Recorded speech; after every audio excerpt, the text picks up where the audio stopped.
Franky Rose's Think Tank. Here's your host, Franky Rose. Hey guys, welcome back to the Think Tank. And we have closing arguments. It's almost done. Good morning, Ruthie. Bright and early. I was hoping that the court would be on time today. It's the last day. Come on. Oh, Lordy. We haven't even got the number one fan up yet. So, hey, Carrie, good morning. Are you all ready for the big day? Do you think Lally will have enough to talk about for an entire hour? I know that the defense will. You know, they have lots of different things. Oh, Lordy.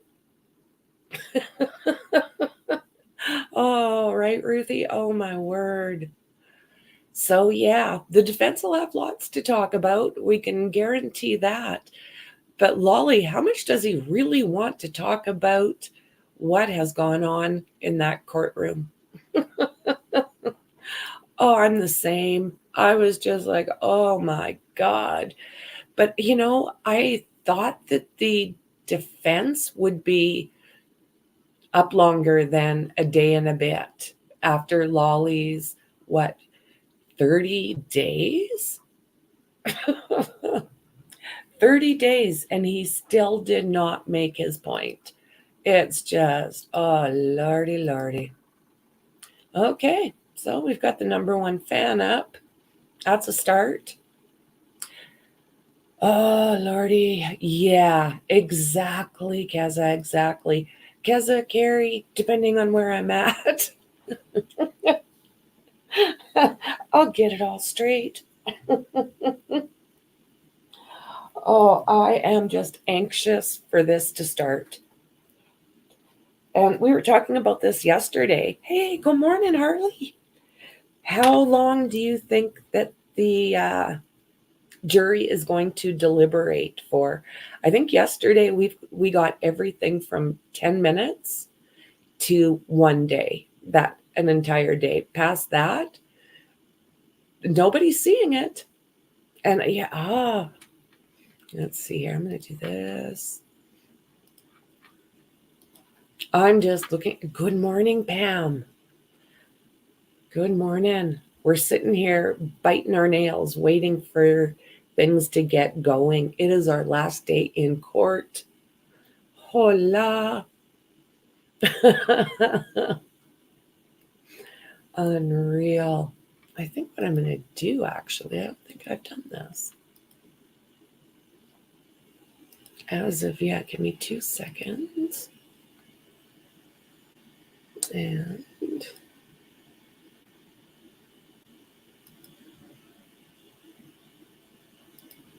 there we go. Let's get that out. Boom. Okay. Yay, Pam. Welcome to the Think Tank. The Collector, Kenda Decote, Queen Bella, and Missy RN. So anybody that is a new member, it's either going to be in the description or you can also see it on the banner that's running across the bottom. If you email the Discord email, the Think Tank Discord 1@gmail.com, we will get you in and hooked up to our Discord. It is our main perk, and let me tell you, it is well worth it. Good morning, Dingo. Are you ready? Are you ready? Oh, you're welcome, Pam. You're very welcome. Oh, come on. Today is not the day to be late. Camera's moving around a little bit. I am so ready for this. Let me see. I'm going to pop over here. I'm going to make sure that. There we are. So yeah, again, the Discord email is running across the banner, and make sure that you hook up, because like I said, the Discord is our main perk, and it's a great spot. Everything from movie night to chit chat to a large amount of different cases that have been, well, and are still constantly being updated as information comes out. So yeah, check it out. I'm sure you'll enjoy. So good morning, Twitter friends. And there we go. Okay, buckle up. I'm so ready for this. The last time we have to listen to Lally for any extended period. I doubt very much you'll hear him give interviews or anything along those lines. I can't see it personally. So what do you guys think? How long is it going to take for the jury to come up with their verdict? What are you guys thinking today? I think there's still a good possibility that it'll come in today. If it doesn't, well, that might not be a good thing for Karen Reid. But based on what we have seen over the last 8 weeks plus, is that the Commonwealth didn't bring the case. They just didn't bring it. You know, they could have come out if there was more facts. They probably should have brought them out instead of asking everybody from their dress size to their shoe size to what they had for breakfast. I'm sure there would have, in my personal opinion, a much better way for Lally to have spent his time. Exactly, Dingo. Who knows with Bev and Canton Police?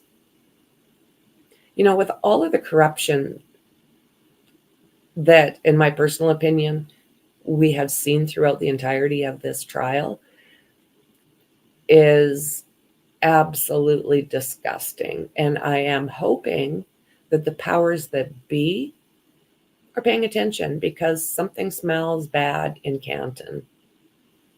I'm not saying that it's got anything necessarily to do with this case, possibly, but oh lordy, the things that we have seen, everything from Trooper Proctor, which we know was nothing but an ish show, right down to, well, listen, Proctor, look at the vile names he was calling the defendant. Vile names. And he's still carrying a badge. I don't understand personally how that can be. And then we've got Trooper Paul, that took a small 1-day course possibly on crime scenes versus experts. Good morning, James. The lies spoken is absolute truth. You're exactly right. You know, and the thing is I didn't see where they made it even seem like a truth. It just all sounded so bad. Oh my God, so bad. Okay, well, she's just about her 10 minutes late. We're at 9 minutes past the top of the hour. And of course, Bev has not made an appearance. Oh, it's just been an ish show, Dingo. It really has. Some of the things that have been said. Look at Matt and Jen McCabe. Matt I'm sure he's a pushover for his wife. Jen! Jen! Jen! Oh my God, what a good friend that one turned out to be. Yeah, James commentary. A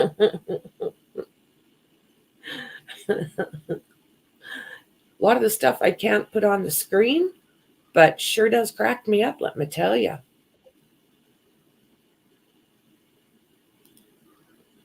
Day 5 of prosecution. Leaf blowers, solo cups, and stop and shop paper bags. That's when I knew 100% Karen was framed.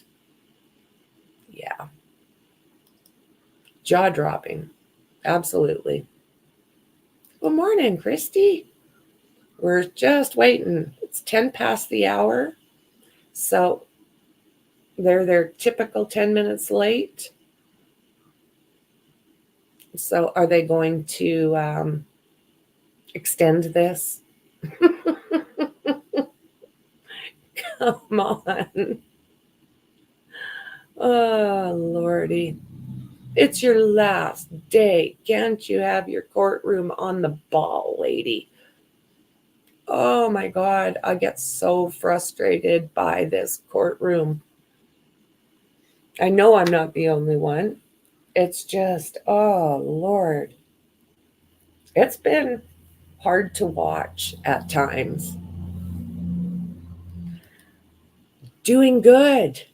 Looking forward to Bev getting her ish together this morning so we can get on with closing arguments. I'm ready. I'm ready for it. Yeah. Yes, Ruthie. After this case, I don't think anybody in Canton will trust the police at all. Oh, they've made a mockery of the system. Yes. I need more of that stuff. Right? The proxy fan. Oh my God. Well, I don't know what the holdup can possibly be for this morning, but of course there is a holdup. No problem, Dingo.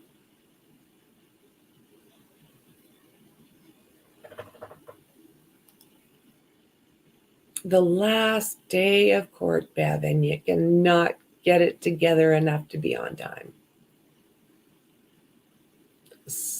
Just, I would like to say amazing, but it's not. What was I thinking? And even hoping that they could be on time. Oh, that waterfall video. How many times did we see that at the beginning of trial? Oh my God, Lally. And what, if any, couple of things I just will not miss. Yeah.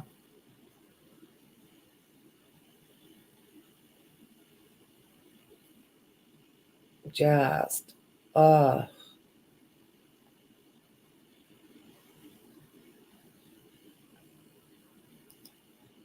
yeah, that video that Lally had to show.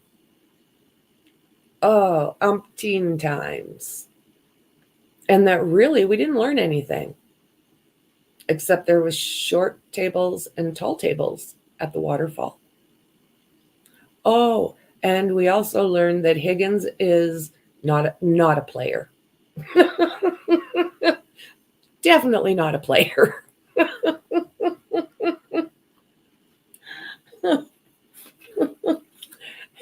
If I'd been talking to some guy and he came into the bar and the first thing he said was, well, I think I'd be discontinuing any kind of conversation.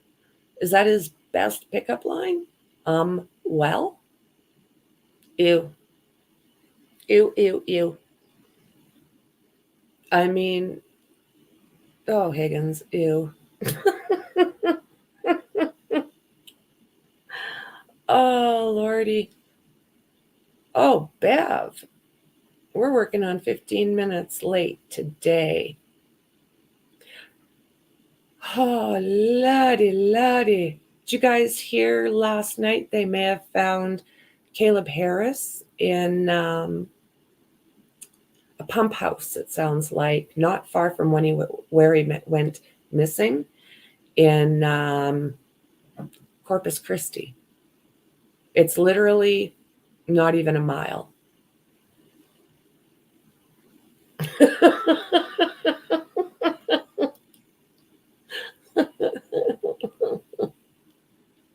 Oh, he's a wrong'un.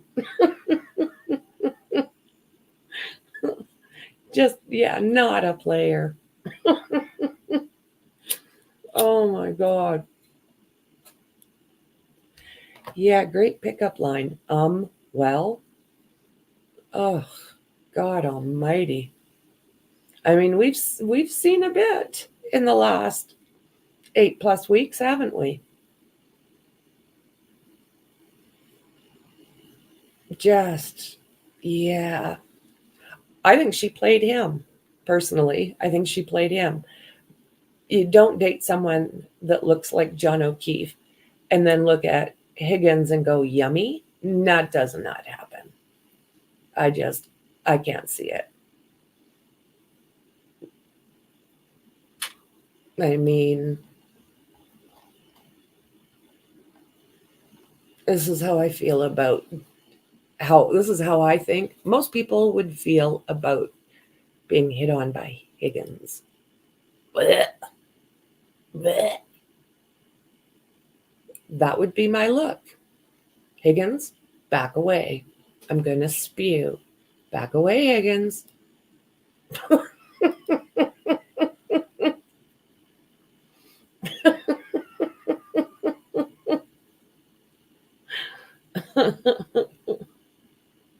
Oh, Lordy. Oh, my God. Unsung heroes, the court reporter and Ms. Little, both exceptional at their jobs. Well said. Yeah. Well said. You know, at the very, very beginning, when Bev said to the defense, you know what? Don't worry about it. We don't need numbers. Okay. I think you're wrong, but what do I know? And then it created a complete cluster during the rest of the trial. Oh, I know. What's going on with the camera? It seems to be acting up. Yeah, she's pretty damn awesome. Just a great team. Just a really, really impressive team. And Karen Reed did a lot of work as well. You know, she was totally involved.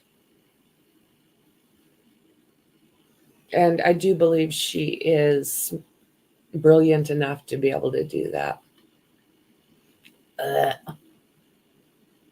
Higgins is the type to hang out at strip clubs, flashing his badge and flopping his gums. He's a dirty wrong'un.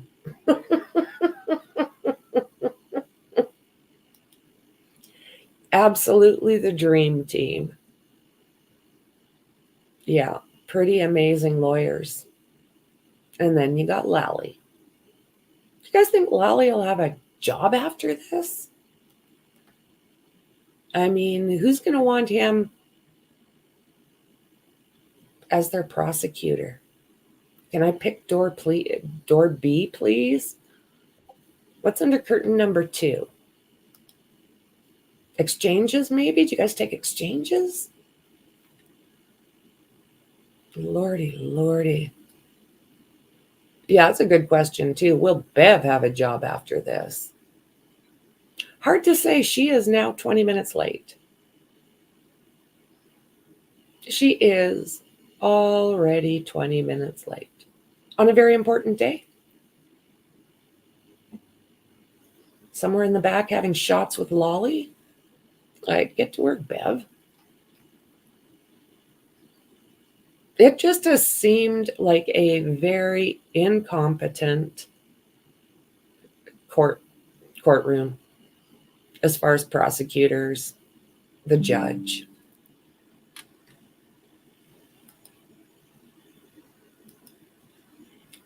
Imagine if Karen couldn't fund a great defense. This would be a very different case and result. It's true.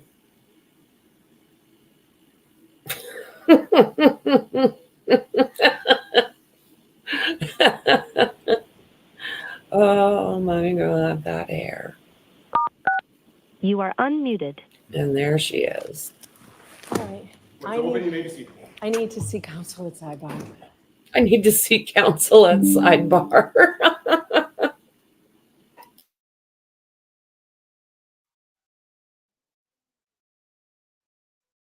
Oh my God. Oh, Lordy.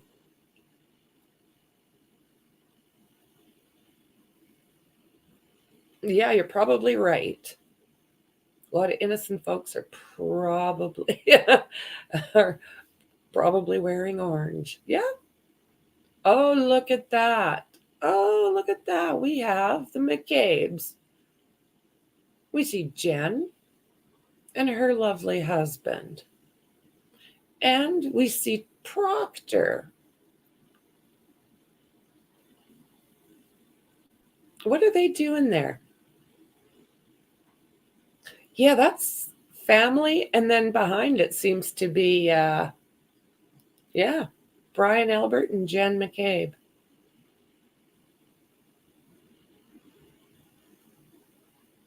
Why? And why are you sitting there?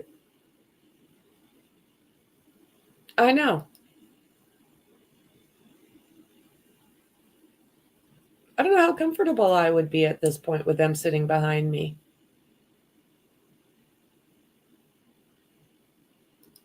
Yeah. Yeah, she's something else. Yep, they sure did, James. They did a number on the O'Keefe family. I bet you she has. I think it would be hard to miss. That was, I mean, it was the best part of the trial. I hate to see them sitting back there. Just because they're sitting there doesn't mean the family wants them there. Oh, she looks tired. Bet.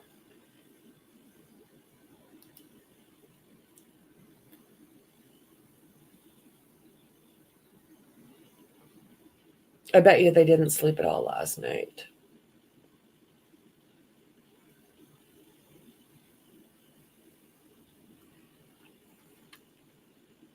I bet you they're finishing up with the jury instructions, the changes and fine tuning that needed to be done. Yeah, and near the brother Paul. That's what I'm wondering. Like, do they even want him there? Do they want them there? That would not surprise me. Some of these movies that have come out, with some of these tragic situations, I haven't even been, the Gabby Petito, I'm not looking at that. No, I think it's horrible. There's a couple other ones that have come out in the past while, and it's not cool. At the end of the trial like this, okay.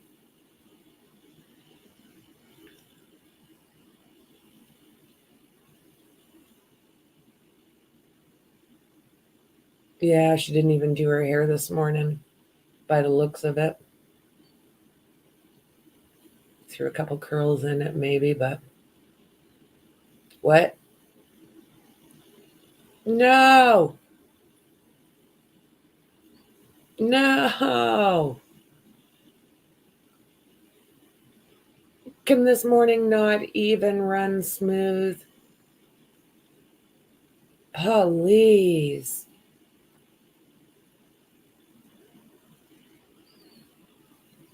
Come on, give us a break.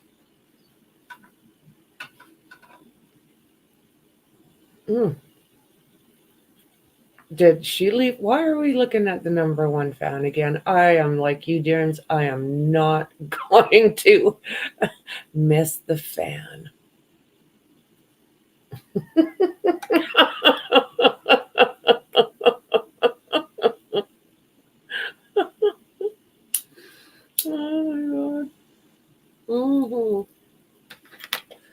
Yes.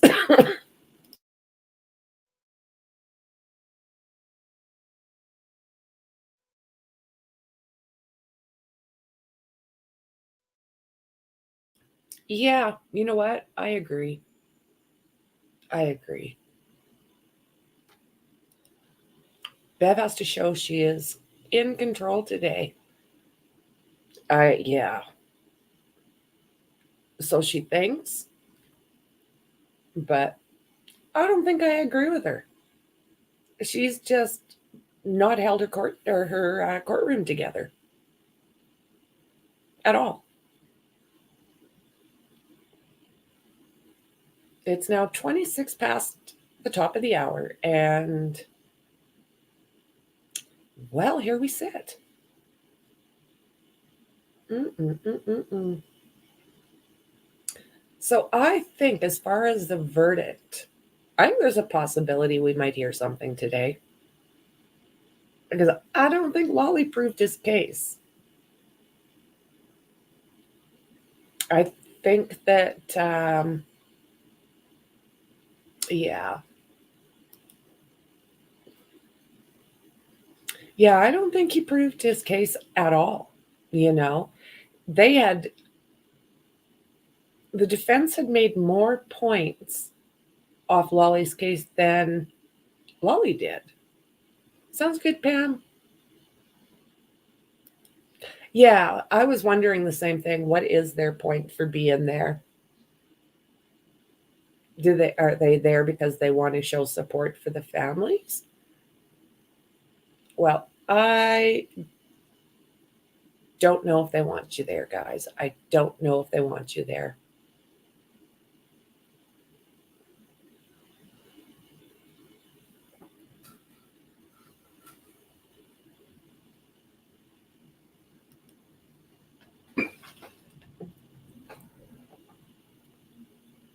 So is it going to be that kind of day? It just may be. I didn't expect the fan as soon as we started. I thought maybe we'd be able to escape the almighty fan.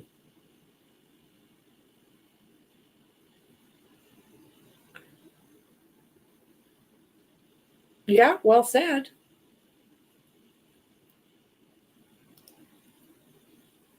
Why would they want to show their faces out there after all of this, if not for a reason?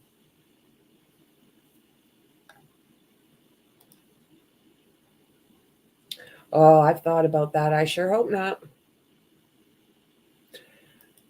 I don't know. Did you guys? I seen last night. I didn't watch it, but I seen it, bits and pieces, where it looked like he was getting kind of catcalled. I don't know. Is that the word for it?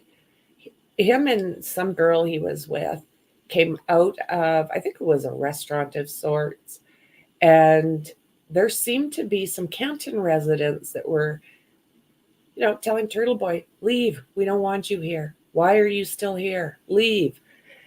I don't know if there was a connection or if one of them was a McCabe or an Albert. I'm not positive. Yeah. I'd object to the Alberts being there. It's intimidation. That's not the public gallery. That's a family bench. Yep. Well said.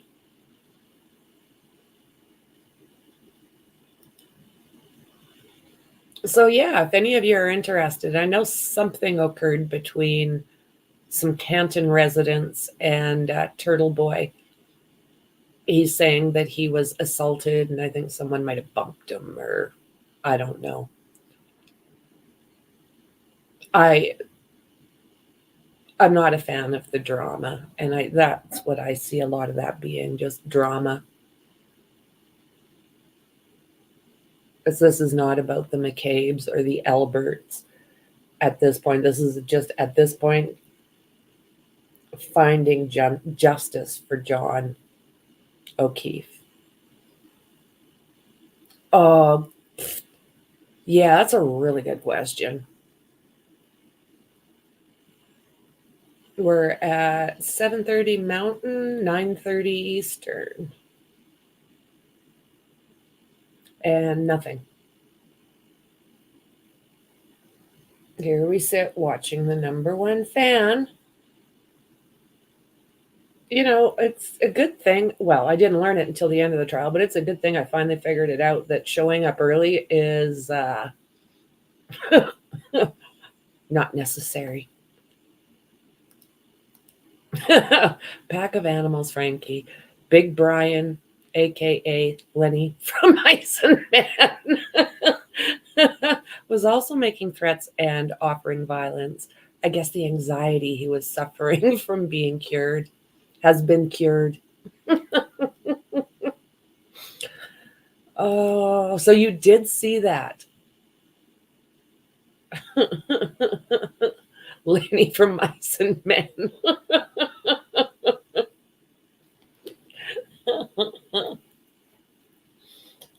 Oh, you did see it? Yeah. Two of the goons snatched phones off a Turtle Boy. Yeah.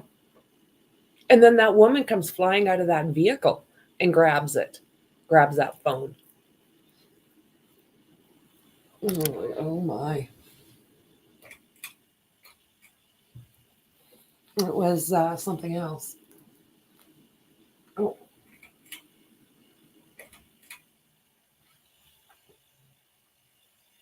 No.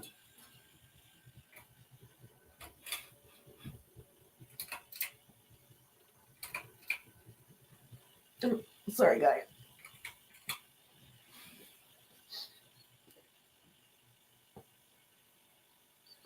Okay.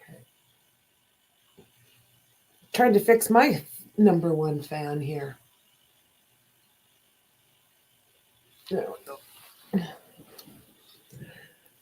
Oh, Lordy. Oh, hell no. No, no, no, no. Me either.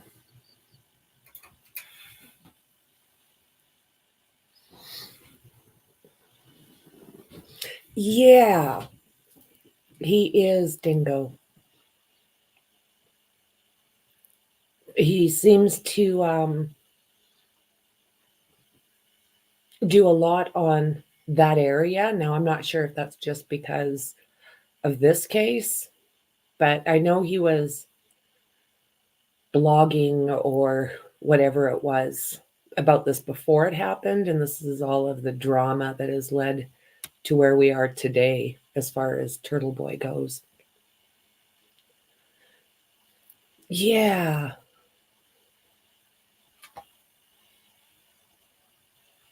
Do it. Do it. At least we know there'd be some facts in there, right?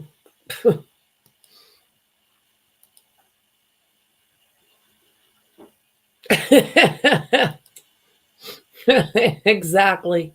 Fashion etiquette for the courtroom.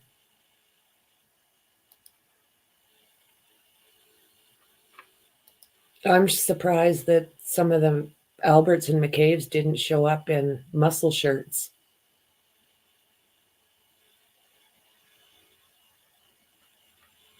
Turtle Boy was going to the waterfall with his girlfriend, and Albert Mafia was outside. Oh, okay. Okay. Is that where they were?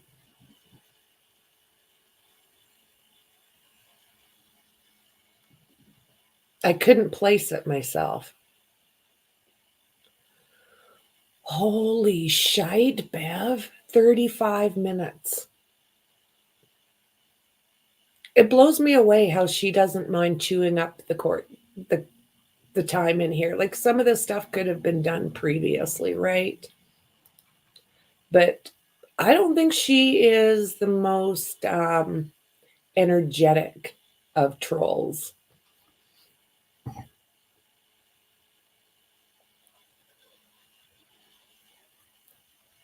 Okay, talk amongst yourself. I'll be 2 seconds.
What did I miss?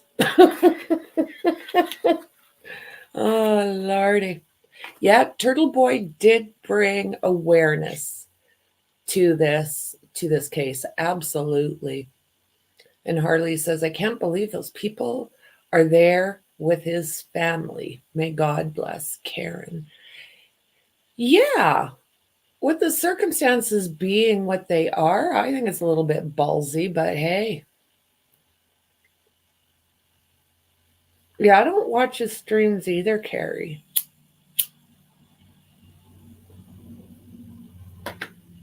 Just due to the fact of the drama that was floating around. I didn't want to, I wanted just to see what was going to come out in court.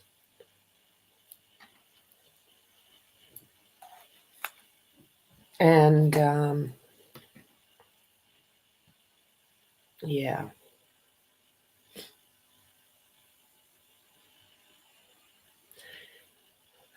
Yeah. I think I posted the Turtle Boy video on the Discord. Anyone with any doubt that these people, who these people are, should watch the video. Pack of foul-mouthed, dirty, corrupt animals. Yeah.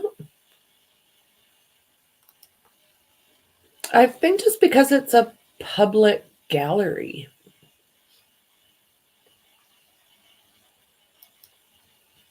But that's my guess. I imagine there would have been a way around it, being that it was set for, it seems like, John's family. But no, neither do I, Christy. I don't see anyone else either. No.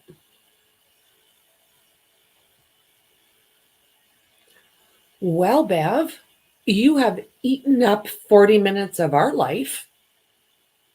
Come on. Lordy, lordy, lordy. The amount of time that this woman has wasted blows me away. I hope one day we find out where she was. Yeah.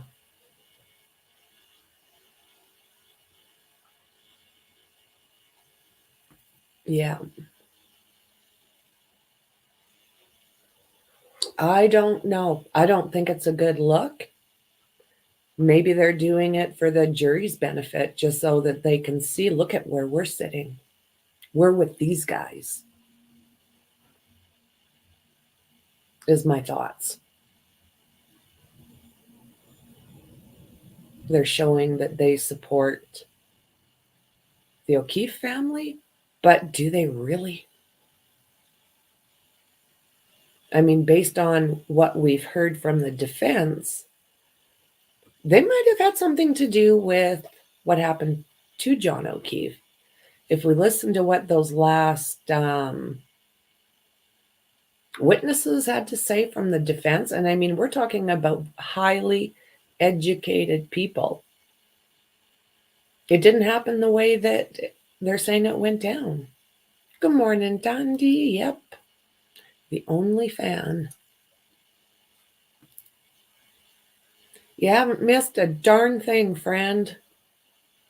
We are 40 minutes into it, 40 plus minutes into it, and we have heard nothing except Saiba and then the fan. It's just, holy. Let's get this done. It's a good question. Yeah, nothing that couldn't have been done before court, right? In my opinion. She just seems to like to eat up everybody's time with no thought. She does say, oh, jury, I did this, and I'm doing this for you and that for you. Well, BS. You're doing, I think she's lazy. I think she's a lazy judge. Oh, yeah, you did not miss a darn thing, Dandy. Not a thing. Literally. They came in late. She said, sidebar, and this is where we've sat since.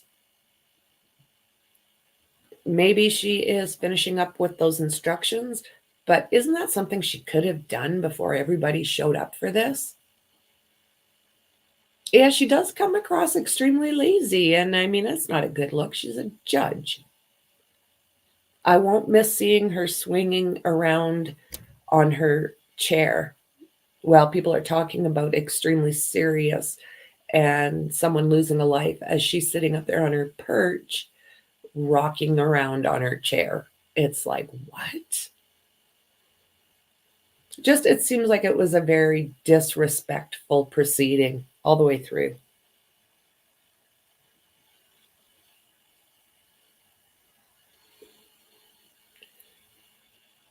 Yeah, I wish I had a slip in. I wouldn't have minded missing all of this excitement.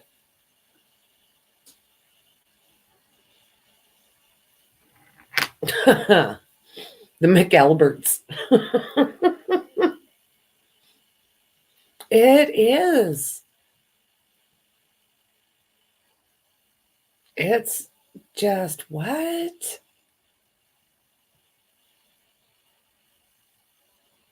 It's just like, oh my God. Yeah, and that's the thing. We've got an hour of arguments, and then the jury will be read their instructions, and then they'll start their deliberations. You have to think that the jury allegedly has not seen any of the chit chat that's been floating around this trial. I don't know if that's going to make a difference or not. Oh my God.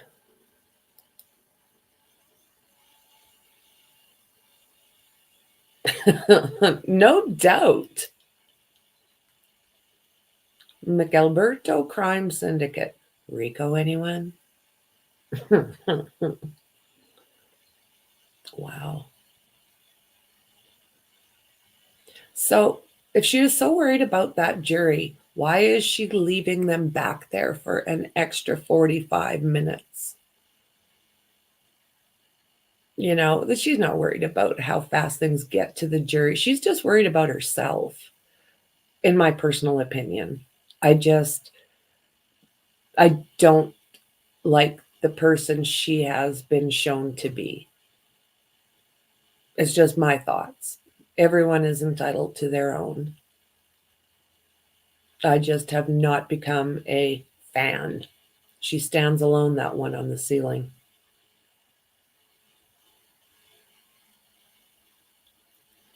But yeah, everyone's just sitting there waiting for her to get a grasp on her courtroom again. Everyone is there by 7 o'clock, ready to go. Now, if she had said to the lawyers, let's come in a little bit early and get all this stuff taken care of, we wouldn't be sitting here. And the jury wouldn't be sitting in that room for, it's going on an hour. That wouldn't surprise me at all.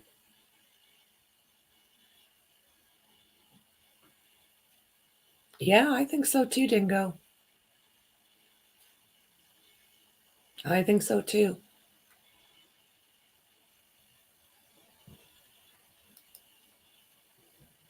Well, let's just hope she gets off. Let's hope, because they did not prove their case even a little bit. Lally made 0 points in my mind. I can't think of anything. Yep, 29 days of now, what if any? I'll never get that time back. Oh my God. You guys. like I said, the disrespect that she shows to every single person involved is disgusting. There is no way that jury should be sitting in the back all this time and that the families should be sitting up front all this time. You know, I guess her courtroom, her rules is the way she sees it.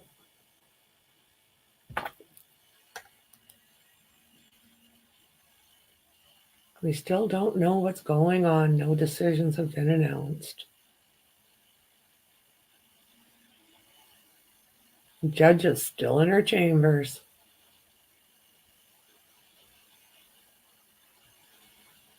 Oh, Lordy.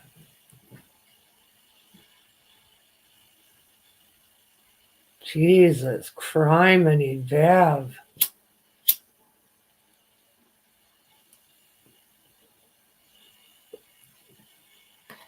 This is harsh. What on God's green earth is wrong with this woman? Oh, I am so glad this is damn near done.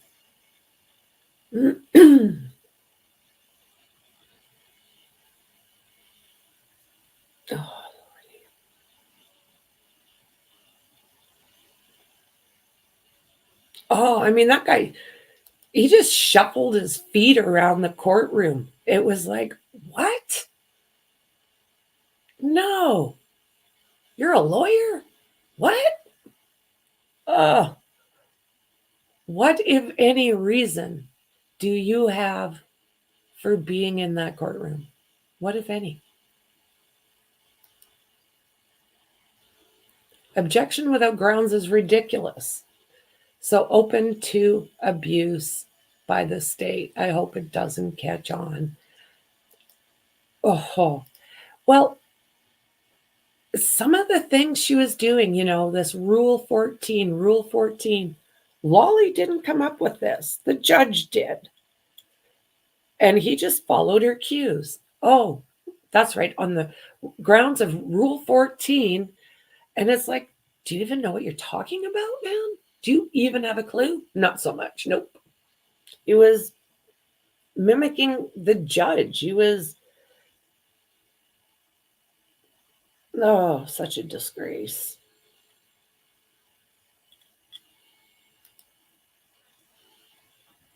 Well, I hope he's that self-aware.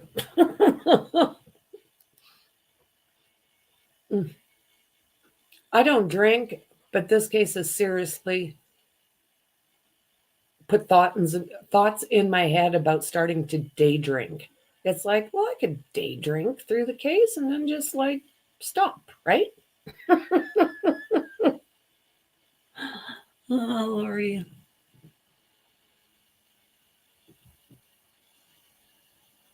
Oh, I see the camera moving. Yes, isn't that something? We were talking about that earlier. Wasn't that something? Okay, here we go.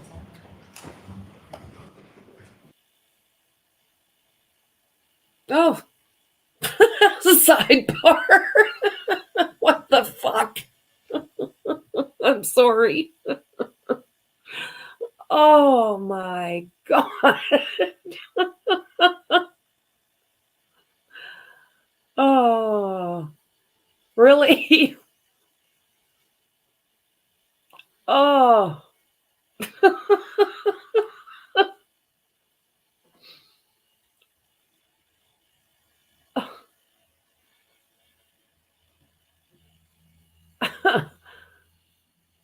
Did you really just do that, Bev? You did.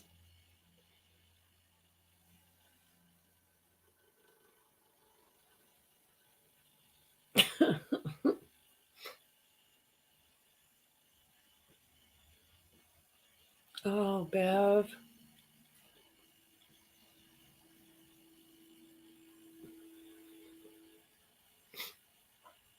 Yeah, she looks super, super tired today. I bet they were up all night.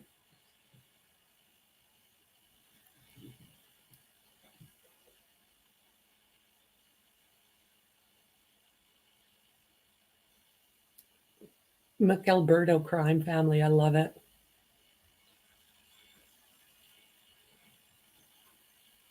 Oh, it's something else, Ruthie. It was a little surprising, to be sure.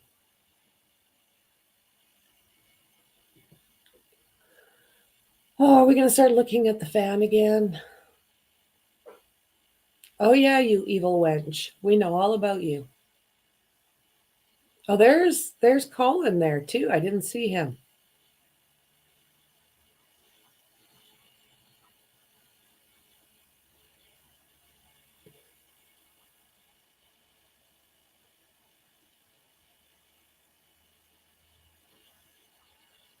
Jesus.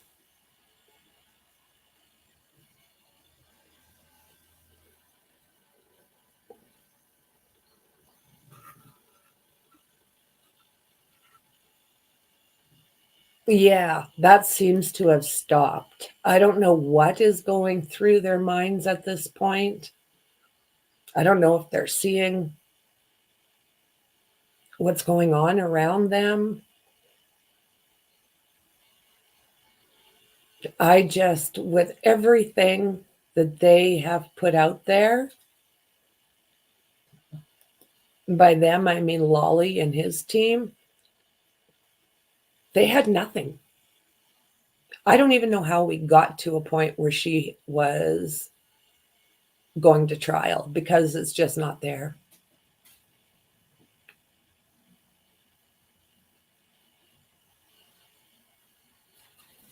Oh, I know. Yep. You almost expect her neck to twist off and start spewing out green crap. No, me either.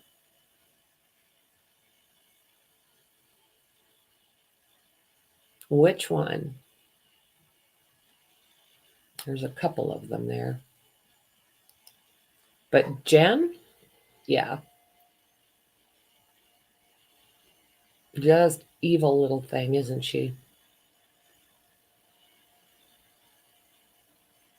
That Jen McCabe black magic.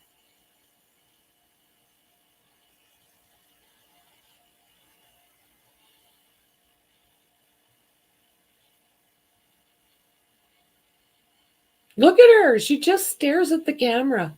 Oh, Lordy, you creepy, creepy shit, you.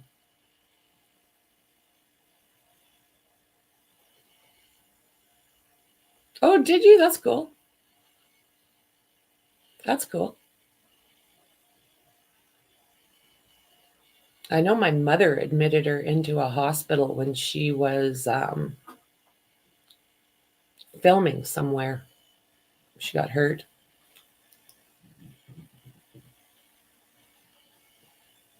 Does that woman look at Jen McCabe like she's just the creepiest little shit?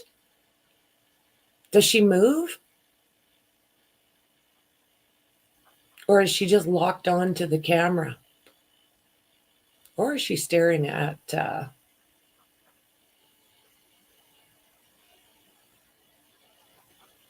she's staring at Karen?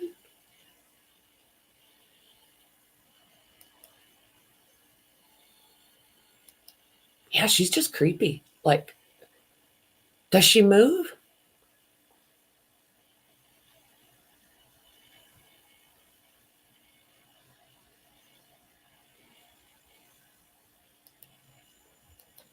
Yeah.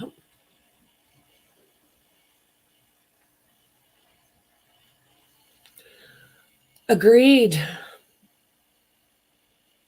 We've been waiting for an hour. Yeah. Yeah, she was Karen's friend, she said. Yeah, that's not my kind of friend. That Jen just showed a really, really bad side to herself. Not likable at all.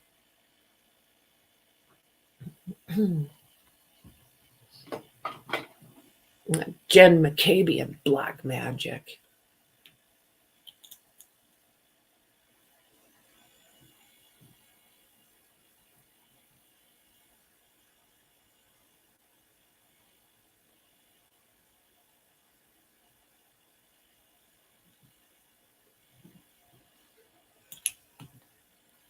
Yep. Exactly.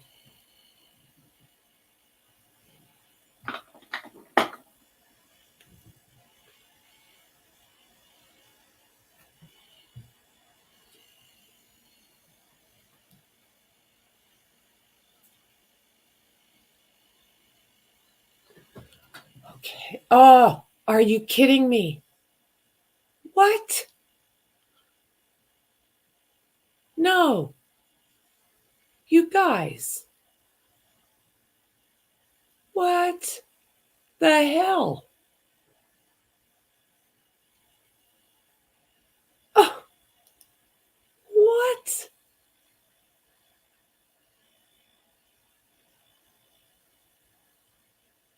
So appears that the Commonwealth is making an argument about a juror. What?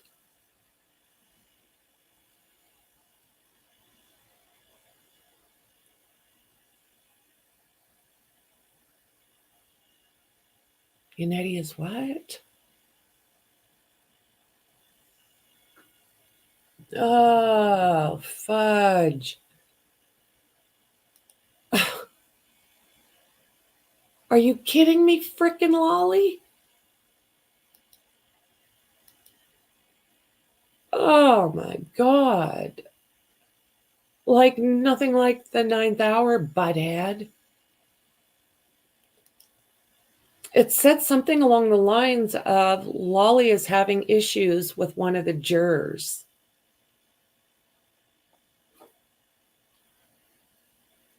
That is the way I understood it. Lally has got a problem with one of the jurors now. Fudge. Oh, I have bad words bouncing around my head.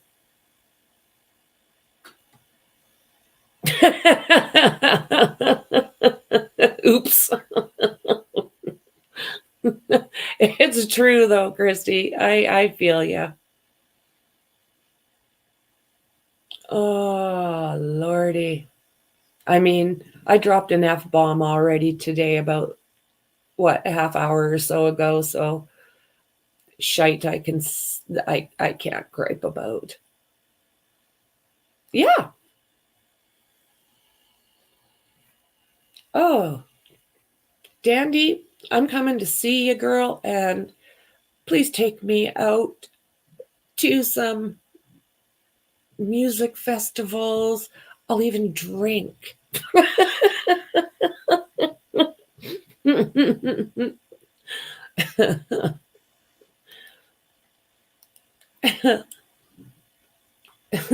This trial has seriously got me questioning sobriety.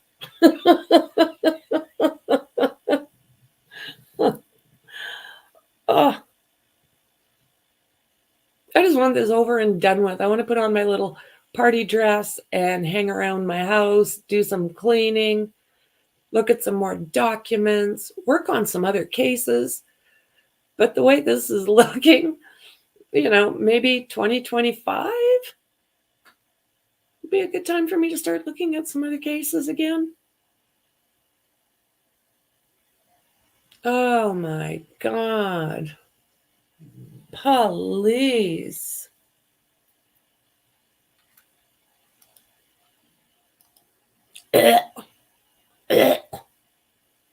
Lolly.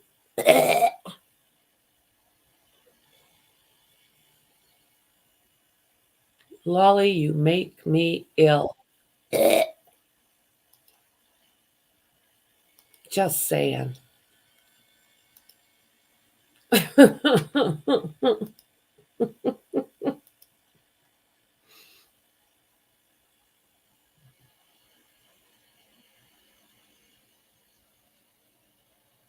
Oh, nice.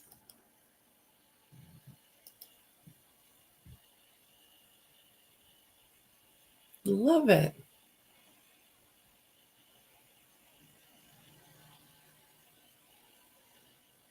You're just a tiny little thing. I love it.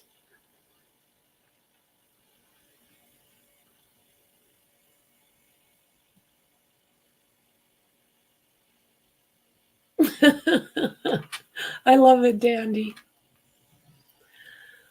Oh my word. Please, you guys.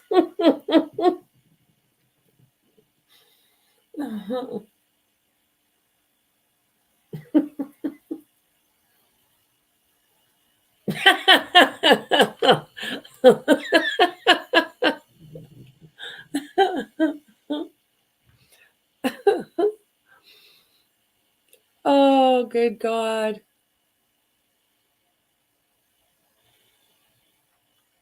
Lordy, lordy, lordy.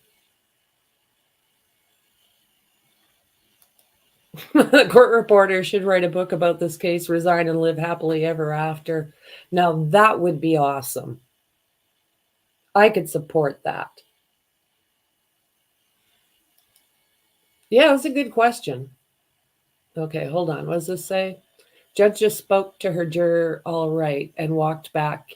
One of 4 women were questioned before this last juror was. What?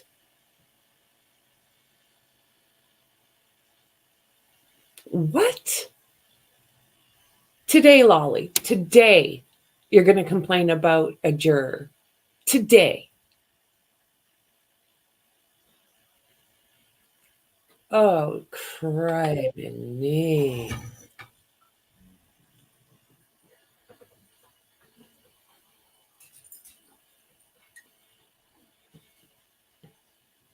Jesus. This is too much. Hey, ladies, are you waking up? She's waking up to come see me. It's a shit show over here. It's a shit show. Okay. Juror was dismissed. So they dismissed a juror.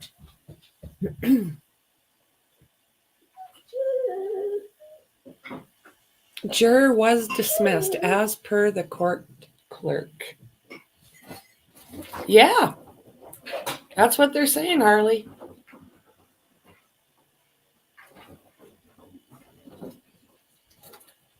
They're not saying, just that Lally was complaining about it. Yeah. Complaining about this juror, and now she has been ousted.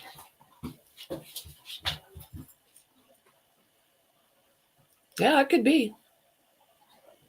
Yeah, it could be. That's okay, Dingo. Juror was dismissed. Yeah. What the F, Lolly? This morning. You're going to do this morning. Okay, let me see if I can find out what's going on with this.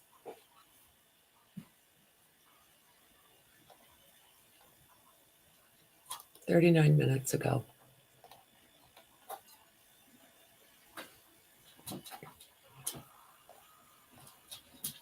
And that was a whole lot of nothing.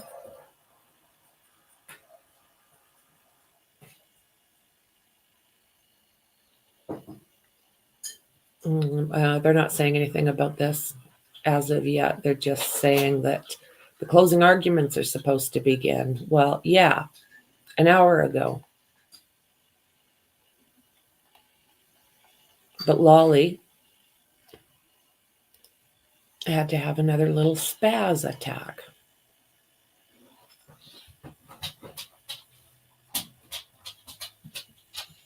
Yeah, I'm not seeing anything yet. But I'm going to keep my eyes peeled because I don't know what the hell's going on in there.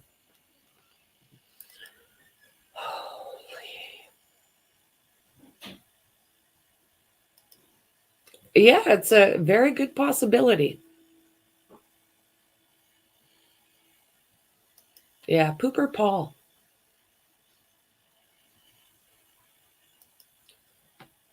Oh, for crying out loud. Can you guys believe this?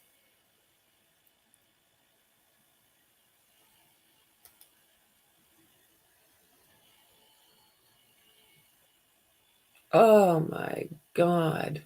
You guys, this is infuriating. I know I'm just saying, oh my God, over and over and over, but I really don't know what else to say about Lally right now.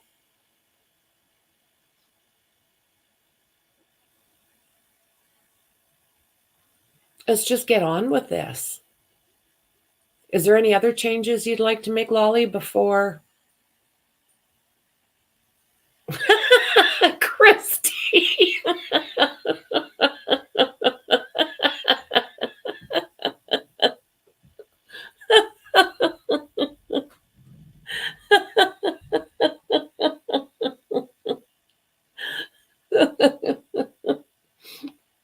Okay, I'm going to take the risk.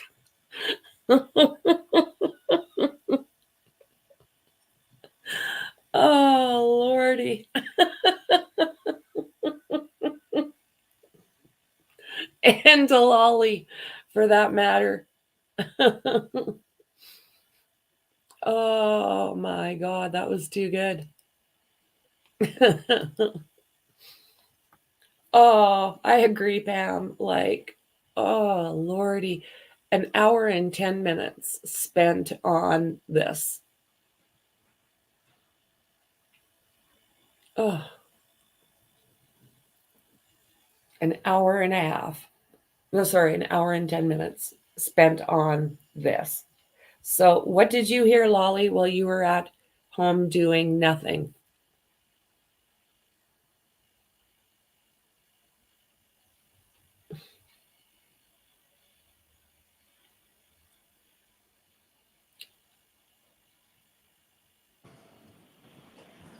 Okay, really?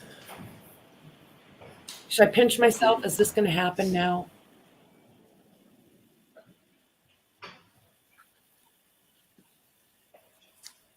Yay. All persons have any business before the Honorable Beverly Cannoni, Justice of the Norfolk Superior Court in the County of Norfolk. Draw near, give your attendance, and you shall be heard. God save the Commonwealth of Massachusetts. This court is now open. You may be seated. 22-117, the Commonwealth versus Karen Reed. All right, good morning again, counsel. Good morning, Ms. Reed. Good morning, jurors. I don't know how many times I start in the morning by saying we appreciate your patience, but today is one of those days. Again, we appreciate your patience. You may notice that one of your fellow jurors is not sitting with us today.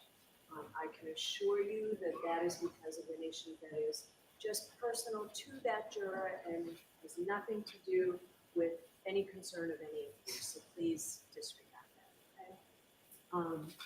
I do have to ask you those 3 questions. Were you able to follow the instructions and refrain from discussing this case with anyone since we left yesterday? Everyone said yes and nodded affirmatively. Were you also able to follow the instructions and refrain from doing any independent research or investigation into this case? Everyone said yes and nodded affirmatively. Did anyone happen to see, hear, or read anything about this case since we left here yesterday? So now we're at the point of the trial where the lawyers get to do their closing arguments for you.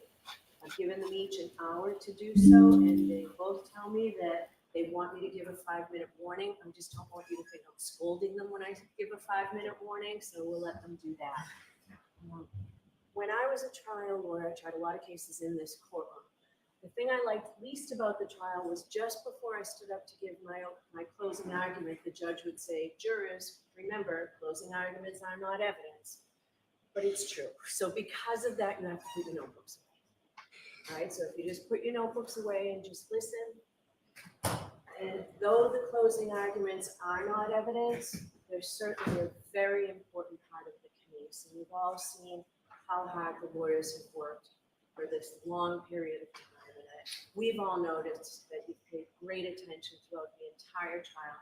I'd ask that you extend your courtesy to the closing arguments. And in Massachusetts, because the Commonwealth has the burden of proof, the Commonwealth goes last. So we will hear now from Mr. Jackson.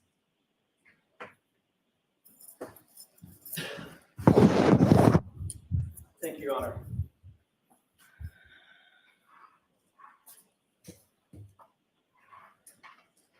Look the other way. Look the other way.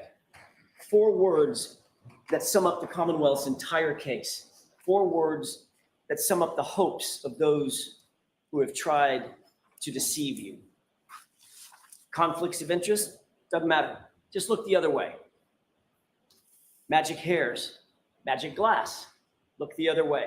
Late night calls and Google searches, falsified affidavits, inverted videos, and butt dials galore.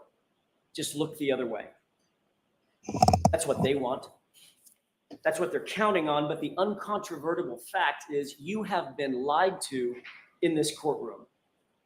And your job is to make sure you don't ever, ever look the other way. Your singular duty is to stare down the evidence and do it unflinchingly and do it unwaveringly. You see, you're the only thing standing between Karen Reed and the tyranny of injustice. It's your job you didn't ask for, probably a job you didn't want, but it's the greatest responsibility we have as citizens here in America, lest the government stop answering to us and we start answering to the government.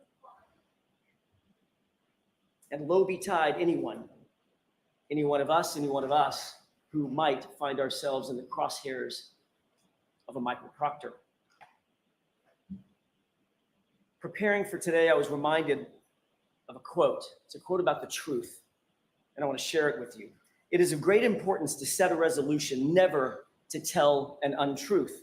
There is no vice so mean, so pitiful, so contemptible, and those who permit themselves to tell a lie once find it much easier to do it a second time and a third. This falsehood of the tongue leads to that of the heart, and in time, it depraves all its good dispositions. What does that mean? It means that it's been observed that to tell an untruth, to exaggerate, to make a false claim, it's a cancer. One lie begets another, and it's a malignancy that grows over time. And that, folks, is how a cover-up is born. That's how a Massachusetts state trooper says in whispered tones to his friends when he thought no one was looking or listening, how he would make a case, how he would make it cut and dry, no matter the truth, how he would make sure to put, quote, serious charges on the girl. In other words, pin it on the girl. You may ask yourself, how does this happen? How could this happen? It's 2024. Surely people aren't going to come to this courtroom, this hall of justice, and lie to us, just give us false information. They wouldn't do that. They wouldn't try to cover up the truth. The Alberts, the McCabe's, Higgins, Lank, Michael Proctor, Yuri Buchanan, Brian Tully. You don't have to wonder if they would lie to support their narrative. You need only wonder how many times they did lie. Over and over and over, they and others were caught deceiving you. Big things, small things, it didn't really matter. They feared nothing. They'll look you in the eye and deny phone calls.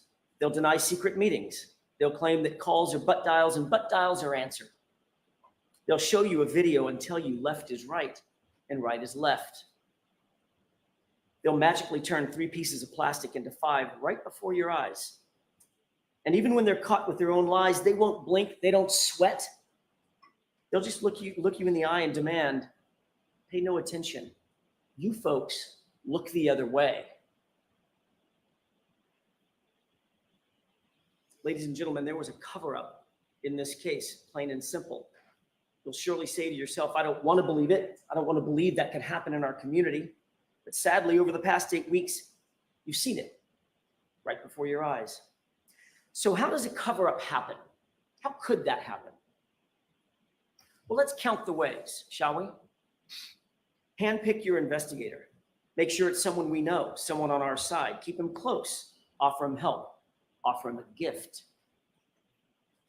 Have secret friends and family meetings. Get your story straight. Delete your call history.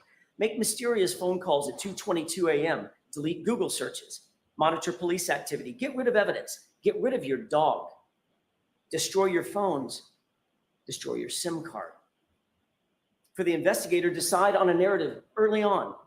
Don't go to the crime scene. Don't take witnesses in for questioning.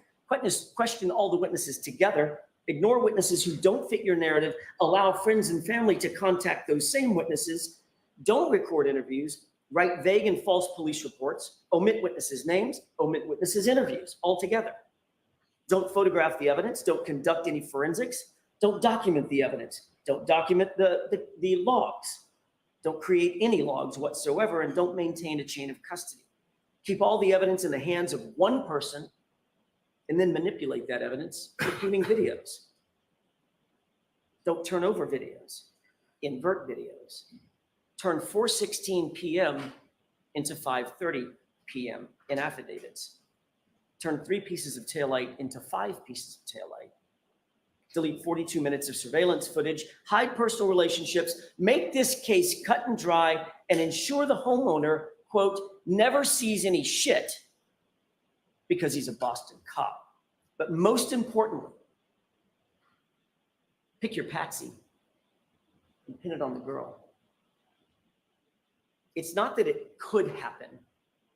It's that every single one of those things I just mentioned did happen right in front of you. But this sort of injustice can't happen in a vacuum. So what about the prosecution? What about the Commonwealth? What does it look like when the government picks a narrative and then tries to form a prosecution around the narrative instead of the other way around? Looks a lot like this. If you don't have actual evidence, just throw every single thing you can against the wall to see what sticks. Drag her through the mud and make sure you attack her character. And that's what you saw in this case. The Commonwealth spent much of their time and resources trying to vilify Karen Read. They desperately resorted to calling witnesses to talk about Karen Read and John O'Keefe's arguments. They even stooped so low as to call the children and put them through this ordeal. All to say that John sometimes got upset because Karen was too kind, too nice, spoiled them too much. Their arguments illustrated what anybody could imagine is a normal set of ups and downs for any couple. Even on January 28th, they talked it out, they communicated, they worked out their issues, and they had a nice, affectionate evening out with their friends. And you don't have to take my word for it. Pull the tape, as they say. Look at the videos. C.F. McCarthy, Waterfall. What are the words that every single person who testified in this case used about Karen Read and John O'Keefe that night? Getting along, no issues, good mood, happy, affectionate, even lovey-dovey. No issues, no toxicity. They were a loving couple right up into the time Karen Read dropped him off and he walked into 34 Fairview. If an argument with a loved one is a motive for murder, folks, we're all in trouble. Speaking of which, what is the evidence that John went into the house? The Commonwealth will tell you, undoubtedly, no, he never went in the house. And they'll point to certain witnesses who they say didn't see him go in. Well, the question you have to ask yourself is, can you rely on that? First, these are all people who are related to or committed to the Alberts in some way or another. That all-powerful Canton family, it's easy to say, I didn't see something, because how can that really be challenged? Some actually may not have seen John walk into the house. They were in the kitchen, as you recall, from Nicole. Third, at least one witness, Brian Higgins, forgot his narrative, at least for a second, and he admitted a man did, in fact, come into the house. And when he was caught and asked to describe that man, he had to. It was a little bit vague. You remember what he said. He was tall with dark hair. That was a telling slip of the tongue by Brian Higgins. But what's the real evidence of the unbiased data, the data that's not connected to the Albert family? How about John's Apple Health data? It shows that at 12:21 a.m., an important time, John arrived. That's established by the monotonic time clock that you heard about in this trial that was on his phone, and that represents a huge problem for the Commonwealth. It shows that he took 80 steps and ascended or descended 3 flights of stairs at that time. And that makes perfect sense, doesn't it? It matches. Walks into the house, goes directly to the basement. There's your 80 steps and your descending flights of stairs. The big problem for the Commonwealth is he wasn't outside at the car ascending and descending stairs, wasn't climbing on top of the car. So they'll tell you, wait, don't look at the Apple Health data, look at this other thing called Waze. But Rick Green explained that if you apply the 3-minute offset that is built into that monotonic time, it aligns perfectly. They don't want you to see that. They don't want you to pay attention. They want you to look the other way. But even more importantly, at approximately 12:32 a.m., someone holding John's phone takes another 36 steps and travels 25 meters. Why is that so important? Because by 12:32 a.m., Karen Reed was gone. She had already left the location. She left at 12:30. Trooper Garino told you that Karen Reed's phone connected to John's Wi-Fi at what time? 12:36. It is undisputed in this case that it's a 6-minute drive on a good day from 34 Fairview over to One Meadows.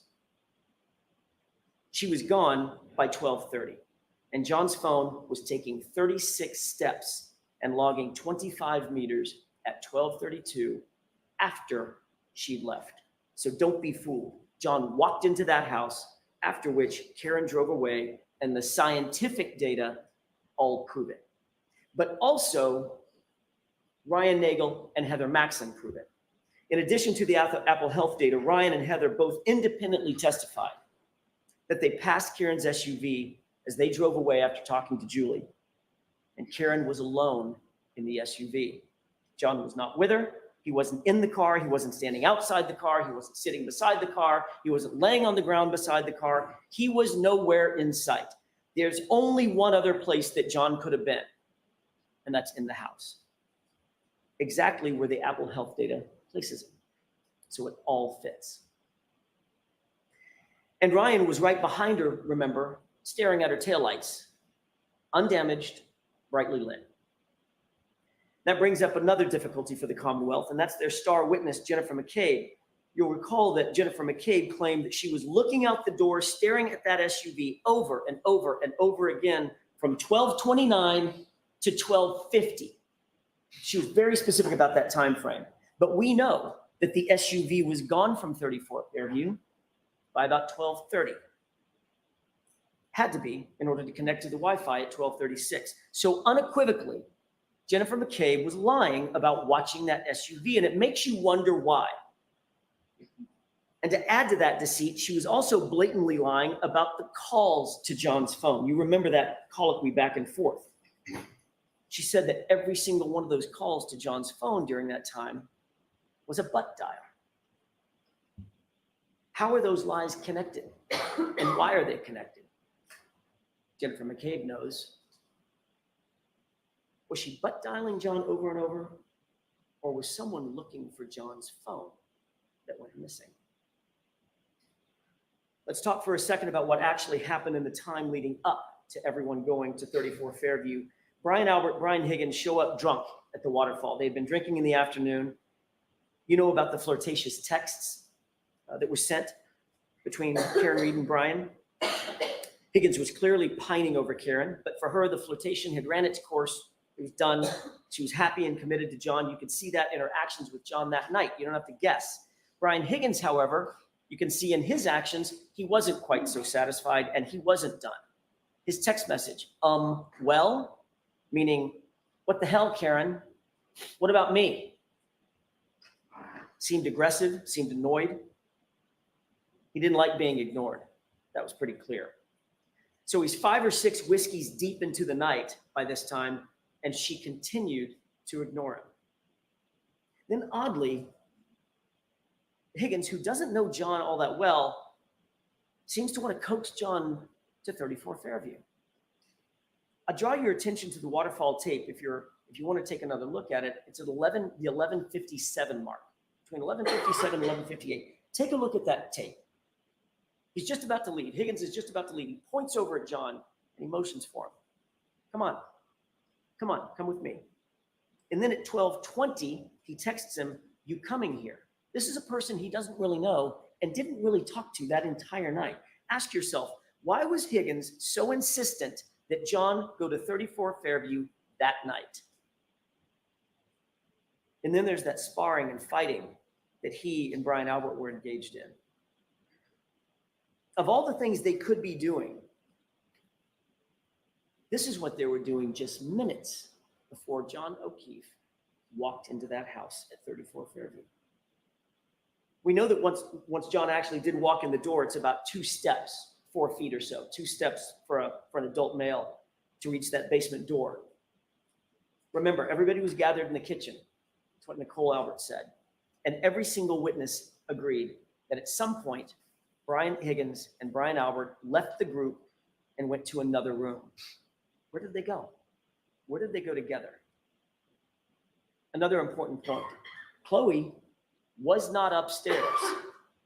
Brian Albert slipped in one of his testimony that he provided. Quote, I was watching Chloe downstairs, monitoring her because of the other people in the house. She's not good with strangers. Remember that testimony. So what happened next? We absolutely know that John was in the house. The data, Ryan, Heather, they all established that. We know that John ascended or descended stairs. We know that Brian Higgins and Brian Albert excused themselves. How long does it take to have a crossword? How long does it take to have a fight? How long would it take for Brian Higgins to say to John, you know, your girl's been texting me. A push, a punch, a fall, pull Chloe off his arm, and now it's done. What is that? 5 seconds? 10? Doesn't take long at all. And then the panic sets in. It wasn't intended to go that far, but what's done is done. And then some very, very odd things start happening at the Albert household. Very odd indeed. What do we know? We know through the testimony and key swipes that Brian Higgins very oddly goes directly to Canton Police Department. Why would he do that? After a night of drinking and partying, why go to CPD when you're drunk? What was so important there? He couldn't even get his own story straight. First, he said it was administrative work. Then he said he was moving cars. Then he said it was a factor of both. Is it both? Was it neither? Or was he there to gather intel? Ask yourself, why go? But the odd things keep piling up, and here's another. Chloe was the Albert family pet. Not only did she appear to be gone from the house that morning on January 29th, nobody saw her there. Even Jen McCabe admitted, yeah, I didn't see her there. But they actually got rid of the dog altogether. Within months of this incident, the dog was gone, out of the house, rehomed, never to be seen again. This was a dog they had had for 7 years. Also a dog who had a bite history. Why was it so important to get rid of that dog? Was there something about the dog they did not want law enforcement to find out? Recall what Dr. Russell said. She's seen up to 1,000 animal attacks. In her expert opinion, John's right arm, those injuries are from an animal, quote, most likely a large dog. And Dr. Russell's testimony, I'll remind you, was undisputed by any witness for the Commonwealth. But there are more odd and unexplained things. After a night of drinking and hanging out and partying, after being together for the entire day at 2:22 a.m., Brian Albert decides to call Brian Higgins. That call was missed, but 17 seconds later, Higgins calls Brian back, and they speak for 22 seconds. Now, that call is odd and suspicious enough, and just in and of itself, the fact that the call was made. But what's even more incriminating is that both men, both of them, lied about the calls happening.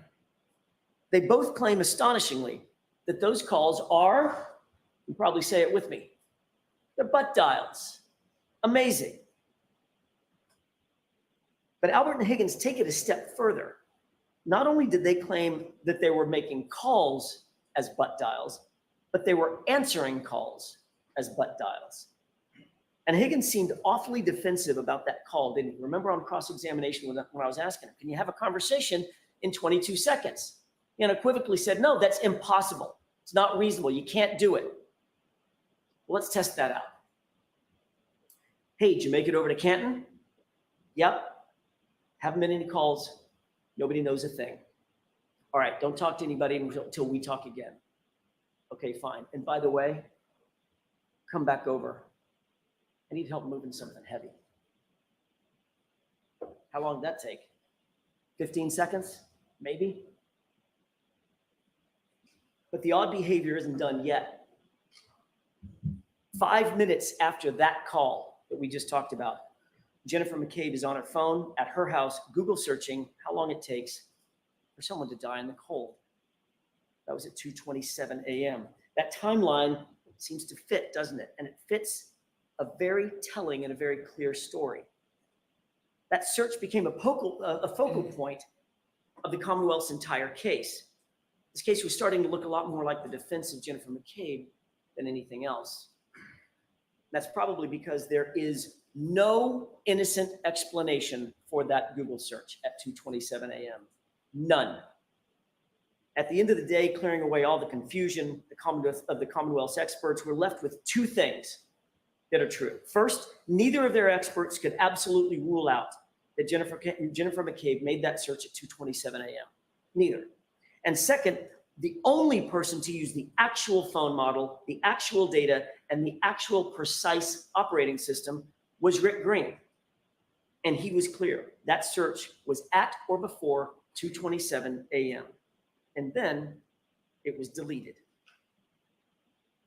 So what else was going on at or around this same time when all this suspicious activity was happening at the Albert house and the McCabe house?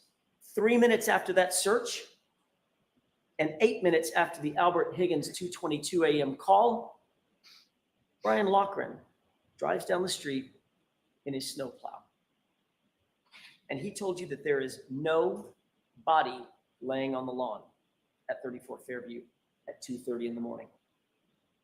Importantly, he didn't just simply say he didn't see a body, he wasn't paying attention. He said there was no body there. He knows the property, he knows the owners, he's grown up with these folks, he passes by all the time, not once, not twice, 3 passes. There was nobody on that lawn, period, at 2:30 a.m.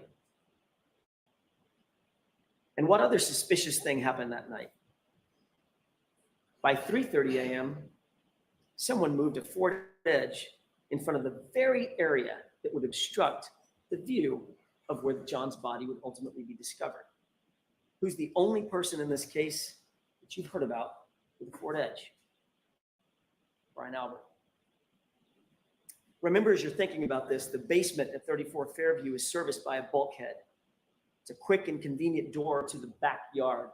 And that backyard is serviced by a side fence.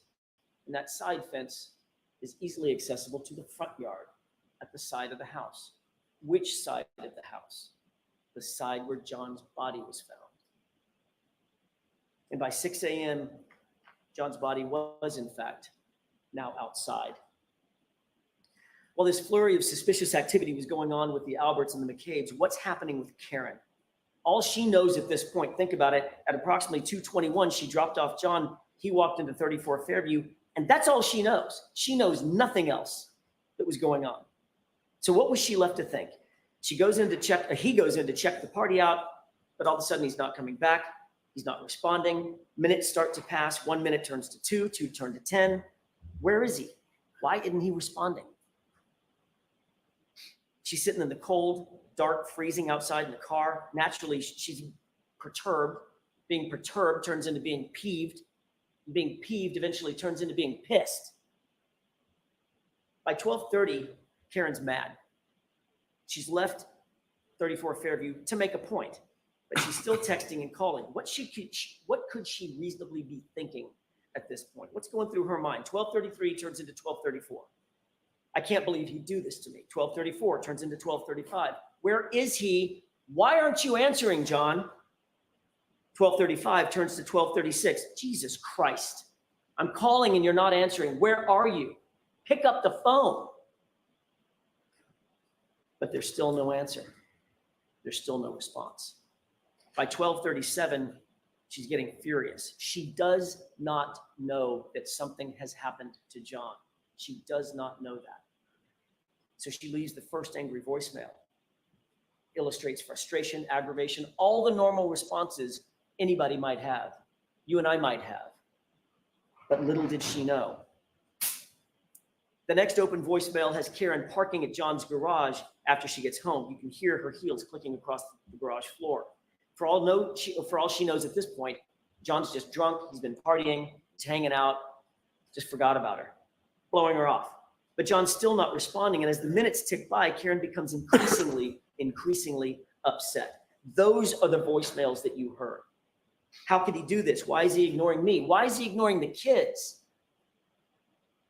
Those are the thoughts bearing down on Karen Reed as she sat in an empty house late at night by herself. Ladies and gentlemen, she did not know what had happened to John. But within the next voicemail, you quickly learn what she was thinking and what she was feeling. Now it's 5:23 a.m. She's woken up. She's realized that he hasn't come home and he hasn't responded to a single text, not a single call. And anger quickly turns to panic and abject fear. She's so distraught, she reaches out to him again. John, where the fuck are you? She says through tears and desperation. And at 6:03, the question was answered and her worst fears are realized when she finds his body laying, dying in the cold in Brian Albert's front yard. You heard her. You can feel the grief. You can feel the raw anguish. You could see it. You don't have to wonder the emotional journey that Karen traveled that night. You can see it in the video. You can hear it in the audio. From the time he left her and walked into 34 Fairview and she called, she reached out 53 times. She called him 53 times before finding his body. Think about that. The Commonwealth wants you to believe that she murdered this man. And then after that murder, she called him not once, not twice, 53 times.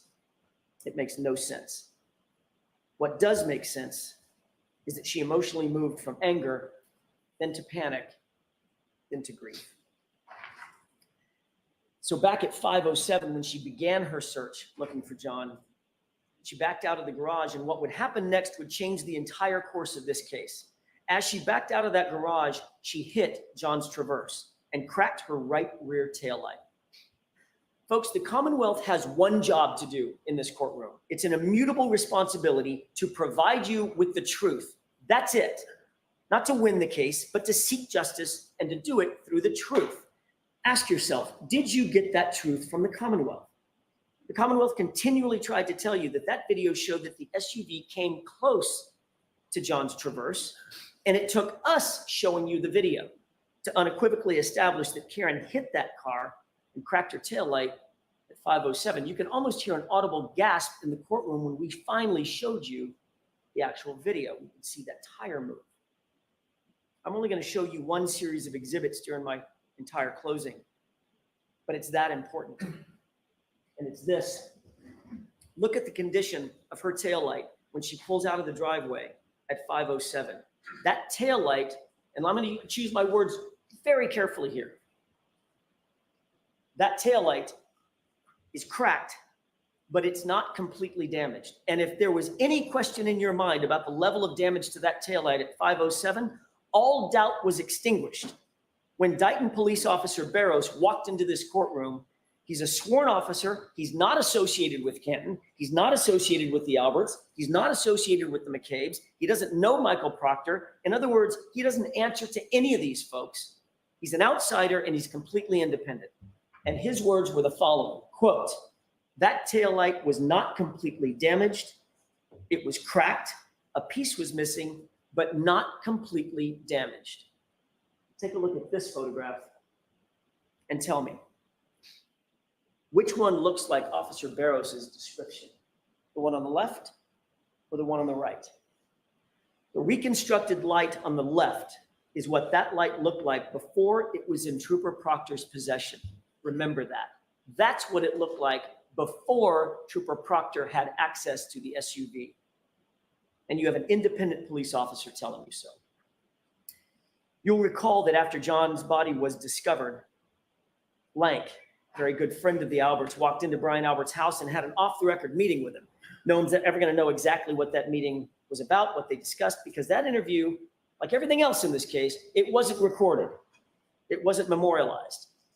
But we do know that shortly thereafter, the Canton Police Department was recused from the matter entirely. And the case was assigned to one Michael Proctor. You have to believe that when the Alberts found that out, they thought they hit the lottery. They thought they hit the lottery. What are the chances? The department where my brother works That would have been great to investigate this case, but that department's been recused. That's tough luck. But the guy who catches the case is Michael Proctor, a guy we go back with for decades. At such a break, they probably thought, when this is over, we need to get that dude a gift. Oh, wait a minute. They didn't think that. They said it out loud. But still, you've got to imagine that the Alberts had to be stressed, what with that whole thing about a dead body being on their lawn. That might get some attention. And they had to be wondering, will he set up a crime scene? Is he going to come into the house? Is he going to search the house? Is he going to send in a forensics team? Is he going to interview witnesses? Is he going to take us to the station? Will he take our phones? Will he look at our communications? Will he look at our Google searches? Will he look at our early morning phone calls? Is he going to look in the basement? And Michael Proctor answered every single one of those questions resoundingly. Nope. He's a Boston cop too. And with that, Michael Proctor didn't draw a thin blue line. He erected a tall blue wall. A wall that you can't scale. A wall that Karen Reed certainly couldn't get over. A wall between us and them. A place you folks are not invited. We protect our own. It's us or it's them. And by the way, who's she after all? Nobody. An outsider. This is going to be easy. Or so they thought. Let's look at what Michael Proctor actually did and did not do in this case. One of the consistent issues that's come up throughout this trial is how evidence always seems to be changing and evolving when in Michael Proctor's hands or somebody in his orbit. If it happens once, let's chalk it up to a mistake. Twice, it's starting to look a little bit like incompetence. If that happens every single time, it becomes intentional, which means it becomes corruption. The defense spent some time, we spent some time discussing the tow time that Michael Proctor swore to in affidavits. There was a reason that we believed it was so important, and I want to talk about that for just a quick second.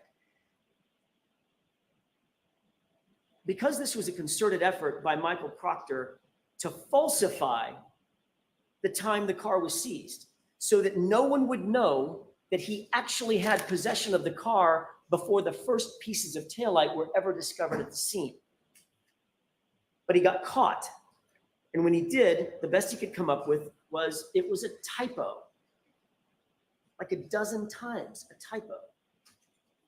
You'll remember what that testimony was. The truth is that car was in Michael Proctor's possession from about 4:12 in the afternoon. He said it was 4:16 when he finally had to tell the truth or some version of the truth.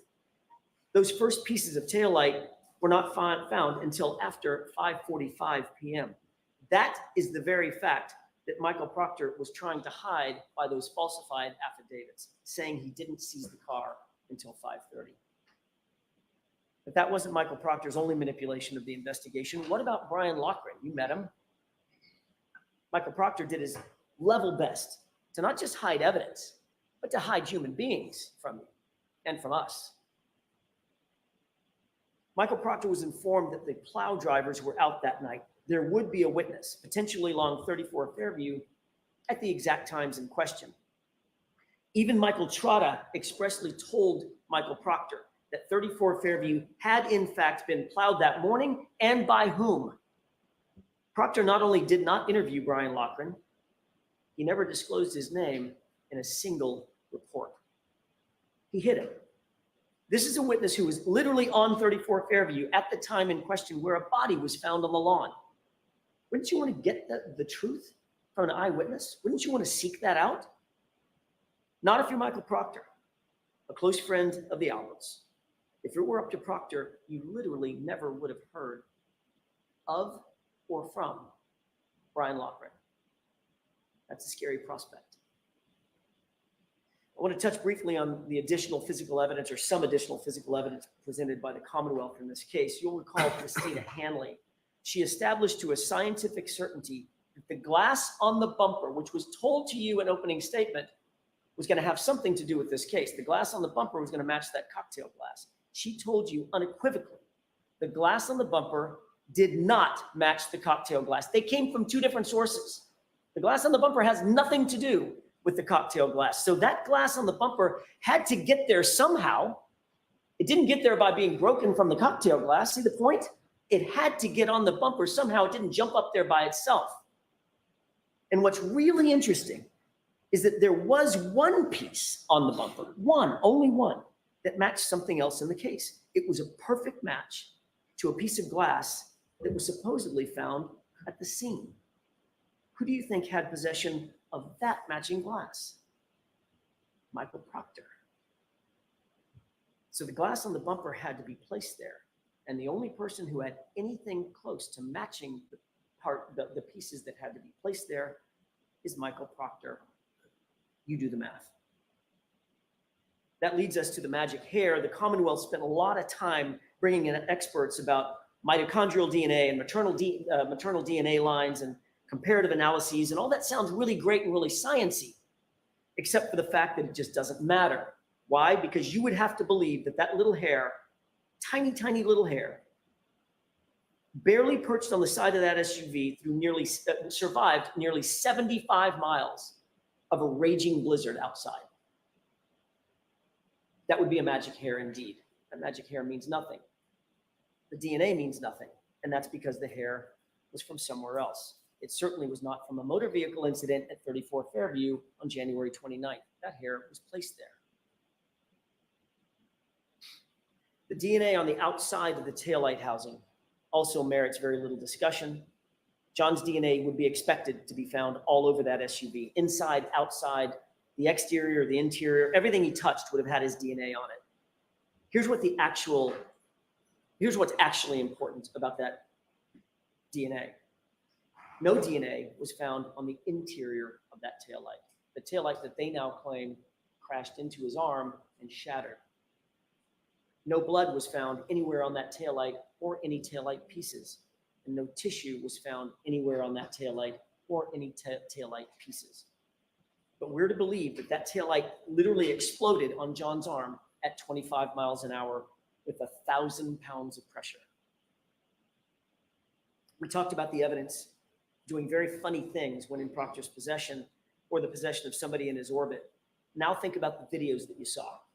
How many videos appear to be somehow manipulated or altered? Just about every single one of them. Look at the video of the Sally port. Let's take that one, for example, that grainy one. It's missing the exact time that would show the condition of the taillight when it was pulled in to the Sally port. Pretty important time, wouldn't you think? Did someone not want you to see what the condition of the taillight was at that exact time? But the good news is there's a second video. It's much clearer. And it's from the same time frame. We didn't get that one for about 2.5 years into the investigation. Literally, it was after the trial started that one was turned over. And this is important. The Commonwealth introduced you to a person by the name of Yuri Buchanan. They presented video showing what was clearly the right side of the car. They asked questions about the right side of the car. You'll recall, Mr. Lally asked Sergeant Buchanan, did you or Trooper Proctor ever go at or near the right side of that taillight? And while he was asking the question, what appeared to be the right side of the car was looking at you. The video was still up. Buchanan paused, turned earnestly into the microphone, stared at you and said, never. We never went anywhere around that taillight. While he was showing you the right side of the car. And that trick might have worked until we got up to cross-examine him. And only then, on the second day of his testimony, did he have to admit that the video was actually inverted. It was backward. And it was cleverly inverted at that. The timestamp had the proper orientation, which means that timestamp had to be removed, the video inverted, and the timestamp placed back on it. Which means that was done intentionally. That was not a mistake. And when caught in that obvious fabrication, Buchanan doubled down and said, it's exactly the same. You remember that back and forth. It's exactly the same, he said, as if we're stupid. Is it exactly the same? Or is it exactly opposite? Ladies and gentlemen, you were lied to. There is no other way to say it. It's inexcusable. It's abhorrent. But it's also a paradigm of everything that the investigators have been willing to do in this case. Lie, obfuscate, manipulate, alter. And when they're caught, they just excuse it away. Doesn't matter. It's the same thing. What's the big deal? Just look the other way. And don't forget, Buchanan is Proctor's supervisor. And he was in that little group chat where Karen Reed's naked photos were being searched for. You know the saying about the apple falling from the tree. Ladies and gentlemen, we haven't even started talking about the taillight yet. You'll recall that at the very beginning of this case, you were introduced to no fewer than 5 CPD officers very early on who searched the scene. None of them, not a single one, found any taillight material at the scene. 0. Stephen Seraph, Sean Good, Stephen Mullaney, Michael Lank, Paul Gallagher, they were all there. They were all walking right around there. They were all looking. They were searching with their eyes. They were searching with their hands. Some said they were searching with their feet. They even used tools, a leaf blower.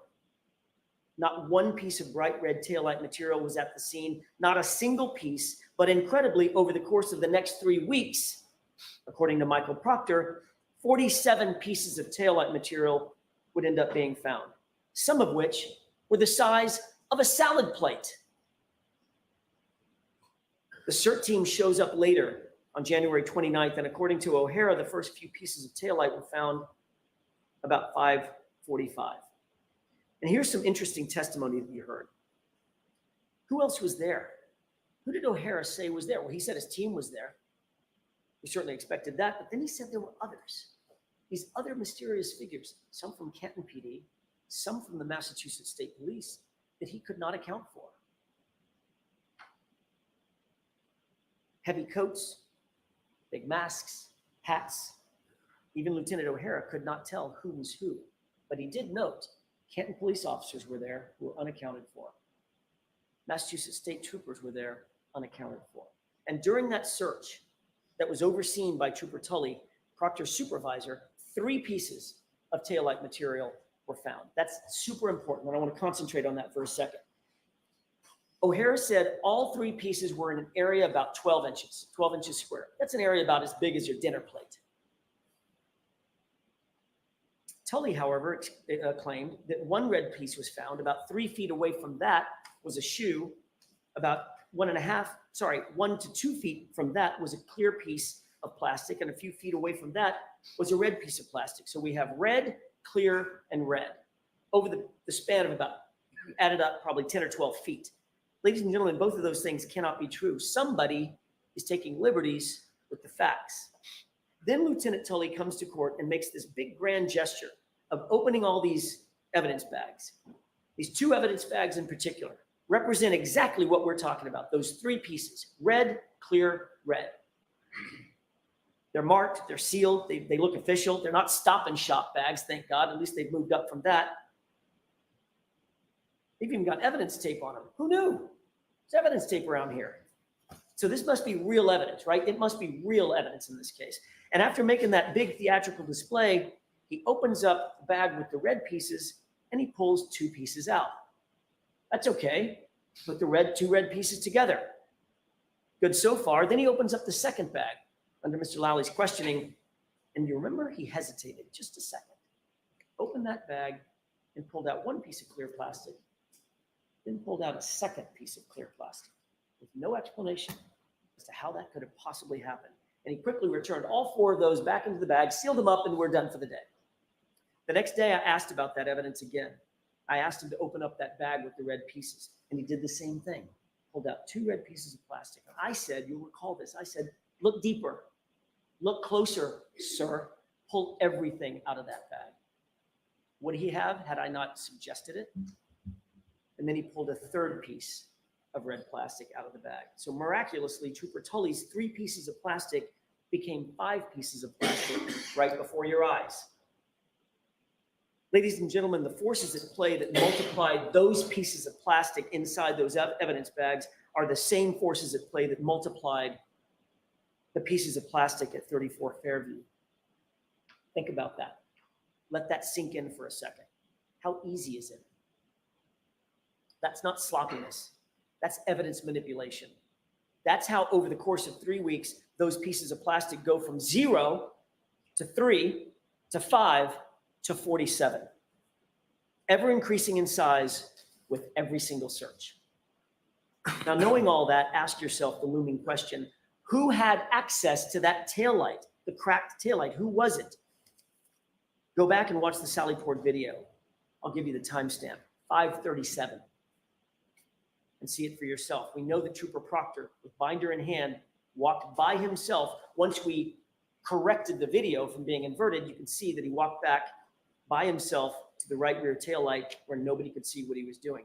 Higgins' own key swipes put him in the Sally Port that same afternoon and evening. And then the Sally Port video magically skips and Chief Berkowitz appears right next to Proctor at the back of that vehicle in the same spot, and they walk out of the Sally Port together. Where were they going? Remember O'Hara? Unidentified troopers in Canton Cops were at the search at 34 Fairview. How hard is it to drop a piece of plastic? We spent a long time talking about the compromised and altered and tampered and manipulated evidence. And now I want to switch and talk a little bit about the true facts in this case, because you did hear some true evidence and true facts. The Commonwealth presented about 67, maybe more, witnesses and expended 30 plus days of trial and 9 weeks of your life. Maybe we're in the 10th week. For what? It should be relatively simple, right? The Commonwealth claims that Karen Reed pulled up to 34 Fairview, John got out of the car, she reversed into him and hit him, and then she drove home. That's 4 facts. It's just 4 facts. That's all it is. What evidence do they actually have to prove that that SUV ever hit John? The answer is none. They don't have any. There's no evidence whatsoever that Karen Reed's vehicle ever struck John O'Keefe or that Karen Reed ever wanted to strike John O'Keefe. In fact, every single piece of material evidence in this case unequivocally proves the opposite. John went into that house. That SUV was not damaged by hitting John, and John's injuries did not come from being hit by a car. That's what the evidence actually shows. The Commonwealth knows that, and they've known it for a long time, and Proctor knows that. And because of that, the Commonwealth just resorts to character assassination and talking for weeks on end about the snow. Let's talk about what the real evidence actually shows, the unassailable science. Let's talk about the truth. Concerning John's injuries first, the Commonwealth's own medical examiner, Dr. Scortibello, could not conclude that John was hit by a car. Think about that. And she would not even say that it was a homicide. She told you without any dispute in this case, quote, evidence pointing toward one manner of death is no more compelling than evidence of her words, not mine. She went on to say it's just as likely that he was punched and fell backward. His injuries are consistent with that. In fact, in her expert opinion, his injuries are consistent with a physical altercation, as she testified, but they are not, in her words, not classical injuries from an auto pedestrian accident. That by itself is reasonable doubt. But the evidence and the truth goes far further. We introduced you to not one, but 2 thoroughly credentialed medical examiners or medical experts, Dr. Sheridan and Dr. Russell, both of whom said John's arm injury is consistent with an animal attack. Dr. Russell studied, diagnosed, and treated 1,000, up to 1,000 animal wounds. She's an expert in animal wounds, and she was unequivocal. Those wounds are from an animal, likely a large dog, which means that John was attacked inside the home where Chloe was. There is no other possibility. And Dr. Sheridan, for his part, with thousands of 13,000 autopsies under his belt, decades of experience as the chief medical examiner, who's triple credentialed in anatomical, forensic, and neuropathology, he told you that John's injuries are inconsistent with a motor vehicle accident or incident. They're consistent, however, with a physical altercation. In layman's terms, the science proves John was beaten. That also is reasonable doubt and should end this case. But the facts and evidence don't stop there. two of the most highly educated and highly qualified engineers you'll ever meet, Dr. Dan Wolf and Dr. Andrew Rinchler, mechanical engineer and a biomechanist.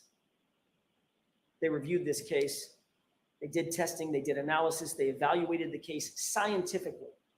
They were not hired by the defense, not by the Commonwealth. They're completely 100% independent of any party in this case. And they were equally available, by the way, to the Commonwealth. They could have called them. They explained that John's injuries were not caused by being hit by Miss Reed's SUV, and that the SUV was not damaged by coming in contact with John O'Keefe's body. That should end the inquiry right there. Both sides of the equation. From a physics, engineering, and biomechanical standpoint, they established that John O'Keefe was not struck by Karen Reed's vehicle, period. And that is yet another fact that establishes reasonable doubt and should put an end to this case. So instead of calling the ARCA experts, which they had available to them, the Commonwealth chose to introduce you to Trooper Joe Paul. You'll remember his testimony. I think I'm being kind when I say that Trooper Paul's analysis lacked credibility. Trooper Paul lacks the experience, the education, the training, the background, and the knowledge to not only render opinions on these issues, but to even understand the issues themselves.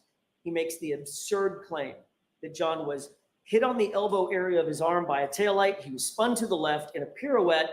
His arm stayed on the light long enough for the shards of plastic to explode around him, scratching his arm, even though he was wearing long sleeves, then projecting him 30 feet to the left, but not before making a stop to hit his head on either the curb or the pavement, before coming to his final resting place with his unbroken phone tucked neatly under his body.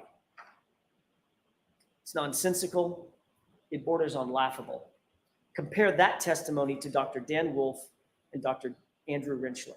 Both PhDs in engineering, both top of their field in accident reconstruction, both published peer-review articles on the issues. Both men are highly sought after by the likes of national sports leagues and the United States Department of Defense. And these men are unrivaled in accident reconstruction. What did Dr. Rinchler say before he left the stand? This was even under cross-examination.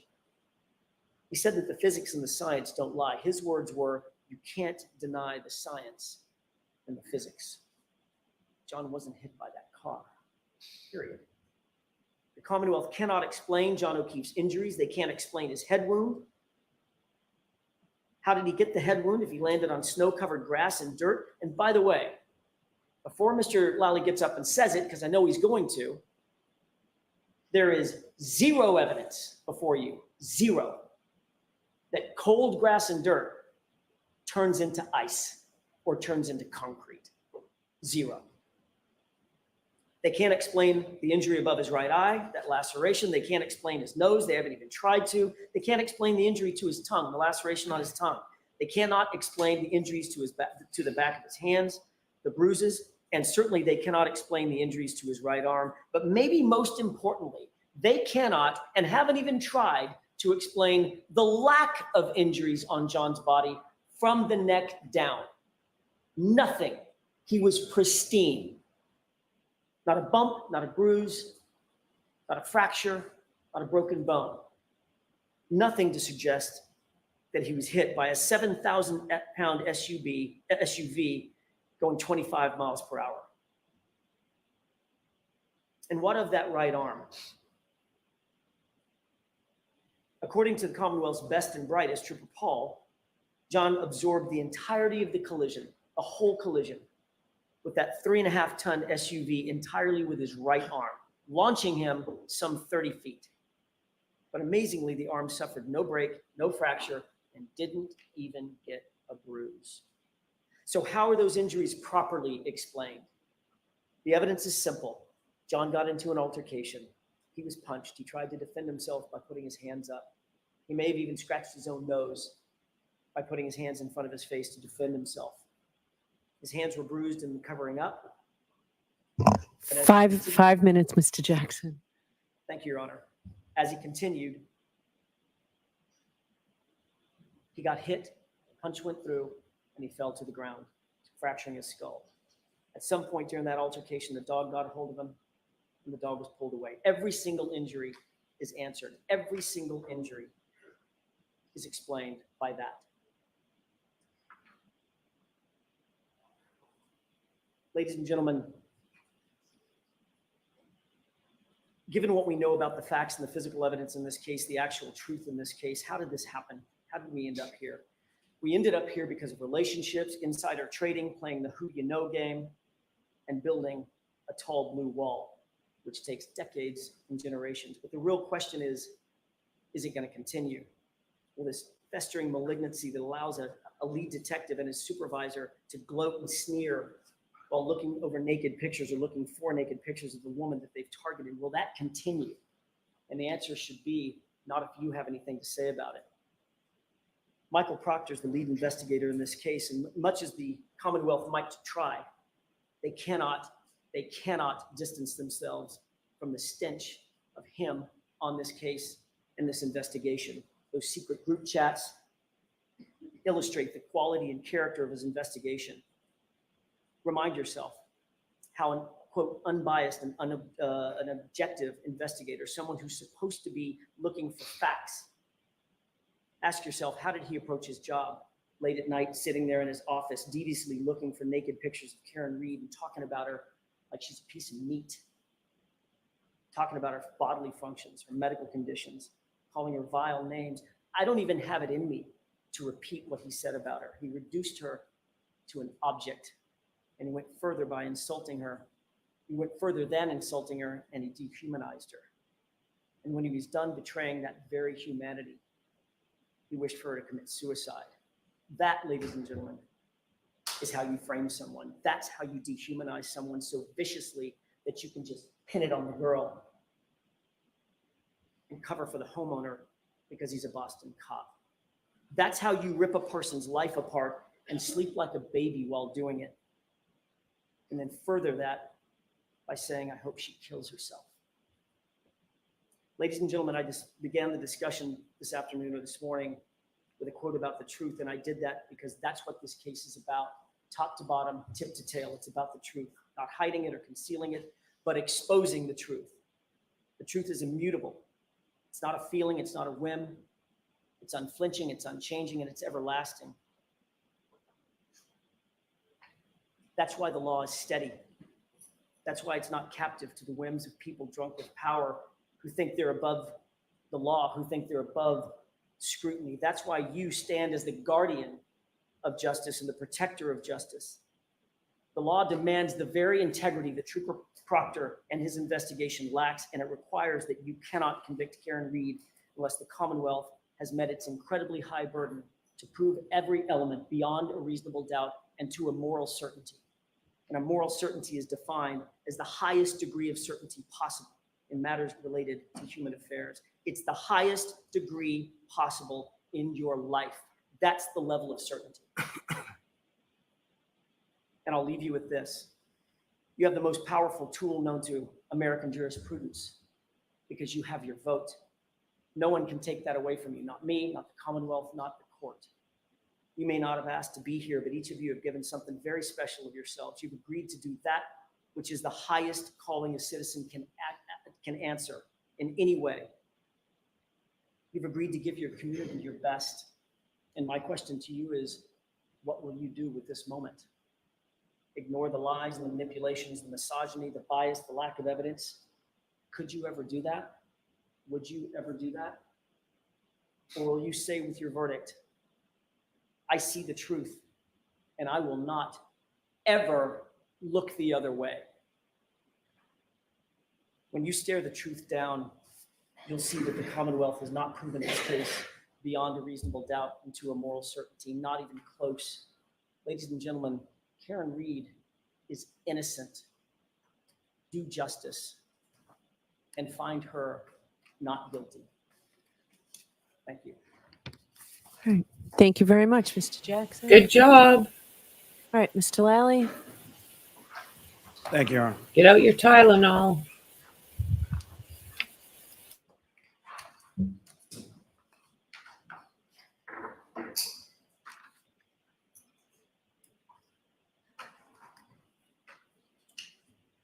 I hit him, I hit him, I hit him, I hit him.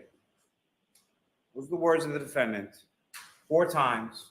You heard testimony from 4 different witnesses. 3 times, who overheard Lally, and observed allegedly. those statements from the defendant on January 29th, 2022. You heard testimony from firefighter Timothy Nuttall. He was trying to bag valve mask Mr. O'Keefe. He was working on resuscitative efforts to try to save Mr. O'Keefe's life. He asked if anyone saw anything or knew what happened, and the defendant said, I hit him, I hit him, I hit him, I hit him. Firefighter Anthony Flamati was asking if anyone had information on why Mr. O'Keefe was there in the snow. The defendant repeatedly said, I hit him, I hit him, oh my God, I hit him. Firefighter Katie McLaughlin was tasked by firefighter Flamati with asking for biographical information and for what the cause was of the traumatic injuries that all the firefighters testified that they observed on Mr. O'Keefe. She asked the defendant, and the defendant said, I hit him, repeatedly. Firefighter McLaughlin asked for clarification. You did what? And the defendant repeated, I hit him. Jennifer McCabe stated initially over the phone when speaking with the defendant that the defendant said, could I have hit him in the car while they're on the phone with Ms. Roberts going from Ms. McCabe's house to Mr. O'Keefe's house? Did I hit him? Could I have hit him? Once on scene, once asked, as Ms. McCabe described by an EMT, for name, age, things like that related to Mr. O'Keefe, what caused the trauma? She indicated in her testimony that the defendant said repeatedly, I hit him. You heard testimony from Officer Sarif, statements that he attributed to the defendant as saying that morning, this is all my fault. This is all my fault. I did this. This is what the defendant is saying on scene. Since then, stories changed a little bit. But those were the words that came from the defendant's mouth on January 29th, 2022, as John O'Keefe lay dying on the front lawn of 34 Fairview Road, where the defendant had left him after striking him with her motor vehicle several hours before, and then left him freezing there in a blizzard. There's certain things that have come up over the course of this trial as far as evidence and testimony are concerned, little things. And what I would suggest to you, it's those little things that are quite telling as it pertains to the defendant's statements and the defendant's actions over the course of January 28th and January 29th and beyond. And I'm going to bring some of those to your attention as I go through, but just ask you to keep that in mind as far as when you're deliberating, when you're reviewing this testimony and this evidence. The little things matter. The little things start piling up in this case. Throughout the course of this trial, you've heard a lot of purported evidence or questions of witnesses in an attempt to distract you from the evidence in this case. It's essentially defense by obfuscation. It's a 3-card money trick. The facts and the evidence in this case are your card, they're the Queen of Hearts. And so what I want you to, or what the defense wants you to do is not look at that card. Look at anything else. Look at movement, look at this person, look at that person, look at text messages, look at this. Don't pay attention to the facts and the evidence, because if you do, what it will ineluctably lead you to is that the defendant is guilty of each of the 3 indictments before this court. The evidence and the facts of this case are for you, the jury, to decide. Using your common sense, using your life experiences as your guide through that as you go. Before I turn to that evidence that I will submit to you ineluctably demonstrates the defendant's guilt, let me first just address Trooper Proctor. The text messages from Trooper Proctor are unprofessional, they're indefensible, they're inexcusable. However, as distasteful as those messages are, and their content is, I submit they had no bearing whatsoever or impact whatsoever on the integrity of the entirety of the investigation that the Massachusetts State Police collectively conducted into John O'Keefe's death here. As was asked of Trooper Proctor on cross-examination, these were texts from his personal phone. that he never thought would see the light of day. He was asked whether or not he ever thought that he would be asked about these in a courtroom, put to him in sort of a safe space, a safe place for him to discuss, if you will. What do you not see in those text messages? You don't see any discussion or any illusion of any conspiracy, of any framing of the defendant, of any planting of any evidence, no evidence whatsoever. Why? Because it didn't happen. There is no conspiracy, there is no cover-up, there is no evidence of any of that beyond speculation, rampant speculation and conjecture on behalf of the defense. Two things can be true at the same time. They're mutually exclusive. The texts from Trooper Proctor are distasteful, they're disrespectful, they're unprofessional. There's no defense to them. And the defendant killed John O'Keefe. Turning to the evidence, let me first talk a little bit about John O'Keefe. You heard a lot about him over the course of this trial, about his selfless story through his family and friends that loved him, including his adopted niece and nephew. You heard a lot about the lives he touched and the different people who he had friendships with. You heard a lot about from those particular friends and from his family. Turning to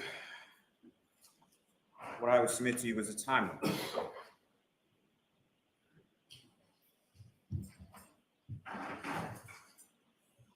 This may be a little hard to see up here. What I'm going to go is from left to right. January 28th, 2022, 9:49 in the morning, Karen and John begin fighting over text messages. 2:25 p.m. in the afternoon, the defendant texts Mr. O'Keefe, "Tell me if you are interested in someone else. Can't think of any other reason you've been like this." John texts back, "Nope."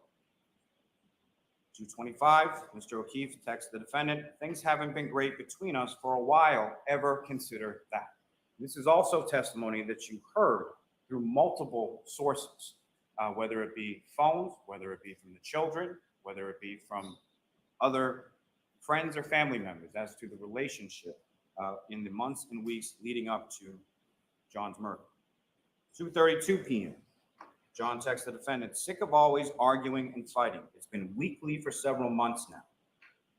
He then texts the defendant, "OMG, stop calling." This is during the time frame that Trooper Garino was talking about, with 18 phone calls, most of which were rejected, some of which were missed, and a couple of which were answered over the course of this afternoon, as she's continuing to needle and try to engage him in a fight that he doesn't want to have. 2:33 p.m. The defendant texts John, "So you're not into this anymore." 2:34 p.m. John texts the defendant, "I am not answering. Stop calling." The defendant then texts John, "Then stop starting with me." 2:38 p.m. The defendant texts John, "I'm going to grab a drink in a bit." 2:38 in the afternoon. Around 3 p.m. is the testimony you heard from Erin O'Keefe in regard to the defendant texting her, asking if she can go out without her husband, Paul, asking him to go out for a drink. This is while Erin O'Keefe testified she was waiting for one of her children at the bus stop, picking that child up around 3 o'clock in the afternoon. This is also the point in which the defendant says to Ms. O'Keefe, "Wish I didn't speak to another O'Keefe after 2004. 7:30 p.m., you have Mr. O'Keefe and Mr. Camerano arriving at C.F. McCarthy's, with the defendant arriving at 8:51. 8:58 p.m. is when the defendant receives drink number 1 at C.F. McCarthy's. Vodka soda, tall cylinder glass, lime, and a straw. 9:13 p.m., drink number 2. 9:20 p.m., drink number 3. 9:33 p.m., drink number 4. 9:57 p.m., drink number 5. 10:22 p.m., drink number 6. 10:29 p.m., drink number 7. 7 drinks from 8:58 p.m. through 10:29 p.m. when she receives that last drink at C.F. McCarthy's. The drink that she indicates to Sergeant Mechanic and several others on the next day that she did not take with her from C.F. McCarthy's to the waterfall, which several individuals at the waterfall testify that she produced from her coat when she walked in, and that you can clearly see on the C.F. McCarthy's video her walking out the door with the same tall cylinder glass in her right hand. Now, understanding that some of these drinks are not the full tall cylinder drinks. What she's doing is she's getting shot glasses of vodka and then pouring them into the drink after she's consumed the drink.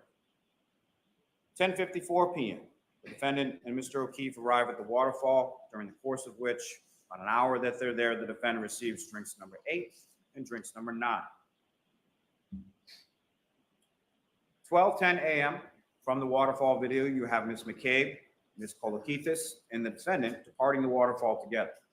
Interestingly, around the same time, you also have the text and screenshot communications between Colin Albert and Allison McCabe in reference to him getting picked up at that time. You also have testimony from Brian Albert, Nicole Albert, Caitlin Albert, Brian Albert Jr. in reference to them sort of walking in from the waterfall as Colin Albert is walking out of 34 Fairview Road, gets picked up by Ms. McCabe, and then is driven home. 1 minute later, 12:11, Mr. O'Keefe is then on the waterfall video walking out with cocktail glass in his right hand. At 12:14 a.m., Mr. O'Keefe texts Ms. McCabe, "Where to?" 12:14 a.m., based on the fact that she's driving, and Ms. McCabe indicated in his testimony that she should call him instead of texting while driving, Ms. McCabe calls John O'Keefe. Speaks with him regarding directions, or going over which way to come in Chapman Street, over Cedar Crest, as far as coming into Fairview Road. 12:15:38 a.m., the defendant's vehicle drives by the Canton Library. You can see that on the video. 12:17:56, the defendant drives by the Temple Beth Abraham video. Again, you can see that on the video. Remember also the testimony from Lieutenant Tully in regard to the CSLI data and the ranging data in reference to it coinciding with what you observed, the black SUV, from each of those respective videos. 12:19:32, Mr. O'Keefe enters 34 Fairview Road into his Waze app on his phone. 12:23 a.m. is when the defendant conducts a 3-point turn on Cedar Crest and travels back toward Fairview. That's from Mr. O'Keefe's GPS native location data from his phone. Around the same time at 12:23 and 12:24 is when you have that testimony from Ryan Nagel, Heather Maxon, and Ricky D'Antono pulling into Fairview Road around the same time and pulling in behind the dark SUV. 12:25 a.m. is the last native location GPS data of John O'Keefe's phone.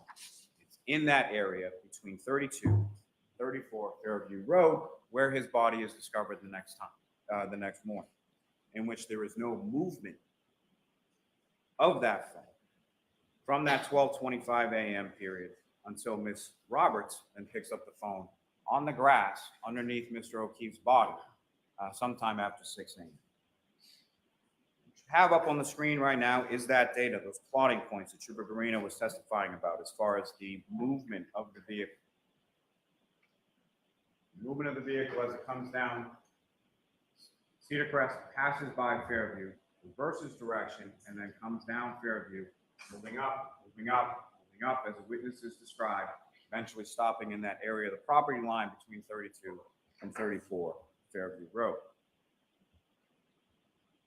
which happens to coincide with the vehicle control history database information from the Toyota text stream, which you now have up on the screen before you here, indicating that following that 3-point turn, approximately 8 minutes after that, from Trooper Paul's testimony, as far as the mileage, 36 to 38 miles, matching up with the time that the vehicle is in front of 34 Fairview Road, that the vehicle travels in reverse, in a straight line, with 24.2 miles per hour for 62.5 feet, with a minor steering angle change, which the trooper indicated was consistent with a pedestrian collision. At 12:30 a.m., you have that second triggering event 8 minutes after the 3-point turn when the vehicle is in reverse at 24.2 miles an hour. 12:35 is when the defendant calls John, and that's unanswered. 12:36 is around the time that the defendant's phone connects to the Wi-Fi at 1 Meadows Ave, Mr. O'Keefe's home. 12:37 is when the defendant leaves this voicemail.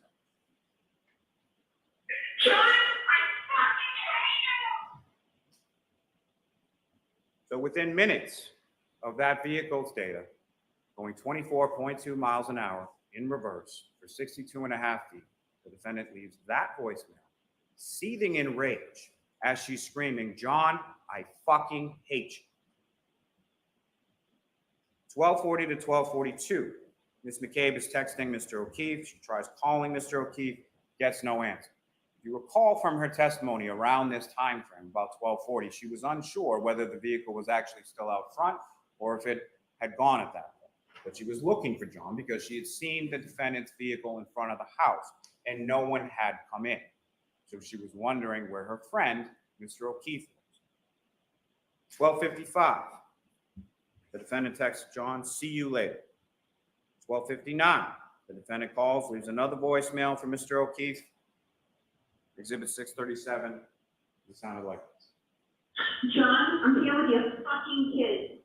Nobody knows what the fuck you are, you fucking pervert." But somebody did know where Mr. O'Keefe was. The defendant knew exactly where it was. She had driven him there. She had struck him there. She had left him to die there. 1:02 a.m., the defendant leaves another voicemail with no content. And then she texts John, "Your kids are fucking alone." 1:09 a.m., the defendant texts John, "I'm back in Mansfield. The kids are home alone." She's not. GPS, as far as it never disconnects from the Wi-Fi until the following morning. There's no indication that Ms. Reed left and went to her home in Mansfield at any point. 1:10 a.m., the defendant calls her parents. 1:11 a.m., she calls Mr. O'Keefe and leaves this voicemail. "John, I'm going home. I cannot babysit Amy. I need to go home. You are fucking using me right now. You're fucking another girl. Kim's sleeping next to me. You're a fucking loser. Fuck yourself."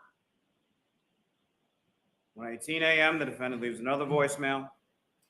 Now, about 1:43 or 1:45 a.m. is when Julie Nagel testified that they were leaving the house.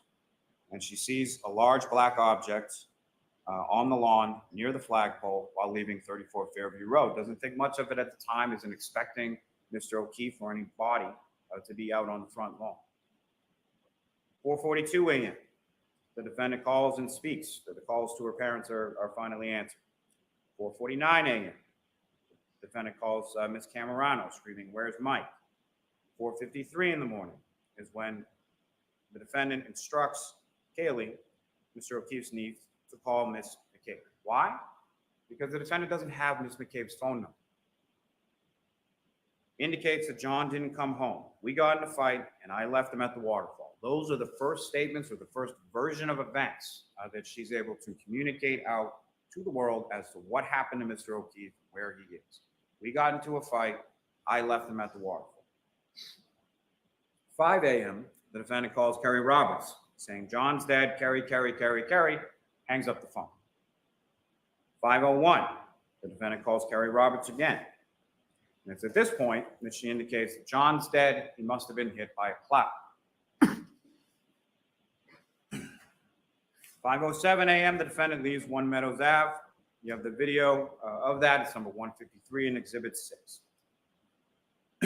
We'll get to that a little more in a moment. About 5:10 a.m., the defendant calls Kerry Roberts. Ms. Roberts starts calling hospitals, calling KCP, calling 911, something that you would do if you didn't know where Mr. O'Keefe was for all of these hours, that all of these other phone calls are being made and these text messages are being sent, and calling your parents, and all of these other things. No calls to 911 from the defendant. While John O'Keefe is laying, freezing, and dying from a brain injury and a skull fracture on the front lawn of 34 Fairview Road. 5:11 a.m., the defendant's vehicle is seen on the Canton Library camera heading towards the waterfall. Seems to be sort of retracing the steps. 5:18 a.m., the defendant's vehicle is seen at Washington Street and Chapman on the Temple Beth Abraham video, heading in the same direction that it was the night before when it was heading to 34 Fairview Road. 5:35 is when the defendant arrives at Ms. McCabe's house. Ms. Roberts arrives shortly thereafter. Both of them see the broken taillight at that time in the driveway. Now that gap of 5:18 to 5:35 is way too much time to be driving from the area of the waterfall to Jennifer McCabe's house. And as I indicated a moment before, heading in the same direction, same directionality, retracing the steps from the night before, heading towards 34 Fairview Road. Why is it that the defendant can see Mr. O'Keefe when they eventually get to Fairview Road and no one else can? It's because she knew exactly where he was. She had hit him and left him there the night before, and she had gone back during that time frame between 5:18 a.m. when she's seen on the Temple video and 5:35 when she arrives at Ms. McCabe's house. 5:33 is when the defendant, Ms. McCabe, and Ms. Roberts return to One Meadows Ave searching for John. 6:03 is when the defendant, no one else, spots Mr. O'Keefe's body buried in the snow. Exhibit 12, indicating this cruiser camera video, which I know you've seen a dozen times. So where I'm starting it from this point in this card right here is the spotlight that Officer Saraf had to use in order to locate, even with the vehicle of Ms. Roberts parked right in the middle of the road.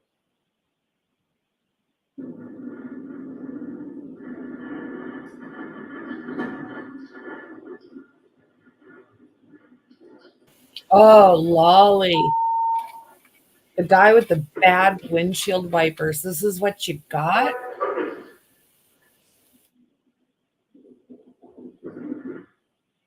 In the darkness, in the snow, in the blizzard, in those conditions, the defendant sitting in the back seat of the vehicle knows exactly where Mr. O'Keefe is, covered in snow, as you heard from all of the paramedics, from the civilian witnesses, from the first responders. The defendant knows exactly where he is. 6:07 a.m., Ms. McCabe calls 911. 6:08, the defendant leaves that 4 or 5 minute voicemail, leaving the phone in the car for some reason to Mr. O'Keefe's phone. 6:23 and 6:24 in the morning is when Ms. McCabe conducts those Google searches. 7:50 in the morning is when Mr. O'Keefe is pronounced deceased at Good Samaritan Hospital.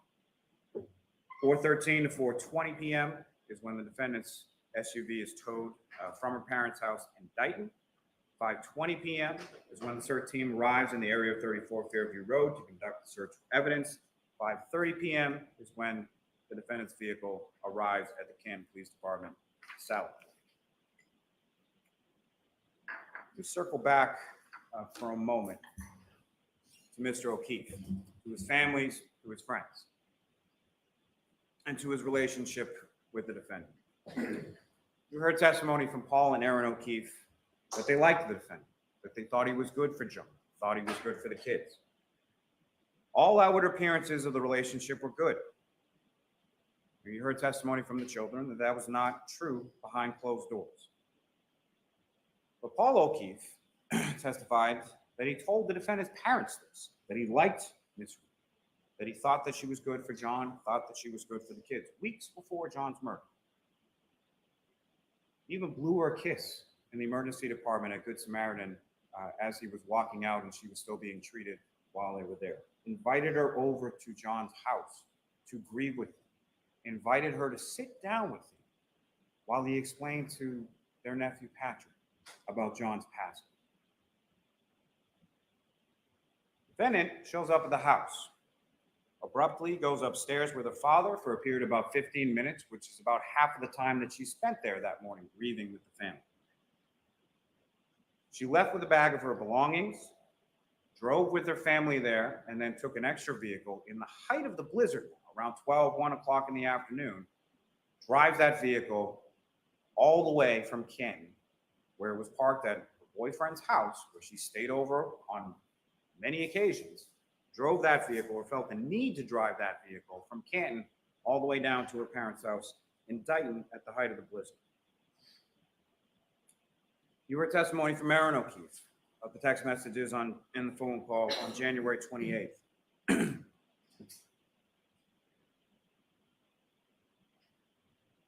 Heard that Aaron O'Keefe called the defendant on the morning of the 29th because she was concerned for her. She wanted to know what was going on with someone she considered her friend.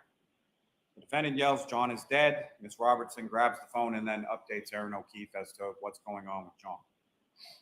Aaron O'Keefe again calls back later because she's concerned for someone that she considered her friend. How does the defendant respond? These are some of the little things. The defendant indicates to Ms. O'Keefe that she just has to remember the bad times and indicates to her, "I don't think I'll ever see you guys." This is after she's done her quick in and out at One Meadows Ave and is now with her parents or with her father, driving that car, essentially taking the murder weapon from Canton and bringing it down to her parents' house in Dayton. She's indicating over the phone to Aaron O'Keefe, "I don't think I'll ever see you guys." Why? If she didn't kill John, why would she say that? You heard a lot of testimony about New Year's Eve in Aruba. You heard the testimony from Ms. O'Keefe in regard to them exchanging, her and the defendant exchanging text messages on the flight down, arranging times to meet up. And then the defendant telling Aaron via text message that she caught Johnny kissing Laura's sister in the hotel lobby. She got into an argument about it, and then they never met up, meaning the defendant, Mr. O'Keefe, got into an argument about it, and she and Aaron O'Keefe never ended up meeting up in Aruba. You heard testimony consistent from Laura Sullivan, Marietta Sullivan, as well as the children. The kiss never happened. It never would happen based on the relationship, the godfather relationship that John O'Keefe had with Laura Sullivan, her family, and particularly Laura Sullivan's child. The defendant persists with this unfounded suspicion and accusations of infidelity in her text messages with Mr. O'Keefe, in her text messages with Mr. Higgins, where she's accusing Mr. O'Keefe of making out in the lobby with Marietta Sullivan. Both of the Sullivans and the children have the defendant and Mr. O'Keefe following this incident with Marietta Sullivan going into a room. Both of the children testified that they're in that room for about 20 to 25 minutes and they're arguing about the defendant indicating that Mr. O'Keefe kissed someone in the lobby. And you have Laura Sullivan's testimony about 20 to 25 minutes after her sister comes out and states her displeasure about the defendant. It's about 20 to 25 minutes before Mr. O'Keefe comes out, and then he and Ms. Sullivan have a conversation. Ms. Sullivan indicates that Mr. O'Keefe's phone is essentially blowing up, lighting up with calls and texts from the defendant. I would submit similar to the afternoon of January 28th. Mr. O'Keefe says she's crazy and he needs to take this and goes off from her. Ms. Sullivan has later conversations with Mr. O'Keefe on this Aruba trip, asks him if he's okay, asks him if he's happy. She indicated in her testimony that Mr. O'Keefe shrugs it off and says it is what it is. You heard testimony from the children about the arguments in the weeks and the months. And I know this is a displeasure to the defense counsel that the children came in and actually testified as to what happened behind closed doors in the house. They both recall frequent fights. They both recall Mr. O'Keefe trying multiple times to break up with the defendant, asking her to leave the house, the defendant refusing to leave the house. His niece, Kaylee, John tried to diffuse, he tried to walk away, and the defendant would follow each time during each argument. They both indicated that Mr. O'Keefe had told the defendant that the relationship had run its course, similar to language within the text messages you have between the defendant and Mr. O'Keefe. That Mr. O'Keefe was sick of arguing, again, mirroring those text messages from January 28th, leading up into going out to see if McCarthy's, eventually the waterfall, and the defendant killing Mr. O'Keefe in the early morning hours of January 29th. We have the testimony in regard to the ring camera. Kaylee indicated in her testimony that John had had that for about a year. So during the course of 2 years or so of the relationship with the defendant, he got it while he was dating the defendant. The defendant had the security codes to the garage. Neither of the kids had access to the camera. Trooper Garino checked the laptop and the desktop that were left after the defendant did the quick cleanup upstairs with her father, upstairs in the home. Neither of those devices had access to the ring cameras. John had access on his phone. The defendant indicates, if you recall, in some of those text messages in regard to the romantic kiss that she placed on Mr. Higgins earlier on January, whatever it was, during the Patriots game. Mr. Higgins and Mr. Jackson was indicating weren't very good friends with Mr. O'Keefe, but had been invited over to his home for a Patriots game, in which time the defendant escorted Mr. Higgins out of the garage and placed a romantic kiss on him. But during those text messages, when they're talking about that, if you recall, the defendant is saying something or joking about something that Mr. O'Keefe had been looking at the videos and had been asking her if there was something going on with her and Mr. Higgins. And what was her response to that? I know where the cameras are. There are only two videos missing from that ring system. One being the defendant getting to Mr. O'Keefe's house after murdering him, and the other when the defendant is showing Ms. McCabe and Ms. Roberts the broken taillight, both of which, both Ms. McCabe and Ms. Roberts testified as having occurred. No video of that. The variety of stories that the defendant tells on the morning of January 29th. There are text messages and voicemails from the defendant to Mr. O'Keefe, 53 phone calls from 12:33 a.m. to 6:03 a.m. 0 phone calls to 911. The defendant calls Katie Camerano. The defendant calls her parents at 1:18 in the morning, 4:38 in the morning, 4:42 in the morning. The call then from Kaylee's phone to Ms. McCabe, because the defendant didn't have Ms. McCabe's phone number. Both Kaylee and Ms. McCabe indicate that the defendant initially indicates or says that she got into a fight with Mr. O'Keefe and left him at the waterfall. From this information, Ms. McCabe then testifies she starts to call her Julie Albert, because Chris Albert, Julie Albert, they live close by the waterfall. Maybe that's where he went. As the phone is ringing, this is a phone call that both Ms. Albert and Ms. McCabe testify was never answered. As the phone is ringing, her husband Matthew McCabe reminds her that they saw the defendant and Mr. O'Keefe and the car outside of 34 Fairview, so she hangs up. During this call, or during these subsequent calls, the defendant indicates to Ms. McCabe, maybe I hit him, did I hit him? She then calls Ms. Roberts at 5 a.m. on the dot, indicates John's dead, hangs up the phone, calls back a minute later, indicates that Mr. O'Keefe was now hit by a plow and that he's dead, and then indicates further that she's drunk and doesn't remember. She tells Ms. McCabe about the cracked taillight before they even get in the vehicle and go anywhere, as you recall the testimony of Matthew McCabe, indicating that he has some concerns about them driving around in a vehicle with a damaged taillight in the middle of a blizzard. Ms. Roberts' testimony that she saw the broken taillight in the driveway at Ms. McCabe's house, and that it was consistent with what she observed in the photographs that were shown to her of it later in the Sally Port at the Canton Police Department garage when the search warrant is executed on February 1st. You have the text messages between the defendant and Laura Sullivan from January 29th, in which the defendant indicates to Laura Sullivan that John is dead, indicates that we found him in the snow at 5 a.m. And every indication is that he was found in the snow by the defendant, Ms. McCabe, and Ms. Roberts around 6 a.m. 5 a.m. would be about an hour before. 5 a.m. would be between that time of where the defendant is unaccounted for, heading in the direction of 34 Fairview Road, 5:18 and 5:35. Little things. The defendant asked Ms. McCabe to Google how long to die in the cold. She did so at 6:23 and 6:24 in the morning. You have the testimony of Ms. Hyde and Mr. Whitford as to SQLite databases, P-list databases, Knowledge C databases, state DB tabs, as far as all of that. Also from Trooper Garino as well. These searches were unequivocally done at 6:23 and 6:24 in the morning, and not at 2:27 and 40 seconds in the morning. They were not deleted by a user. That is not what deleted means. Frankly, Mr. Green, the last question that I asked Mr. Green is, was he aware that Cellbrite, and by Cellbrite, the person who designed that being Mr. Whitford, had to alter exactly how their software worked because of people like Mr. Green misinterpreting the data as he did in this case. And what did Mr. Green say? Yes.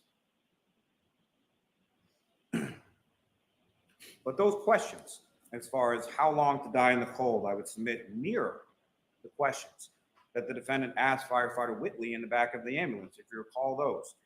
She asked firefighter Whitley how long to die in the cold without a jacket. She knew how Mr. O'Keefe was dressed. She knew when she left him to die in the cold how he was dressed. The defendant made statements to firefighter Becker that the last time that she saw Mr. O'Keefe, they were in an argument. Again, in the back of the same ambulance as firefighter Whitley. You have testimony from firefighter Woodbury. Same kind of questions. If Mr. O'Keefe could be alive without a jacket. You have the testimony from each of these firefighters as to sort of the vacillating emotional state of the defendant that morning. What you have in the testimony from firefighter Woodbury is that despite all that, there were no tears that he observed from the defendant at that time. What each of those first responders indicate is that the defendant repeatedly stated, is he dead? Is he dead? Not, is he okay? Is he going to be okay? How is he? Any sort of questions about the medical condition. Is he dead? That phraseology repeated over and over again. And when you take into juxtaposition that phraseology, text to Laura Sullivan, found him in the snow at 5 a.m. The unaccounted for time heading in the direction of 34 Fairview Road, 5:18 to 5:35. The repeated questioning, firefighter Whitley, firefighter Woodbury, asking Miss McCabe to look up those things in her phone. She's looking for confirmation, is what she's looking for when she asks over and over again, is he dead? Is he dead? Is he dead? You have the testimony that you heard from Miss McCabe and Miss Roberts. I say them together because as far as these two women were concerned, they did not know each other really at all. The only time, as they both testified to, that they had ever spent appreciably together prior to January 29, 2022, is when Mr. O'Keefe nicely took them out for sneakers because he had some sort of deal at a Reeboks outlet or something like that to sort of try to pay them back for the help that they provided him and the children. Jennifer with respect to the niece, and Kerry with respect to the nephew. But they're both contacted by the defendant in the early morning of January 29th. As Ms. McCabe testified, John was my friend. I love John. He was an amazing guy. At the waterfall, Mr. Albert said going home to have a drink with his son, Brian Jr., if anyone wants to come. Open invitation to the table. She said to Mr. O'Keefe and the defendant, you guys should come. Both the defendant and the victim indicated that they wanted to come and that they were coming. She describes the phone calls and the text messages that she receives from Mr. O'Keefe, that she's providing directions. She indicates she's providing them directions to go down Chapman. She describes how that is.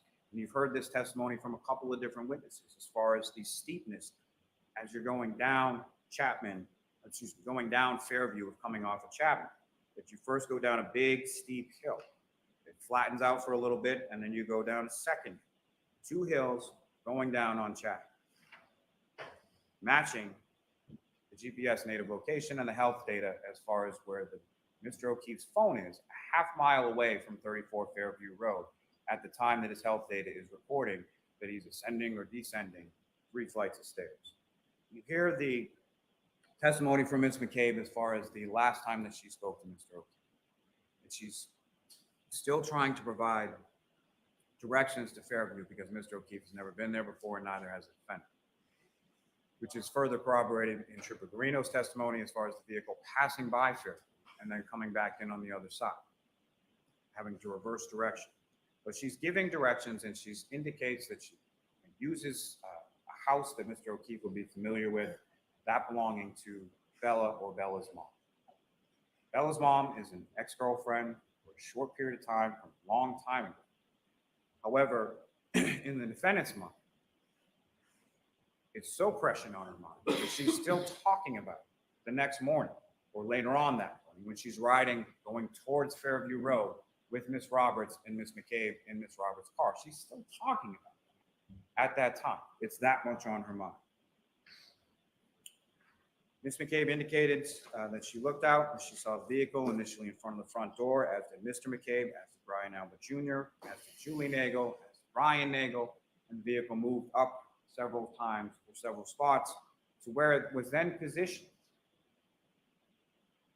initially at some point in front of the door. Then it moves up further so that it's in the area of the fire hydrant and the flagpole where Mr. O'Keefe's body was discovered later on that morning, at least by Ms. McCabe and Ms. Roberts, and then moves up further beyond that. And I say that in the sense of it moves up further beyond that with sufficient distance for it to then go in reverse for 62.5 feet at 24.2 miles per hour, striking Mr. O'Keefe and leaving him where he was found later on the 29th. Again, the testimony from Ms. McCabe that about 12:40 when she's texting him, she indicated in her testimony she couldn't be certain if Mr. O'Keefe was still out front or had left at that point. She wakes up to a phone call from John's niece, Kaylee, at 4:53 in the morning. This is from an 8th grader, 14-year-old girl. That's why she answers the phone at 4:53 in the morning. She then hears the defendant screaming loudly over and over again, Jen, Jen, Jen. John didn't come home, got in a fight, left him at the waterfall. The variations, the different iterations of that story as it evolves and changes over the course of that morning. Ms. McCabe then indicates to the defendant, we saw you outside of my sister's house. Then she starts yelling, Jen, Jen, did I hit him? Could I hit him? Then they start discussing, or the defendant brings up her cracked tailbone. Then both Ms. McCabe and Mr. McCabe hear the defendant screaming outside of their home at about 5 o'clock in the morning, or shortly after 5 o'clock in the morning. They go to Mr. O'Keefe's house. And both Ms. McCabe and Ms. Roberts indicates, and you heard this testimony from a number of different witnesses, friends and family of Mr. O'Keefe, that he had a rule, pretty strict rule in his house as far as you take your shoes off when you come in the house. And so what did Ms. McCabe and Ms. Roberts both do when they're entering in that house on January 29th? They take off their boots, they get out in the snow, they take off their boots in the mudroom, and then they walk in. What did they both indicate that the defendant did that morning when she came back to the house? Walked right in with the shoes. You hear that second voicemail. It's after the defendants arrived back at One Meadows Ave, after her phone is reconnected with Mr. O'Keefe's Wi-Fi. And you can hear the footsteps. Part of that may be in the garage, part of that might be in the house. Why is it that the defendant has no issue with wearing shoes in the house when Mr. O'Keefe has that strict rule? Because she knows where he is. She knows it's not an issue. He's not coming home because she hit him with her SUV and she left him in the snow. Yes, that's what it is. She walked in the house with her shoes off. Ms. Therefore, Roberts she and Ms. McCabe something. frantically sort of Oh, running around the house Lally. looking for Mr. O'Keefe. Defendant's not. They then get in the vehicle. They drive back towards Fairview Road. And again, the defendant from the back seat of the vehicle immediately sees the defendant, starts pulling and kicking on the door, and runs in sort of a beeline straight over to where Mr. O'Keefe is laying on the front lawn. She was sitting on that side of the vehicle, you shite head. We have the testimony from Ms. Roberts Mm-hmm. as far as John's phone. Mm-hmm. John's phone, when the firefighters They were all pick him up, intoxicated. call All of several them. witnesses testifying about that, pick him up on the scoop stretcher and then bring him over to the ambulance while they're conducting the resuscitation. Who plays It's Raining Men if you're sober? Ms. Roberts indicated What? that she observed underneath only the phone, but the phone on the grass. On the grass in the area that is completely covered in snow in every other area except under Mr. O'Keefe, which I would submit indicates how long Mr. O'Keefe has been there. Now recall, around 12 o'clock or so is when it starts to snow. Exactly, It starts to snow a little Dandy. bit. You heard all that testimony. And I know it was a lot of testimony about snow, a lot of testimony about weather, but there's a purpose to that. There's a point to that, okay? As far as the grass underneath Mr. O'Keefe's body, where his cell phone was, Ms. Roberts observed some 6 hours later after it starts snowing, it's still visible only under Mr. O'Keefe where his body is, which I would submit as evidence to you as to how long he's been there. Oh, Now, Lolly. on top of that, Go home, man. you also Go have home. hours of ring videos of the driveway as far as shoveling and Paul O'Keefe and other people snow blowing and shoveling and all those kinds of things. That's snow blowing, So that leaf is- blowing. If you look at those, if you look at the video, of the defendant crashing into Mr. O'Keefe's vehicle at a speed of anywhere from 0 to 5, which even Dr. Wolf would indicate would not cause the damage to the taillight that was observed in this case. Whatever. You know what you don't see? You don't see snow move off Mr. O'Keefe's vehicle when they come into contact. You don't see any red or clear plastic pieces in the snow. And if you look at those stills, not the ones that counsel put up there during his closing, but if you look at each of the video and the stills, you can see the damage consistent with the taillight at each and every point. You see the damage consistent with the taillight from the 507 video. You see the damage consistent from the 822 video from Lieutenant Ray from the cruiser camera video when he's pulling into the driveway. You see the damage consistent from the Dighton video at the defendant's home. You see the damage consistent from the right here, February 1st, 2022, when the search warrant is conducted and Ms. Hartnett removes all those pieces from the vehicle. The weather is also important when it comes to the hair. The magic hair, as Mr. Jackson likes to call it. See, the magic hair was actually frozen to the vehicle, as was the glass to the bumper, because the vehicle looked like that on the left when it was caked in snow, when Officer Barrow saw it in the driveway in Dighton as they were wading through 1.5 feet of snow, walking up, because remember, they didn't even pull into the driveway because they had to have someone come down and plow it before they could get into it. That's what the vehicle looked like. What you can see, however, is the damage to the taillight, to the side of that taillight, consistent with it. So that hair, that 7/8 of an inch hair, was frozen to the side. And as you remember, the testimony from Sergeant Buchanan about the heated condition of the Canton Police Department garage, and that's one of the reasons that they took it there, because the other barracks that they could have taken it to didn't have that heated condition. So yes, after it's been in there from January 29th at about 5:30 p.m. until February 1st when they conduct the search warrant, the hair isn't still frozen as it's contained within a heated garage, and the pieces of glass on the rear bumper have melted. The snow has melted, as you can see from left to right. The weather, also important, I would submit, weather was a weapon. Remember, the cause of death here is not just blunt impact injuries, it's blunt impact injuries and hypothermia. You heard all that medical testimony in relation to it, and you heard all that testimony in relation to the snow and the weather and the wind. Wind gusts up to 37 miles per hour while he's out, Mr. O'Keefe is out there in just a shirt and jeans.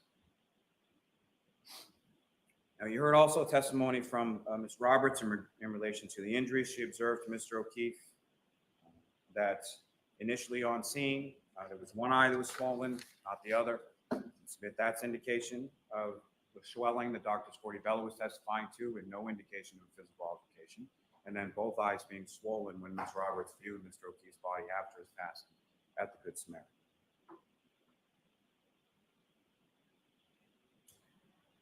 Submit that all the testimony tells you the same consistent account, internally, externally, from civilian testimony to investigator testimony to medical testimony to forensic testimony to the reconstruction testimony.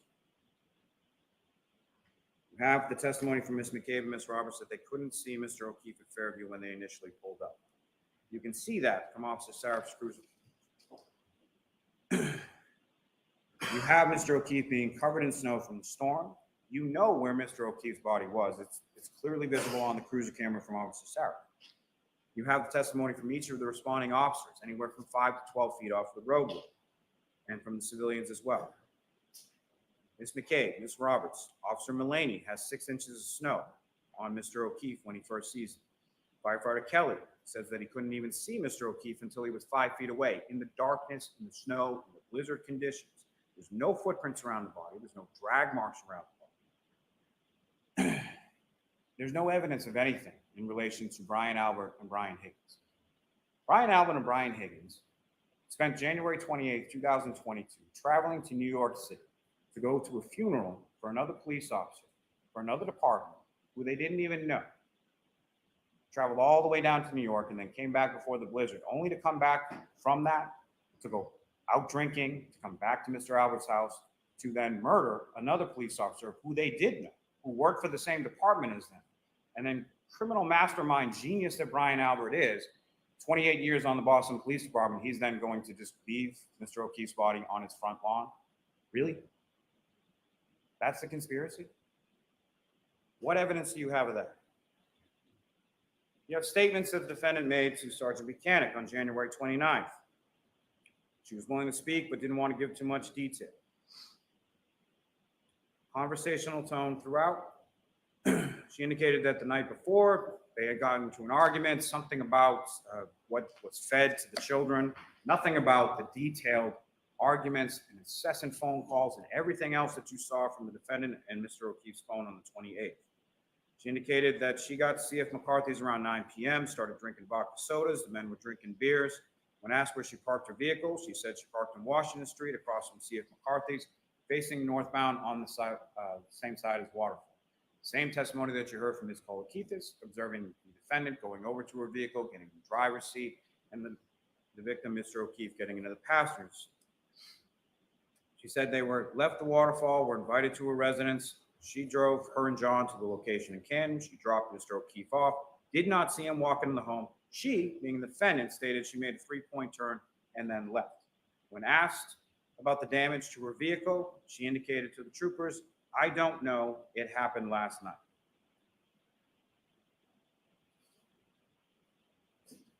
June 2022, you have that other recording of that other version that she now has evolved into, as far as stating to Sergeant Buchanan, "Are you aware that John was beaten up by Brian and Colin Albert? We're all in on the same joke, right? John was pulverized and my taillight was cracked." What evidence do you have of that? Mr. O'Keefe never went in the house. You have testimony from Nicole Albert, Brian Albert, Jennifer McCabe, Matthew McCabe, Caitlin Albert, Brian Albert Jr., Sarah Levinson, Julie Nagel, all indicating never went in the house. John O'Keefe's phone never went in the house, from the testimony and the data points that you have from Trooper Green.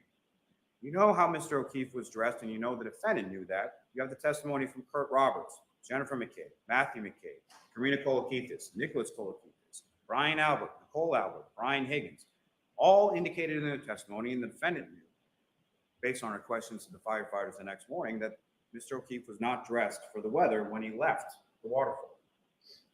The weather was a weapon. You have the testimony about the car, the defendant's car being there in front of the house, moving multiple times. You have that from multiple sources. You have that from Matthew McCabe. You have that from Jennifer McCabe. You have that from Brian Albert Jr. You have that from Julie Nagel. You have that from Ryan Nagel. You have the testimony of Ryan Nagel, Ricky D'Antonio, and Heather Maxon. Ms. Maxon indicated she saw a male passenger, female operator, as the vehicle was turned. Remember, they're coming towards Fairview at the same time. The defendant, after conducting that reverse, a three-point turn on Cedar Crest, is then taking a right onto Fairview, while Mr. Nagel, Mr. D'Antonio, and Ms. Maxon are taking a left onto Fairview. Mr. Nagel indicates that Mr. D'Antonio then flashes lights. During that time, Ms. Maxon can see inside the vehicle. She sees a male passenger. She sees a female operator. They follow the vehicle as they're turning onto the street. Lo and behold, they're going to the same residence. They park. There's nothing in between them and the defendant's vehicle. They indicate that at no time do they see anybody get out of the vehicle. At no time do they see any damage to the vehicle, or it hasn't happened yet. At no time do they see anyone leave the vehicle and go into the house. The vehicle moves up on different successive occasions, as testified to by Mr. Nagel and several others. And then as they're passing that vehicle, Mr. Nagel indicates that he sees a female operator in the vehicle with the dome light on. Interesting, when I asked Mr. Nagel, as far as when Julie Nagel came out to the vehicle, did he roll down the window or did he open the door? He indicated he opened the door. And I asked him, what happened when you open the door? What happens when you open the door to a vehicle? The dome light comes on. So there's a reason I would submit, or the inference that you can make, is that no one sees Mr. O'Keefe in the vehicle because that's the moment he steps out of the vehicle. And then they're gone. The Nagels, Ryan Nagel, Ricky D'Antonio, and Heather Maxon drive away from that. We heard the testimony from Julie Nagel and Sarah Levinson, the peanut butter and jelly sandwich conversation they have with Ms. McCabe, which while they're pulling away from the house, where everybody's attention is drawn, Ms. McCabe is turned around facing both of them in the backseat. Ms. Nagel is facing Ms. Levinson on the passenger side, looking out the window towards 34 Fairview Road. Ms. Levinson is looking back at Ms. Nagel away from that area. in which Ms. Nagel indicates that she sees a 5 to 6 foot dark blob on the lawn near the pole in the hydrant, which is just where Mr. O'Keefe is discovered the next morning. You have the testimony recalled, and you have text messages in regard to Colin Albert when he gets picked up. From Mr. Lally, 5 minutes. Yes, sir. Colin Albert, Miss Allison McKay, Brian Albert, Nicole Albert, Caitlin Albert, Brian Jr., all indicating that he was picked up around that time at 12:10 a.m. You have the testimony from Chris and Julie Albert, his parents, as far as when he comes home, kisses them goodnight before he goes to bed. You have that testimony in regard to Chris Albert, as far as how John O'Keefe and the defendant come to be at the waterfall in the first place, as far as John O'Keefe and his nephew coming in early in the day, getting a couple slices of pizza. What are you doing later on? Contained within those text messages. You have the testimony from Lieutenant O'Hara, Lieutenant Tully, Sergeant Mechanic about those items being recovered. And in particular, the items being recovered on January 29th by that search team. What did Lieutenant O'Hara say? The items were found close to the curb. The items were at ground level, 3 feet of snow that they had to sift through in order to find those particular things. The detail or the delay in the recovery of evidence. The photos in the video, most of which you have in evidence, is earlier in the storm. This is before the 18 inches of snow falls down, before there's drifts and 3 feet of snow in places. They found the evidence where it had been at that same ground level, in the grass, under the snow, at 34 Fairview Road. We heard all of the medical testimony, which I would submit is consistent, from firefighter Formati to Dr. Rice. We heard the testimony regarding the defendant's blood alcohol concentration from Dr. Fowler and Nick Roberts, 93 milligrams per deciliter, 0.07 to 0.08% at 9:08 in the morning. We heard it, Mr. Roberts' testimony in regard to the retrograde extrapolation, 0.13 to 0.29, extrapolating back to the time of the operation. The defendant admits to drinking vodka. It's on the receipts from C.F. McCarthy's and from the waterfall. And you have the witness testimony in the surveillance video in regard to that. The forensic testimony that you have. In regard to the medical testimony, you have the sort of pattern abrasions, the clear plastic that's recovered by Lieutenant O'Hara and Lieutenant Tully on January 29th. The clear plastic that has the dimples on it. No one, not Trooper Paul, not anyone, at any point in time ever said that Mr. O'Keefe's arm was out like this at the time that he struck and that he did a pirouette and then flew 30 feet in the air. 12 inches of abrasions that the doctors were, the biomechanical people were talking about yesterday, 12 inches and then 6 inches for the tail end, is easily solved by this. And the dimples on his arm are, that I would submit are consistent with the dimples on the tail light cover piece, are right around this area of the elbow. You have the testimony in regard to forensics as far as Mr. Porto, Mr. Bradford. John O'Keefe's DNA is on that tail light house, on the house. His DNA is there to the exclusion as well of Sergeant Mechanic and Trooper Crocker. Mr. O'Keefe's DNA is on the exterior of the broken drinking glass. Mr. O'Keefe's DNA and only Mr. O'Keefe's DNA is on his clothing and his fingernails, consistent with Dr. Scortibello's testimony that there is no evidence of a fight or an altercation.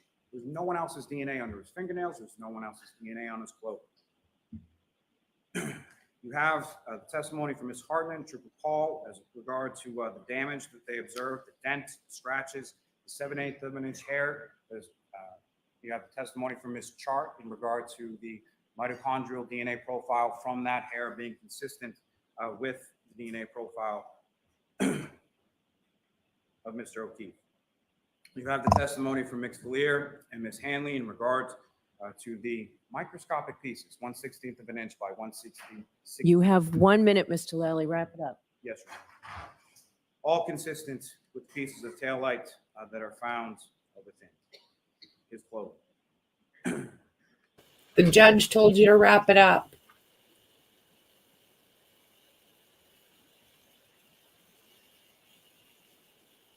What are you doing, Lally?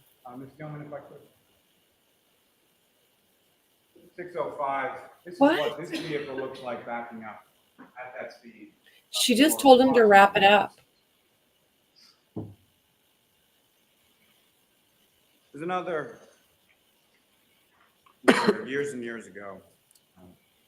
Started practicing in Norfolk County, Braintree, what is now Quincy. I eventually became a far smarter man than myself. Eventually became president of the United States. His name was John F. And whatever may be our wishes, Jesus. our inclinations, or the dictates of our passions, they cannot alter the state of the facts and the evidence. What the constellation of the facts and the evidence ineluctably demonstrate here is that the defendant drove her vehicle in reverse for 24.2 miles per hour for 62 and a half feet, struck Mr. O'Keefe, causing those catastrophic head injuries, leaving him incapacitated and freezing to death. Mr. Lally, I have to stop you. You've gone over. Serves you I right, can butthead. get one sentence. One sentence I'll give you. From that facts and that evidence, I would submit ineluctably demonstrates her guilt on each of the indictments before you, and I would ask that you find this. Thank you. That wasn't one sentence, dickhead. All right, thank you. Jurors, I have my instructions on the law I'm going to give you. My guess is it's probably about an hour. I'd like to start it now, but does anybody need a short break? We can take a short break. Okay, we'll come back in 5 minutes. Leaving your notebooks under your chair. All rise, jury out. You are muted. How do you think that went, guys? What do you think? Come on. Really? Oh, I'm so tired of the fan. Well, that was pretty frustrating to listen to because I didn't hear a lot I heard a lot of things that were fiction. Yeah, 5 minutes is 14. Exactly, friend. Oh, lordy, lordy. So there was stuff okay. I cannot get over how much room they allow for lawyers to lie.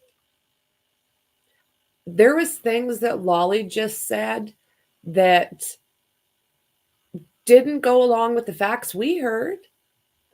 So how is that allowed? I'm sure it's obviously is, but how is it that we get to a point where you're not allowed to say a lot of truths while you're in court, but you are allowed to spout a bunch of fiction? I cannot get over what we just heard with Lally. He repeated himself over and over and over. And yeah. Closing arguments aren't facts. It's in the jury instructions. It is. But why are they allowed to do that? Why does the law allow lawyers that are supposed to be digging for the truth get up there and try and sway a jury with lies? They did. They looked pleased. I mean, they've heard the facts. They've had to mull them over day after day. Did they catch a lot of these lies that Lally was spewing? Wow. So probably what I'm going to do, yeah, lawyer's going to lawyer. It's just, what? Yeah, like selling used cars. Like, you go to law school to learn how to lie to juries? What the frick, man? This is just very frustrating. So probably what I'm going to do. So do you guys tell me, do you think, put a number 1 in there. I know there's not a lot of us, but I'm not that organized this morning. Put a 1 in there if you think we're going to get a verdict today. Because if you believe that, I'll probably just keep this stream open. Clear as oatmeal. Yeah, just frustrating to watch, you think more than a day. You think more than a day? I think that's what that means. Yeah, today.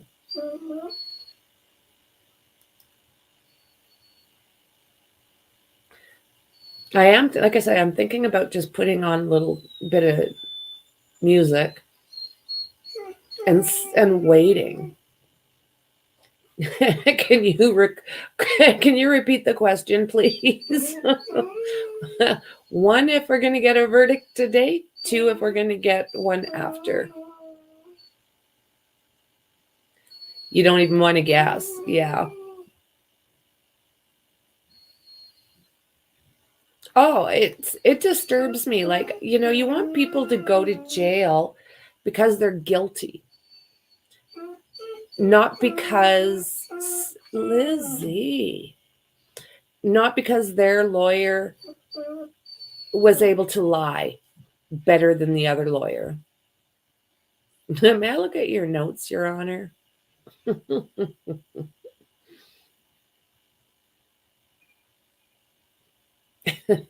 At 3.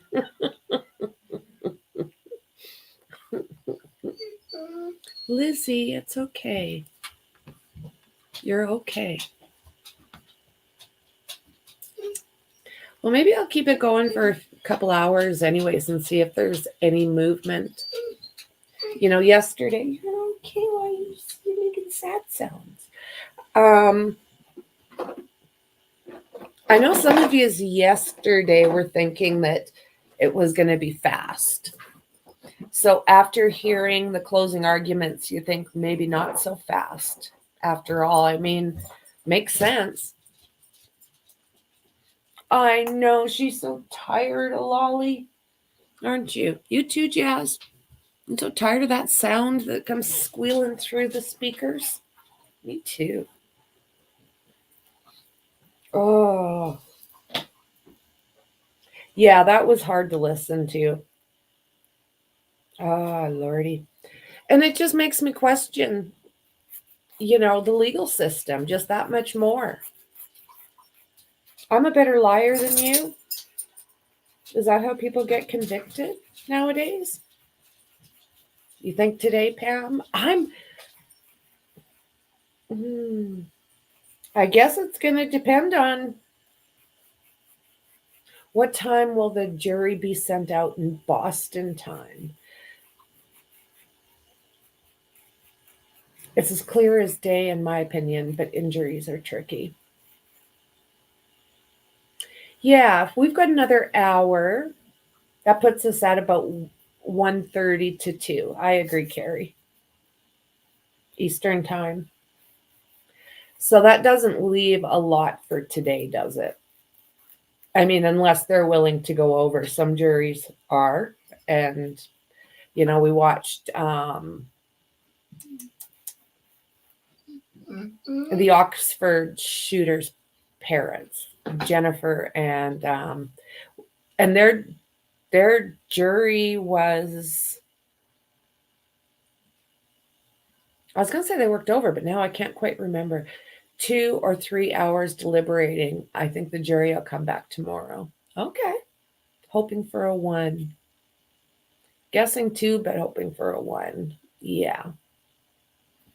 So if they stay till 4,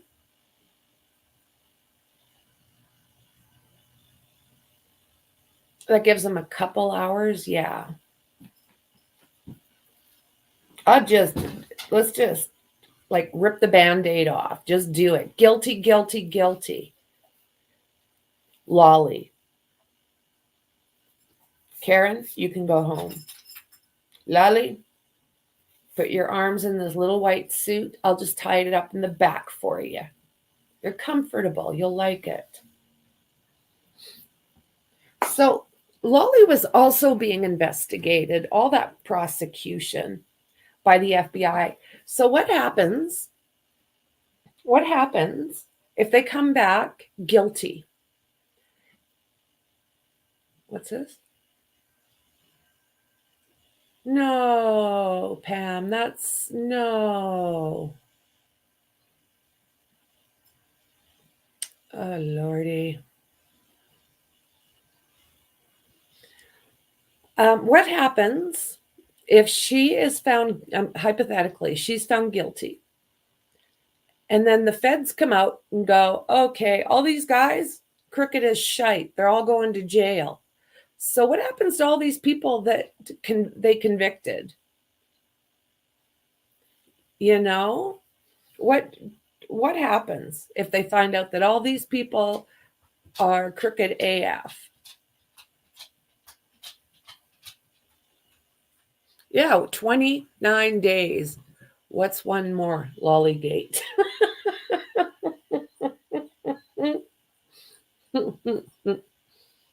Mm.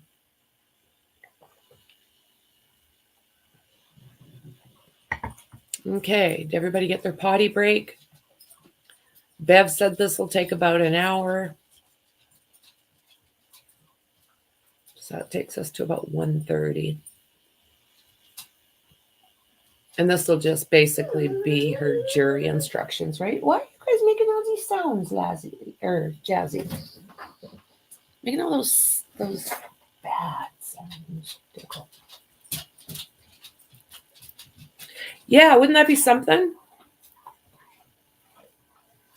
Yeah, that's the thing, Dandy. I hope they don't find her guilty. If they follow the law, it's not going to happen.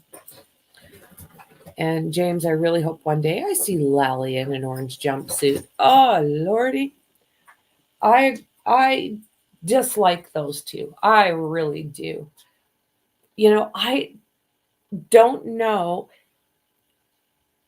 because I dislike them and I'm not up on the laws in Massachusetts, right? So how much is Bev actually doing that's illegal? I don't know how to answer that. Do the jury actually have to examine all the info from the case? No. It's there to refer to, but they don't have to go through and look at everything. They can go in and say, okay, what do you guys think? Where are we at? And they could have 12 that agree. Boom. And they're done that fast. Okay, one more, girls, one more. Or, you know, there could be a couple of them that are like, oh yeah, guilty, guilty, guilty. This said that. So they will have the material to go back and take a look at the information to see if they still believe the same thing. They should, yeah, I think a lot of times they do, don't they, James? Like just start with a vote. That seems to be pretty common. And then, you know, the questions or the difference in opinions, they'll go through and refer to all of the information to verify or contradict what they were thinking. May I sub to the Boston News? Okay, here we go. Frickin' Bev.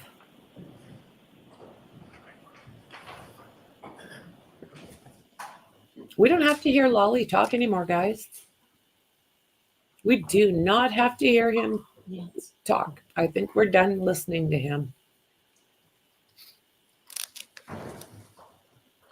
That's the thing, Dandy. There's zero evidence that she hit him.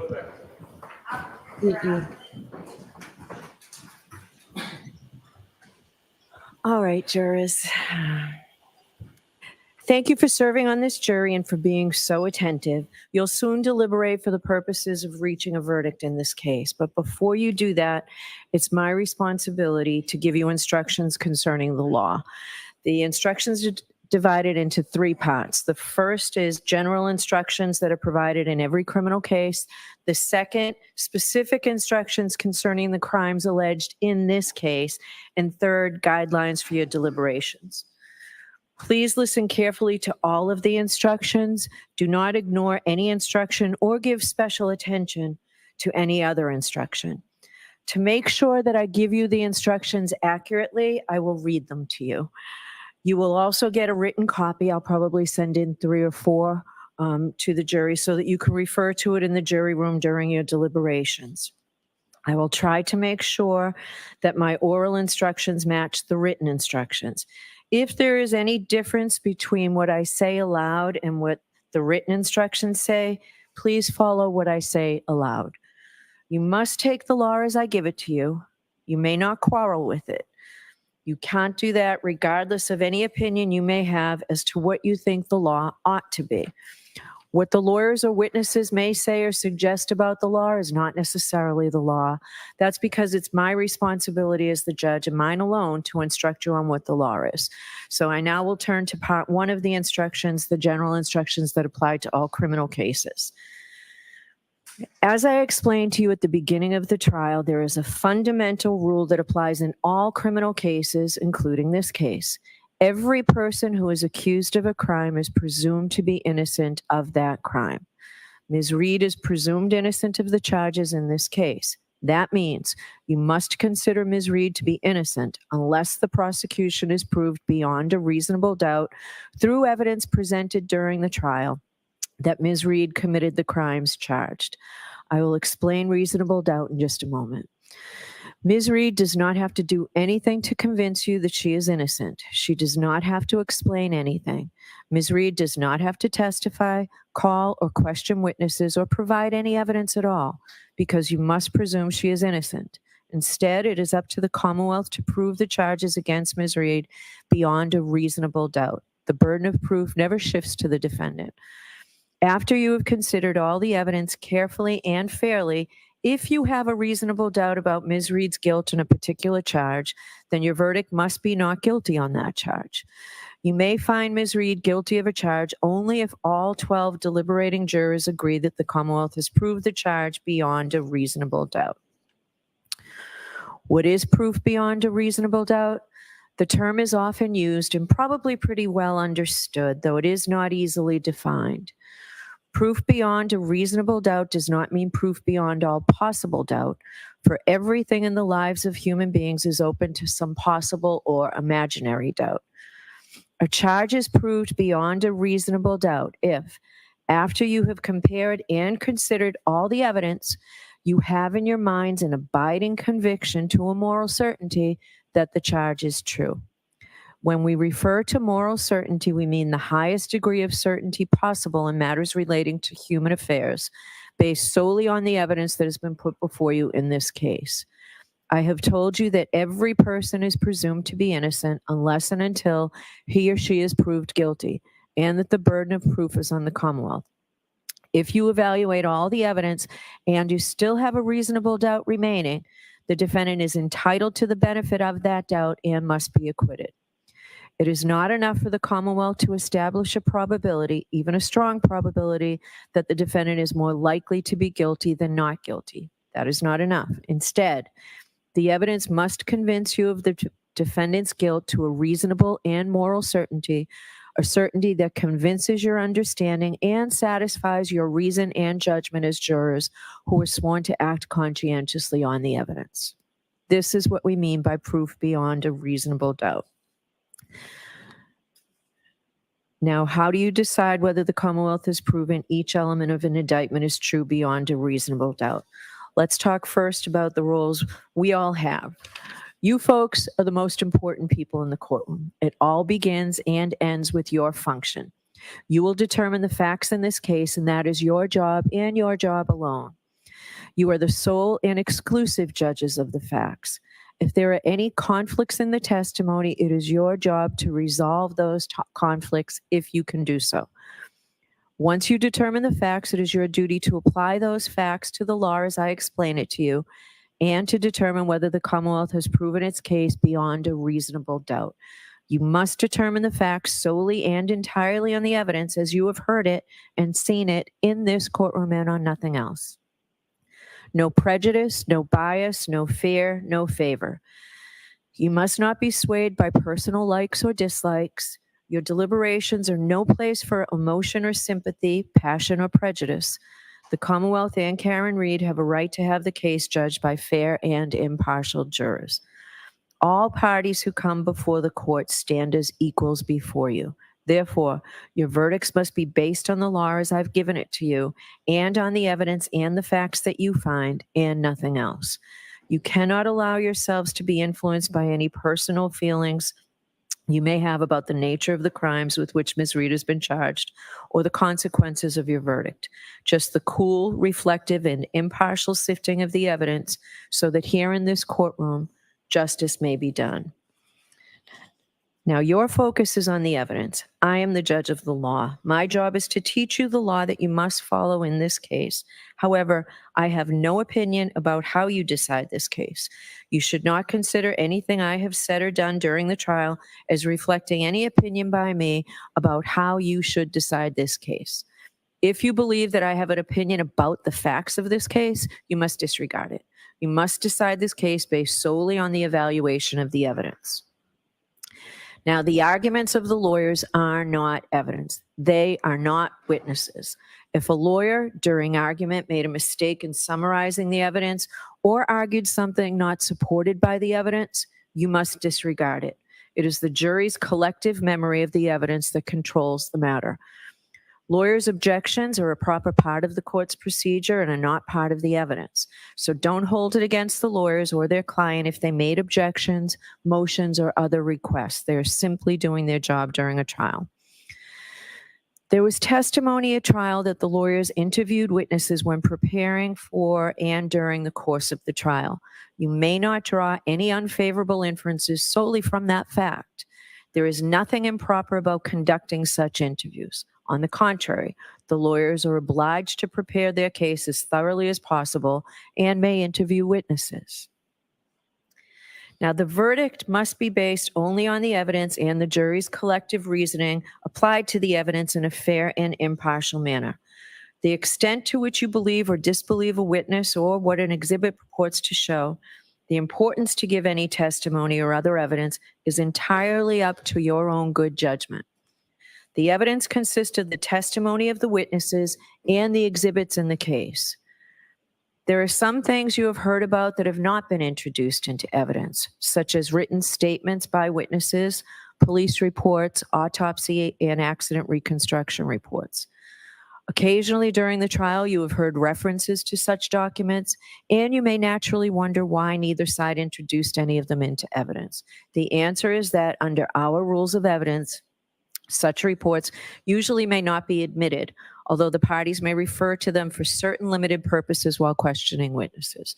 So you should not hold it against any party that you do not have them, and neither should you speculate on what they may or may not contain. Similarly, as you view exhibits, you may find that some information has been removed because it is not relevant. Please ignore that and don't try to guess what may have been removed or why. Any information that you may have read, heard, or seen about this case outside of the courtroom is not evidence.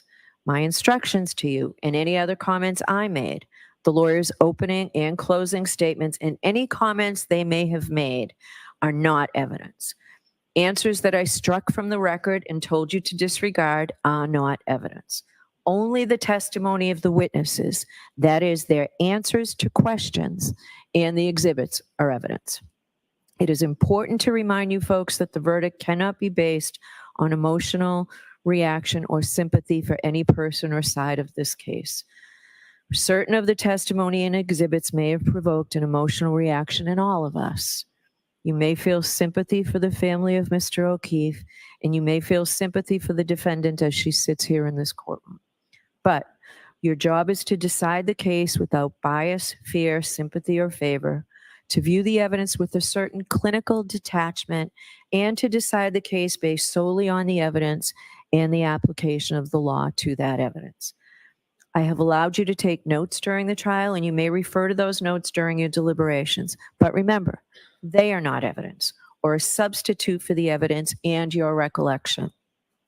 They are for your personal use. Please do not share them with other jurors. Consider the evidence as a whole. Do not make up your mind about what the verdict should be until after you've gone to the jury room to decide the case and you and your fellow jurors have discussed the evidence. Please keep an open mind until then. You'll remember that we took a view in this case. The purpose of the view was to help you better understand the evidence that you heard during the trial and to help you appreciate the locations and their surroundings. Your responsibility in the view was to see the places, observe them carefully, and remember what you saw. The view is part of this case.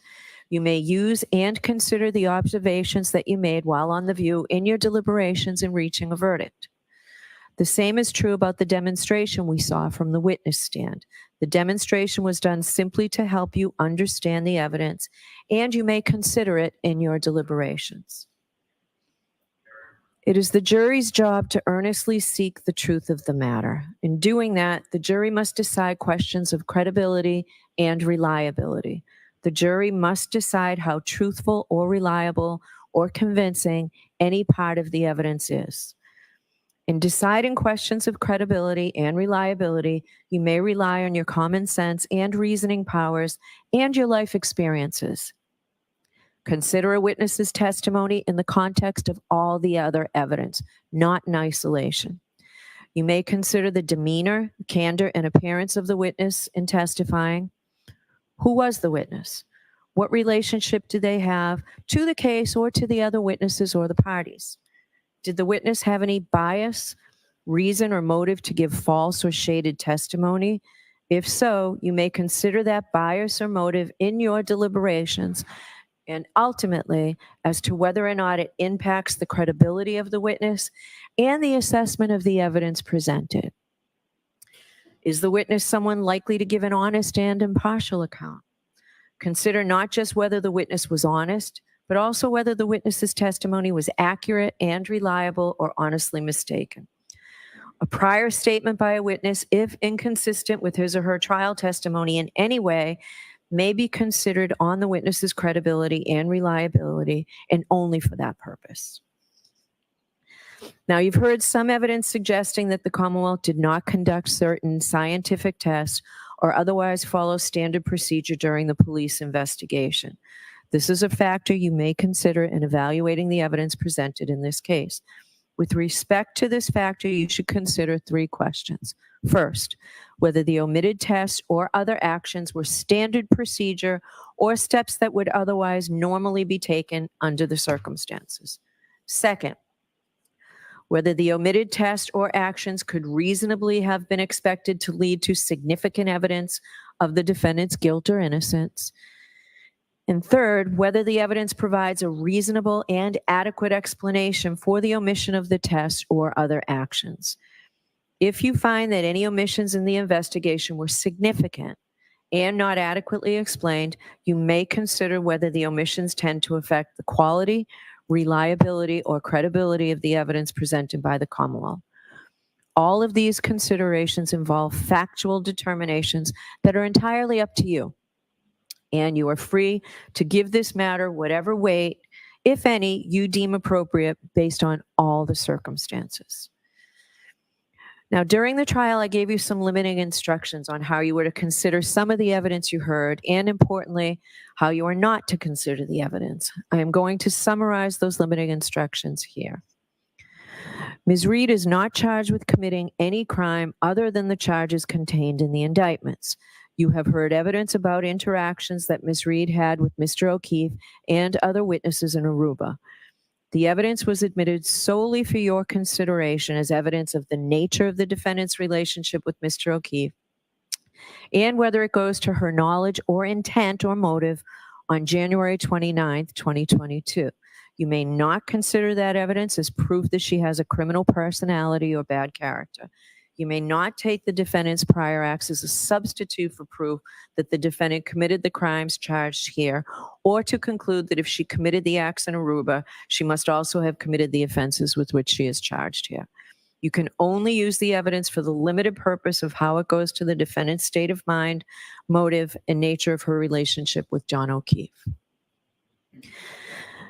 Before you consider any electronic communication in your deliberations, you must first find that it is more likely true than not that the persons who authored them were in fact John O'Keefe, the defendant, or the witnesses who testified about their communication with John O'Keefe and or the defendant. If you do not find it is more likely true than not that John O'Keefe, Karen Reed, or the witnesses who testified here before you were the persons who authored or transmitted the electronic communications, then you may not consider the electronic communications in deciding the case. Now, the Commonwealth has introduced photographs into evidence. The photographs may be graphic and unpleasant. As I told you when you first saw them, your verdict must not in any way be influenced by the fact that these photographs may be graphic or unpleasant. The defendant is entitled to a verdict based solely on the evidence and not one based on pity or sympathy. Consider a photograph only as it may show a medical condition, the nature of the injuries, or the details of the incident itself. You've heard evidence of statements made by John O'Keefe. These statements were admitted only for a limited purpose of establishing John O'Keefe's state of mind. You are not to consider this testimony as proof that the defendant has bad character or propensity to commit crimes. The testimony of witnesses recounting conversations with Mr. O'Keefe or messages the defendant's cell phone received from him can only be used as they go to the defendant's motive or intent on January 29th, and only if you find that the defendant was aware of John O'Keefe's state of mind at the time of the crime and would be likely to respond to it. There need not be direct evidence that the defendant learned of Mr. O'Keefe's state of mind, so long as you reasonably can infer from the evidence that she did learn of it. You've also heard testimony about statements allegedly made by Ms. Reed. Before you may consider any such statement, you are going to have to make a preliminary determination whether it can be considered as evidence or not, and for what purpose it may be used. You may not consider any such statement in your deliberations for the truth of any such statement unless, from all the evidence in the case, the Commonwealth has proven beyond a reasonable doubt that the defendant made the statement that she is alleged to have made, and that she made it voluntarily, freely, and rationally. In determining whether or not any statement made by the defendant was voluntary, you may consider all of the surrounding circumstances. You may consider any evidence that you have heard about the defendant's physical and mental condition, her intelligence, age, education, and experience. Your decision does not turn on any one factor. You must consider the totality of the circumstances. Some testimony came from witnesses who saw or heard something. Some witnesses also told you about opinions or conclusions they reached based on some special training or experience. But special training or experience does not necessarily make the witness's testimony any more believable or important than any other evidence. So you should consider the same questions about witness testimony that I mentioned earlier, including any bias or motive these opinion witnesses may have had to testify in a certain way. You may also consider the witness's level of experience and training, and whether they base their opinions on the facts that you find to be true. There were hypothetical questions asked of some of these witnesses. You may give whatever weight you deem appropriate to the opinion based on the hypothetical, but only if, after careful consideration, you find that all the assumed facts are true. Remember that witnesses, even those with special training or experience, do not decide cases. Juries do. It is up to you whether to accept or reject, in whole or in part, any opinion or conclusion that a witness offered during the trial. Now, you have the same powers with respect to the exhibits that you have and the testimony of the witnesses. Look them over and decide the weight, that is the value they deserve to receive in helping you resolve the case as you make your ultimate judgment about whether the Commonwealth has proved its case beyond a reasonable doubt. You do not have to believe something simply because it is written on a piece of paper or appears in a photograph. You are not, of course, required to disbelieve it because it appears there. You decide whether to believe what the exhibit purports to show and how much weight, if any, you give each exhibit. Now, you've heard me talk about the sources of evidence in this case. Those are the tools that we have to decide the case. Now, with the evidence in mind, what can you do with it? As jurors, you may bring to bear all your knowledge and experience. You don't check your common sense at the door to the jury room. Just the reverse. I instruct you to use your common sense. Give the evidence a reasonable and fair construction in the light of your common knowledge and experience. In determining the facts in this case, you may draw reasonable inferences from the evidence that you believe, because you are entitled to rely upon both direct and indirect or circumstantial evidence. Direct evidence is evidence of what a witness claims to have seen or heard or touched or somehow perceived with their own senses. Circumstantial evidence exists where a witness does not testify directly to the fact that is sought to be proven, but you are provided with evidence of other facts and then asked to draw reasonable inferences from them about the fact that is sought to be proved. Such inferences may be considered with all of the other evidence in reaching your verdict. Circumstantial evidence is competent to establish guilt beyond a reasonable doubt. Now, what do I mean by an inference? An inference is a logical deduction or conclusion that you may, but are not required to draw from evidence that you have accepted as believable. Inferences are little steps in reasoning, steps in which you take some known information, apply your experience in life to it, and then draw a conclusion.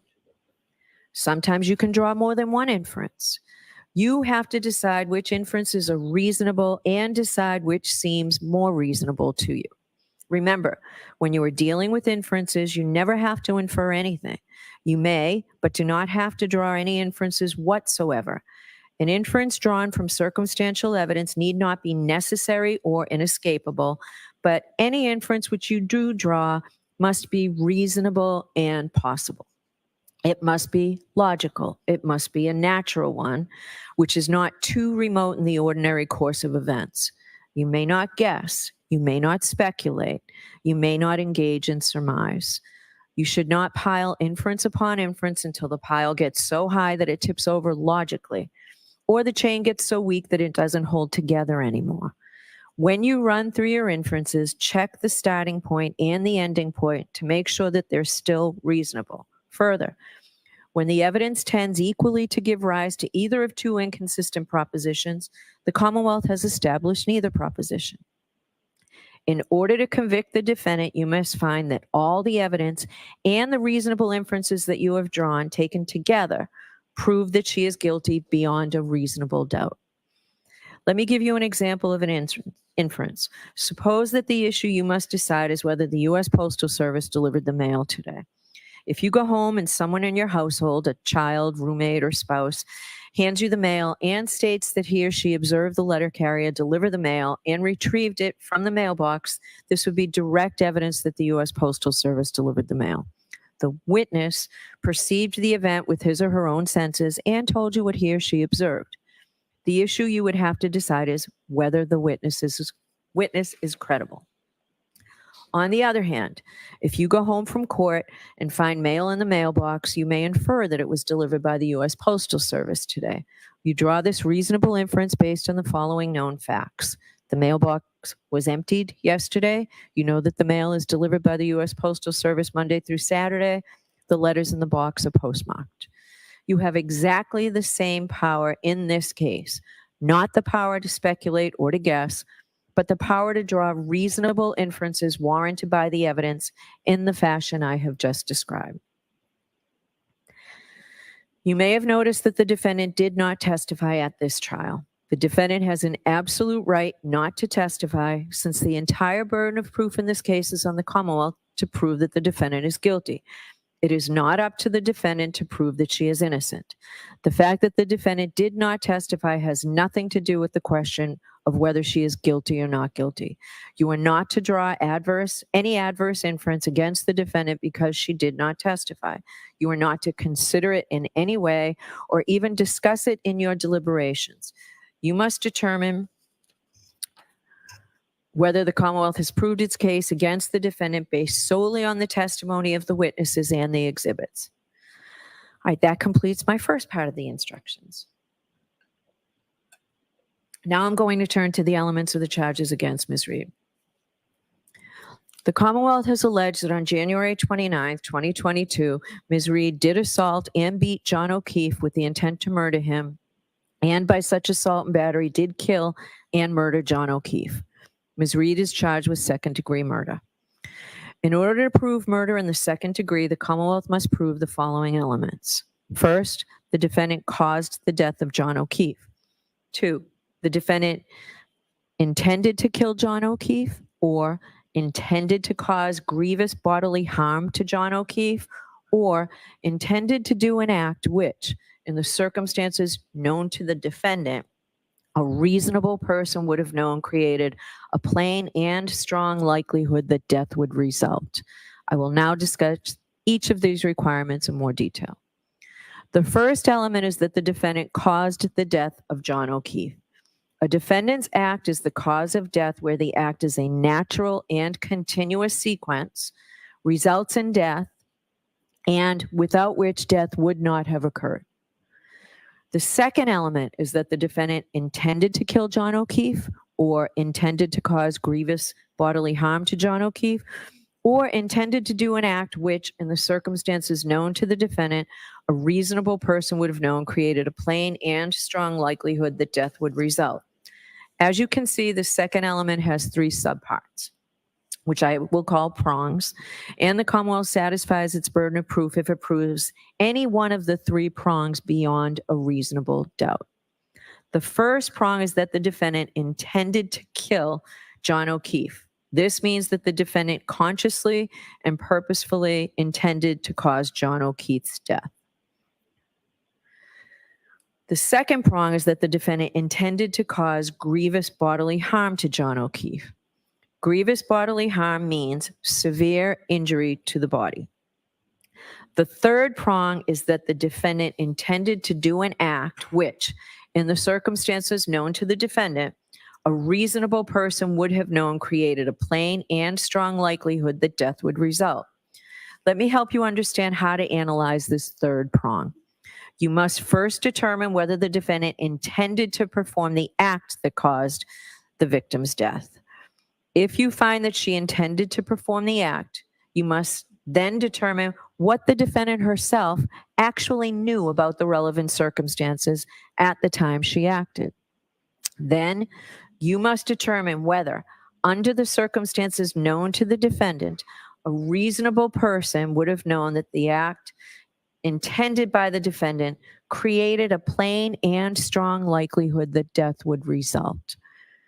If you have a reasonable doubt as to whether Mr. O'Keefe's death was accidental because the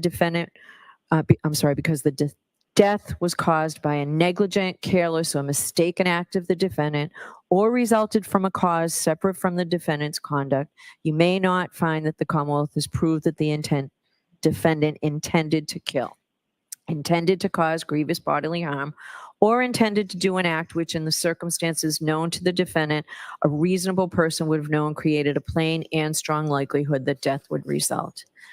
In deciding whether the defendant intended to kill, intended to cause grievous bodily harm, or intended to do an act which, in the circumstances known to the defendant, a reasonable person would have known created a plain and strong likelihood that death would result, you may consider any credible evidence that the defendant was affected by her consumption of alcohol. If the Commonwealth has proven both elements beyond a reasonable doubt, you should return a verdict of guilty. If the Commonwealth has failed to prove one or more of those elements beyond a reasonable doubt, you must return a verdict of not guilty. The next is manslaughter while operating a motor vehicle under the influence of liquor. In order to prove manslaughter while operating a motor vehicle, the Commonwealth must prove the following 5 elements. First, that the defendant operated a motor vehicle.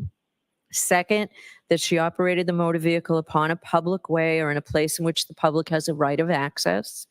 Third, that while the defendant was operating the motor vehicle, she was under the influence of intoxicating liquor and or the percent of alcohol in the defendant's blood was a 0.08 or greater. You'll have both these choices on the verdict slip. Fourth, that the defendant operated the vehicle wantonly or recklessly so as to create a high degree of likelihood that substantial harm will result to another. And fifth, that by such operation of the motor vehicle, the defendant caused the death of John O'Keefe. So to prove the first element, the Commonwealth must prove beyond a reasonable doubt that the defendant was operating a motor vehicle. A person operates a motor vehicle while doing all of the well-known things that drivers do as they travel on a street or highway, and also when doing any act which directly tends to set the vehicle in motion. A person is operating a motor vehicle whenever they are in the vehicle and intentionally manipulate some mechanical or electrical part of the vehicle, like the gear shift or the ignition, which alone or in sequence will set the vehicle in motion. To prove the second element, the Commonwealth must prove beyond a reasonable doubt that the defendant operated a motor vehicle in a public way.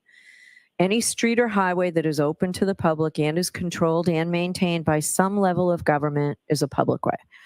This would include, for example, interstate and state highways, as well as municipal streets and roads.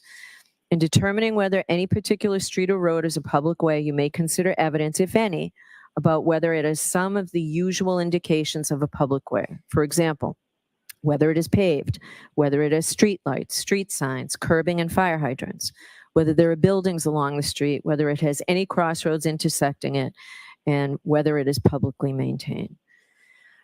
To prove the third element, the Commonwealth must prove beyond a reasonable doubt that while operating a motor vehicle, the defendant was under the influence of intoxicating liquor, that is alcohol, and or the percent of alcohol in the defendant's blood was a 0.08 or greater. I will now instruct you on both theories.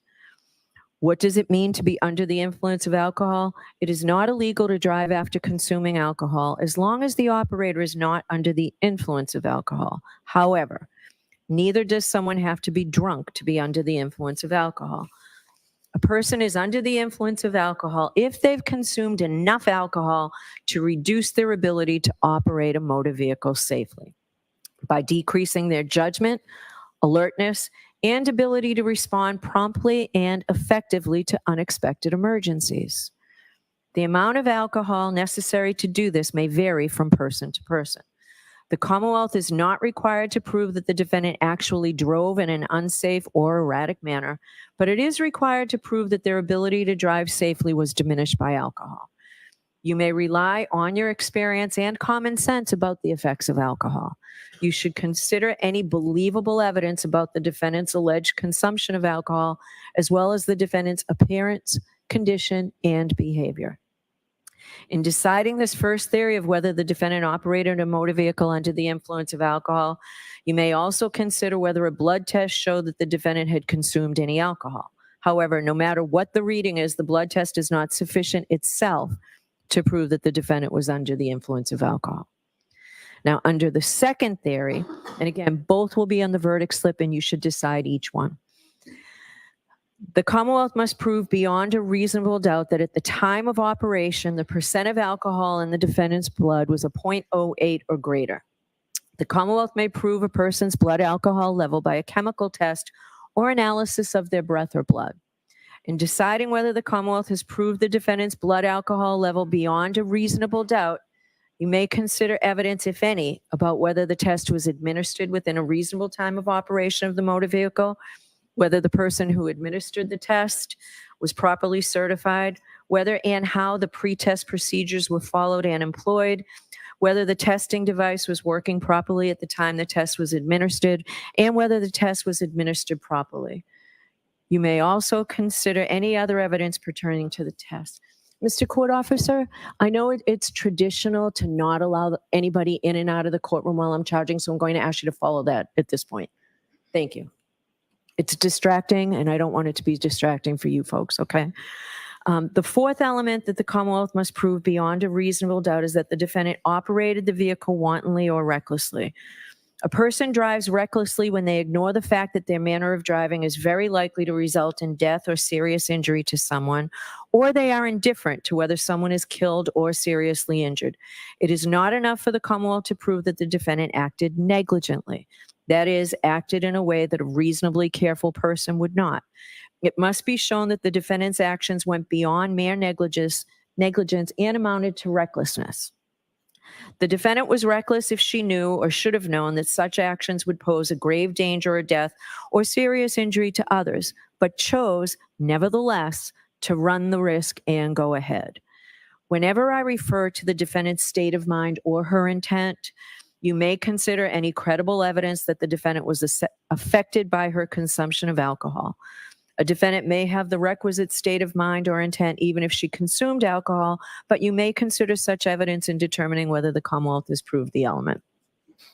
Here, the defendant must have intended her acts in the sense that they were not accidental. but it is not necessary that the defendant intended or foresaw the consequences of those acts, as long as a reasonable person would know that they were so dangerous that death or serious injury would probably result. As such, the Commonwealth does not need to prove that the defendant intended to kill John O'Keefe. Rather, this is in the category of cases where public safety requires each driver, once they know what the situation is, to determine and to adhere to an objective standard of behavior. In determining whether the defendant drove recklessly, you should take into account all the facts of the situation: the defendant's rate of speed and manner of operation, the defendant's physical condition and how well the defendant could see and could control the vehicle, the condition of the defendant's vehicle, what kind of road it was and who else was on the road, what was the time of day, the weather and the condition on the road were, and what any other vehicles or pedestrians were doing, and any other factors, including the defendant's consumption of alcohol, that you think are relevant. The fifth element that the Commonwealth must prove beyond a reasonable doubt is that the defendant, by her actions, caused the death of John O'Keefe. The defendant caused the death if her actions directly and substantially set in motion the entire chain of events that produced the death. A defendant's act is the cause of death where the act, in a natural and continuous sequence, results in death, and without which death would not have occurred. If the Commonwealth has proven all five elements beyond a reasonable doubt, you shall return a verdict of guilty. If the Commonwealth has failed to prove one or more of these elements beyond a reasonable doubt, you must return a verdict of not guilty. Now, the lesser offense of manslaughter while operating a motor vehicle under the influence of liquor includes the lesser offense of involuntary manslaughter. As a matter of law, the indictment that is before you, which charges the defendant with manslaughter while operating a motor vehicle under the influence of liquor, also charges her with the lesser included offense. The Commonwealth may prove the lesser included charge of involuntary manslaughter, even if it fails to prove the greater charge of manslaughter while operating a motor vehicle under the influence of liquor. So I will define involuntary manslaughter. To prove that the defendant is guilty of involuntary manslaughter because of wanton or reckless conduct, the Commonwealth must prove the following elements beyond a reasonable doubt. First, that the defendant caused John O'Keefe's death. Second, that the defendant intended the conduct that caused John O'Keefe's death. Third, that the defendant's conduct was wanton or reckless. I will now discuss each element in more detail. The first element is that the defendant caused the death of John O'Keefe. Remember, Ms. Reed caused John O'Keefe's death if her actions directly and substantially set in motion the entire chain of events that produced the death. A defendant's act is the cause of death where the act, in a natural and continuous sequence, results in death, and without which death would not have occurred. The second element is that the defendant intended the conduct that caused the death. The Commonwealth is not required to prove the defendant intended to cause the death. You may consider any credible evidence that the defendant was affected by her consumption of alcohol. The third element is that the defendant's conduct was wanton or reckless. Wanton or reckless conduct is conduct that creates a high degree of likelihood that substantial harm will result to another. It is conduct involving a grave risk of harm to another person that a person undertakes with indifference or with disregard of the consequences of such conduct. Whether conduct is wanton or reckless depends either on what the defendant knew or how a reasonable person would have acted knowing what the defendant knew. If the defendant realized the grave risk created by her conduct, her subsequent act amounts to wanton or reckless conduct, whether or not a reasonable person would have realized the risk of grave danger. Even if the defendant herself did not realize the grave risk of harm to another, the act would constitute wanton or reckless conduct if a reasonable person, knowing what the defendant knew, would have realized the act posed a risk of grave danger to another. It is not enough for the Commonwealth to prove the defendant acted negligently, that is, in a manner that a reasonably careful person would not have acted. The Commonwealth must prove that the defendant's actions went beyond negligence and amounted to wanton or reckless conduct, as I have defined them. In deciding whether the defendant knew or should have known her conduct created a high degree of likelihood that substantial harm would result to another, you may consider credible evidence that the defendant was affected by her consumption of alcohol. A defendant may have the requisite knowledge even if she consumed alcohol, but you may consider such evidence in determining whether the Commonwealth has proved this element. Now, the offense of manslaughter while operating a motor vehicle under the influence of liquor also includes the lesser offense of motor vehicle homicide, felony OUI liquor, and negligence. As a matter of law, the indictment that is before you, which charges the defendant with manslaughter while operating a motor vehicle under the influence of liquor, also charges her with the lesser included offense. The Commonwealth may prove the lesser included charge of motor vehicle homicide, even if it fails to prove the greater charge of manslaughter while operating a motor vehicle under the influence of liquor. You may find the defendant guilty of motor vehicle homicide only if you are not convinced beyond a reasonable doubt that the defendant is guilty of manslaughter, and you are convinced beyond a reasonable doubt that the defendant is guilty of motor vehicle homicide. So I will define that for you now. In order to prove the defendant guilty of motor vehicle homicide, the Commonwealth must prove the following 5 elements beyond a reasonable doubt. First, that the defendant operated a motor vehicle. Second, that she operated the motor vehicle upon a public way or in a place in which the public has a right of access. Third, that while the defendant was operating the motor vehicle, she was under the influence of intoxicating liquor and or the percent of alcohol in the defendant's blood was 0.08 or greater. Fourth, that while operating a motor vehicle, the defendant did so in a negligent manner so that the lives or safety of the public might be endangered. Fifth, that by such operation of the motor vehicle, the defendant caused the death of John O'Keefe. Elements 1, 2, 3, and 5 are the same as manslaughter while under the influence of alcohol, as I've previously instructed you just moments ago. The difference between manslaughter while operating under the influence and motor vehicle homicide is the 4th element.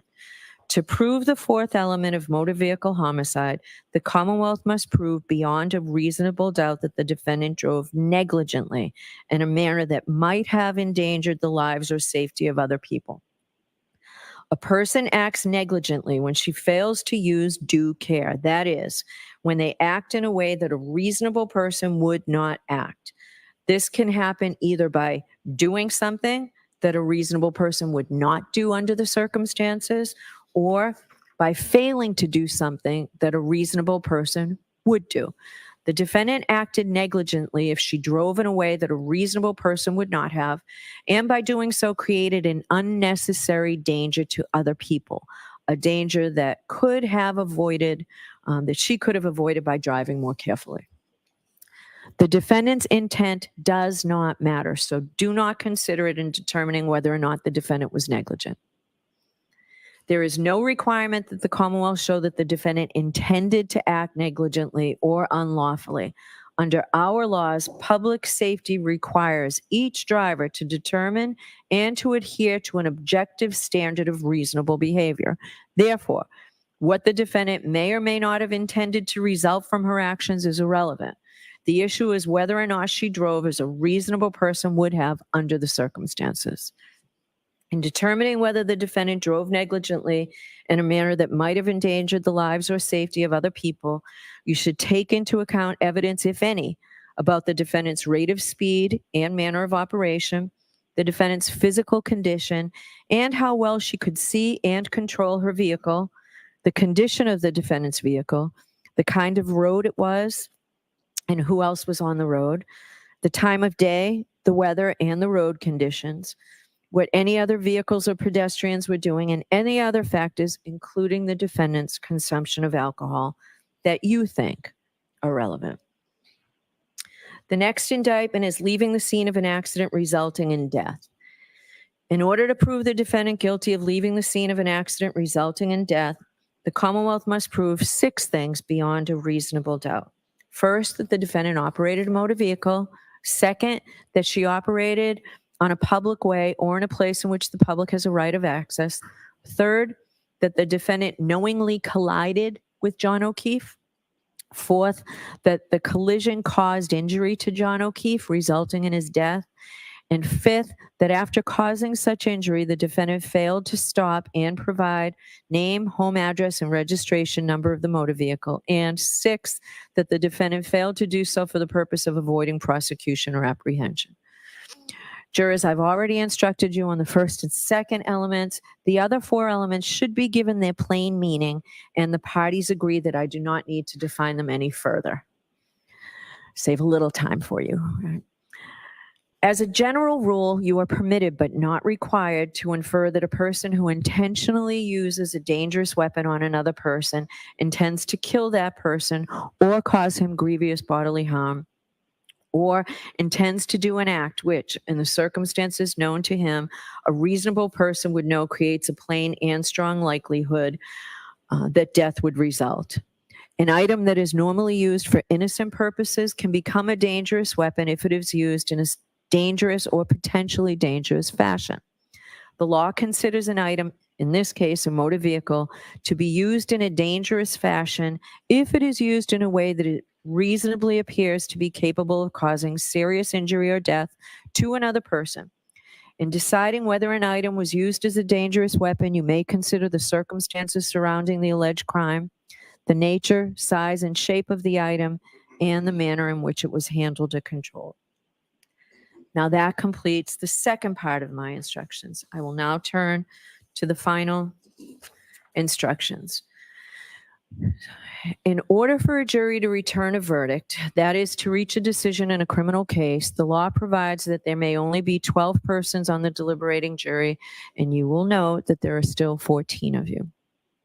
To avoid the need for a new trial, if one or more jurors becomes ill or has to be excused for some good reason, we customarily impanel extra jurors at the beginning of a trial, as we did in this case. However, when you begin your deliberations, the law of Massachusetts is that there can only be 12 jurors. Therefore, at the conclusions of my instruction, the clerk will reduce your number to 12 on a random basis. The jurors not selected to serve in the jury will become the alternate jurors. If you are selected as an alternate juror, please do not feel that your efforts in this case have been wasted because, as I've indicated, it is important that we have extra jurors in the case of emergency. If we did not impanel extra jurors and a juror became ill or for some other reason had to be excused, we would have to try the case all over again with a new jury. In the event that a juror has to be excused once the jury starts deliberating, then an alternate juror will be chosen to take that juror's position, and the jury will be required to start their deliberations all over again from the very beginning. Therefore, it is important that the alternates not discuss the case with anyone, including each other, for if an alternate becomes a member of the jury for deliberations, the alternate's views should be his or her own and not influenced by anyone else. Now, different states and jurisdictions use different means to select a foreperson of the jury. In some jurisdictions, the jurors select their own foreperson. In Massachusetts, the judge is responsible for selecting a foreperson. A foreperson of a jury has been described as the first among equals. He or she is responsible for organizing the deliberations, communicating with the court if necessary during deliberations, and presenting the verdict following your deliberations. The foreperson has no greater say or vote in the jury's deliberations, however, in that sense is exactly equal with all the jurors. I am going to ask juror in seat number 1, juror number 400. Would you be our foreperson, please, sir? Thank you. When you return to the jury room to deliberate, the court officers will deliver to you all of the exhibits in this case, as well as the verdict slips that you will use in returning your verdict. Your foreperson will be given verdict slips setting forth the charges against the defendant. 12 jurors must agree before you have a decision as to any charge. That means that to find the defendant guilty, all 12 must agree. To find the defendant not guilty, all 12 must agree. You should continue deliberating until you have reached a final verdict on each charge. You should not begin deliberating until all 12 jurors are together in the jury room and should cease deliberating if any one juror is not present in the jury room. It is important that you not communicate with anyone outside the jury room about the deliberations or about anything concerning this case.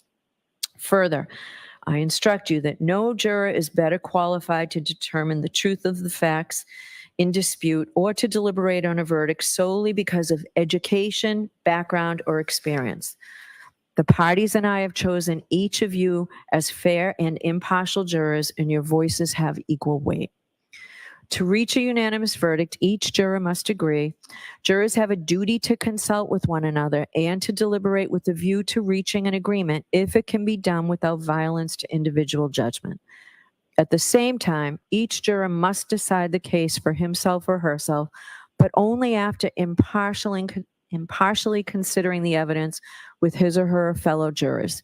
Don't hesitate to re-examine your views and change your opinion if convinced it is wrong. But no juror should surrender an honest conviction to the opinion of fellow jurors simply for the purpose of returning a verdict.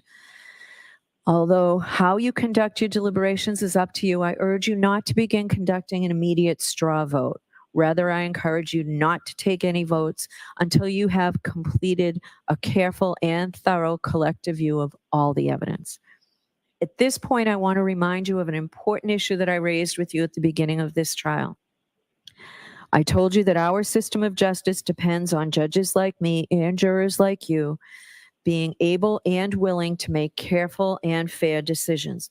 All people deserve fair and equal treatment in our system of justice, regardless of their race, national origin, religion, age, ability, gender, sexual orientation, education, income level, or any other personal characteristic. I also pointed out that we all have our own built-in expectations and assumptions, even if we are not consciously aware of them. And I talked about some of the ways we can try to deal with them. First, slow down. Do not rush to a decision. Hasty decisions are the most likely to reflect stereotypes or hidden biases.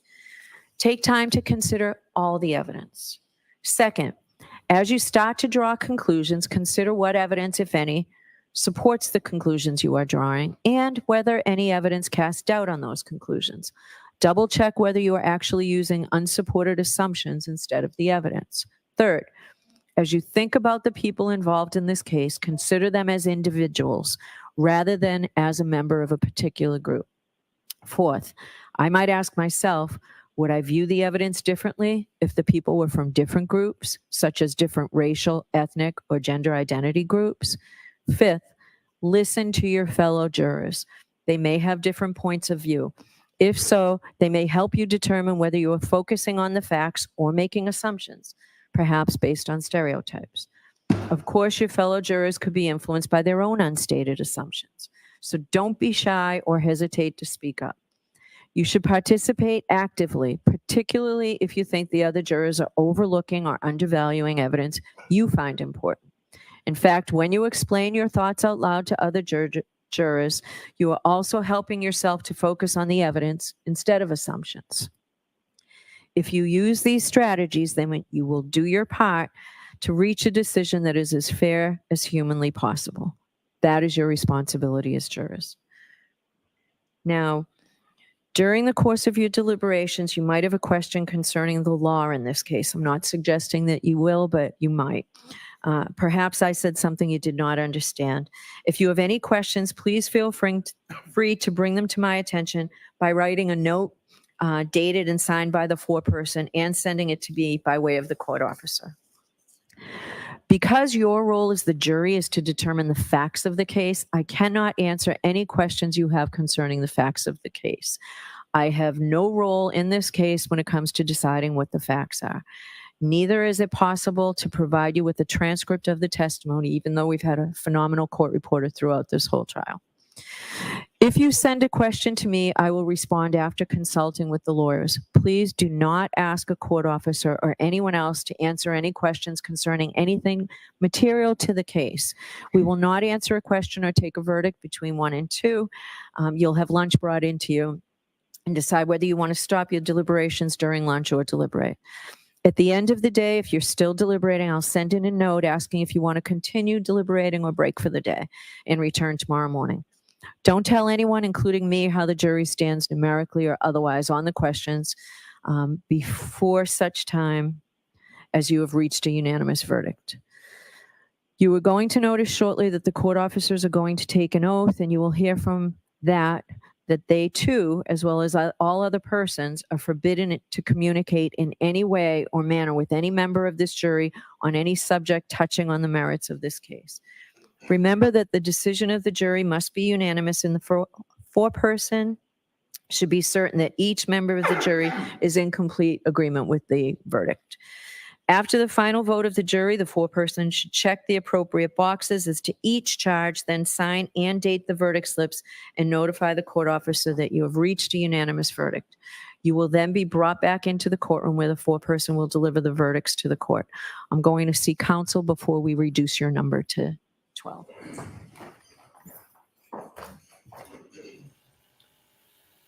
Just about there, guys. Just about. I've never heard that before. I will not be taking verdicts between 1 and 2.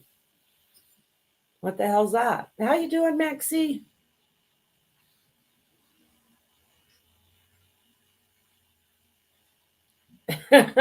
Yeah, the final sidebar. Yeah. So yeah, they'll drop the 2 alternates. They usually ask them to stay in another room. So I don't know how that'll work with this particular judge or state for that matter. But I don't think we have to hear Lally anymore. I think that's done. Lordy. So after all of that, what do you guys think?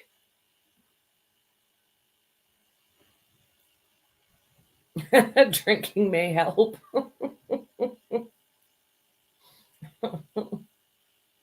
Yeah, it's after 1 there already. So between 1 and 2, or it'll be 1:30 to 2:30, they'll eat and then decide what they're going to do from there. Keep the camera on Mick Alberto crime family, please.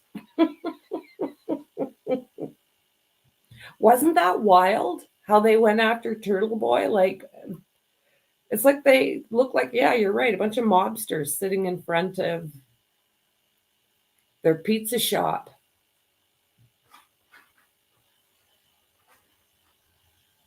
Let's see here. What did I miss? Mixy. You see here. Dandy.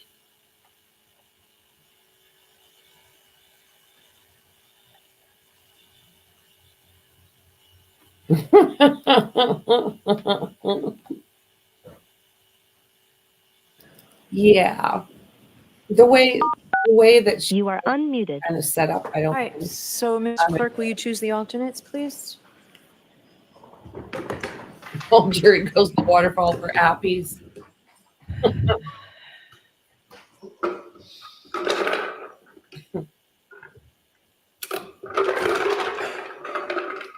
Oh, there we go. Could the juror sitting in seat number 3, who is juror 79, step down and take your place as an alternate? Okay, James. And the juror sitting in seat number You know how 2, important juror you are. 14. Good God. All right. So, ladies and I- gentlemen, we need to swear in the court officers. They're going to be in charge of you during your deliberations. I Said the court suggest that you listen to the oath that they are taking Hey, so that you can be aware of their responsibilities. Now you can swear them, Mr. Clerk. You swear that you will keep this jury and alternates in some separate but convenient place until they agree, that you not suffer any person to speak to them, nor speak to them yourselves, nor ask them if they agree, nor suffer them to disperse until they're discharged of their verdict, except by further order of the court, so help you God. Thank you. All right, so jurors, I need not remind you that you have an important responsibility, but I believe that you will bring to bear all the wisdom and the judgment and conscience that you possess in reaching your verdict in this case. All that we can expect from you is that you decide the case with integrity and with principle. We all expect you to reach an impartial verdict dictated by your logic, without bias, without prejudice or sympathy, and not prompted by any facts except those that you have heard in here in the court during trial. We are looking for impartial judgment dictated by your reasoning and the fullest discharge of your oaths as jurors. You may now retire and deliberate your verdict. Jurors, this time taking your notebooks. All rise, follow me. Well, look at this. We're here.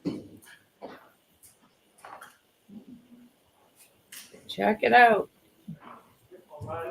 We're going to go eat lunch and then deliberate. I mean, I don't think I personally would be stopping for lunch. I would just carry on with deliberations. He looks adorable. We've got a sick ferret, guys. So I'm got him wrapped up in a fuzzy blanket. All right. Hubby's doing So, his counsel, I'll give you a few minutes to work with Mr. McDermott on the verdict slip, and then I'll come back out. Thank you, Your Honor. All rise for the court, please.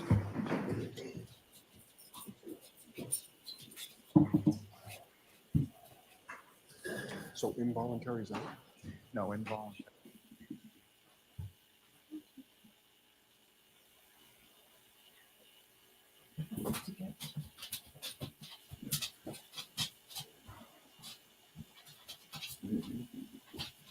Okay, guys.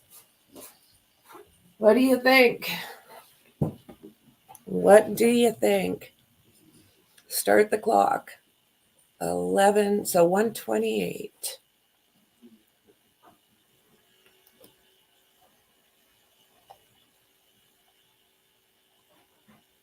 Let's see here. There we go.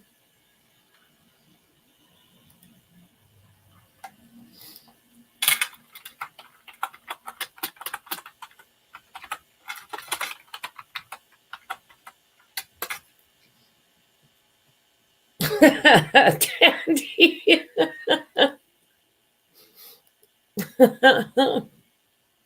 So I'm just going to keep this open. Maybe I'll just make a little bit of something here. It's nothing fancy, but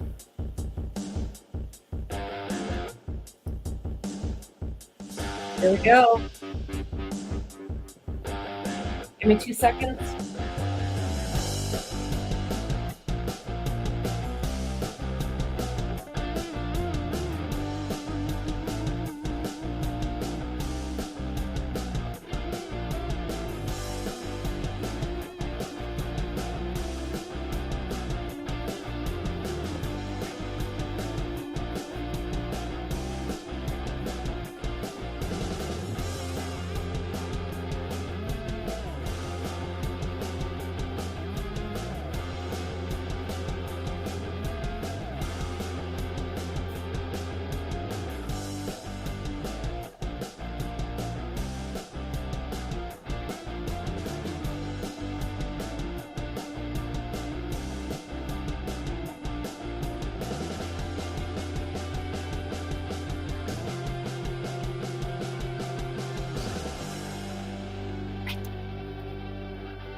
Alrighty then.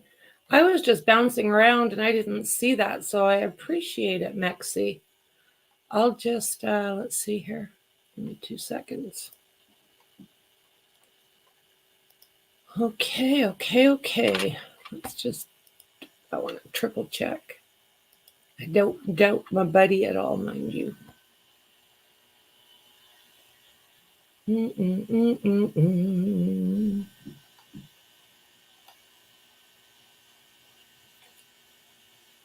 So a tomorrow thing. Well, I'm going to keep my eyes peeled.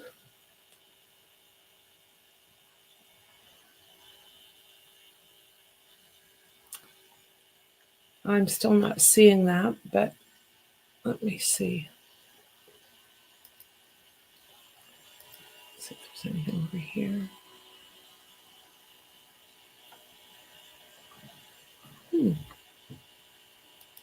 Where'd you see that, Max?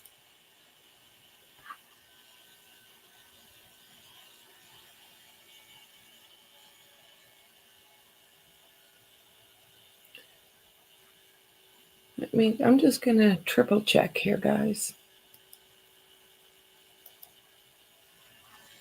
I usually get pretty fast updates on my Twitter.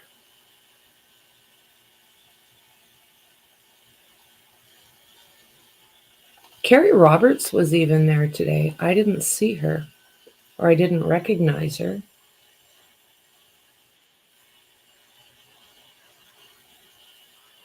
There we go.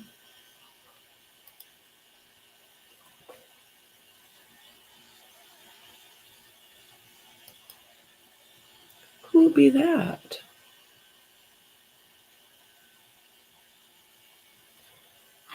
Flint.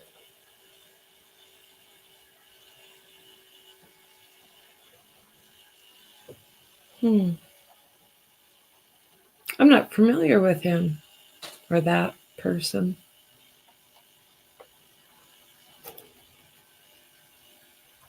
Let's just get it triple checked.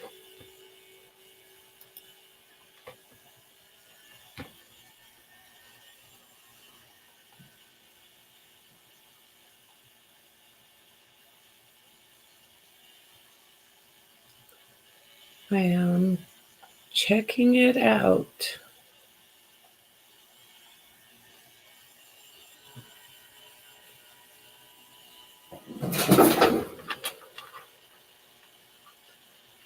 Okay, so tomorrow morning is what we're looking at.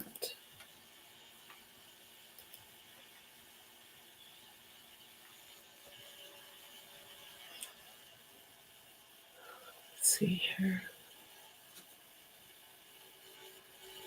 Long crime is still ticking.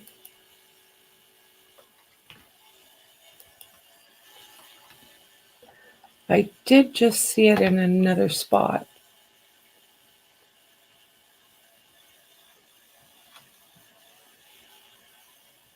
But yeah, long crime is still ticking.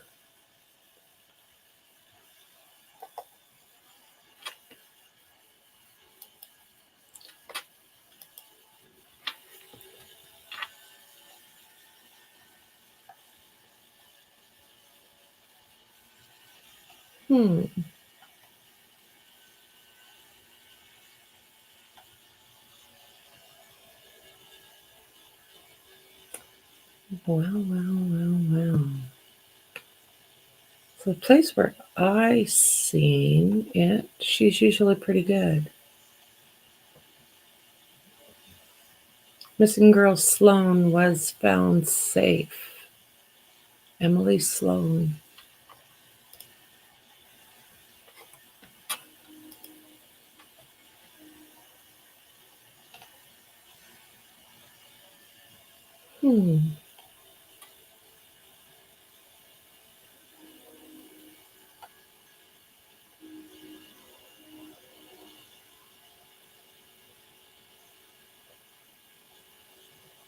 Whoa. Wonder why so few people are reporting that.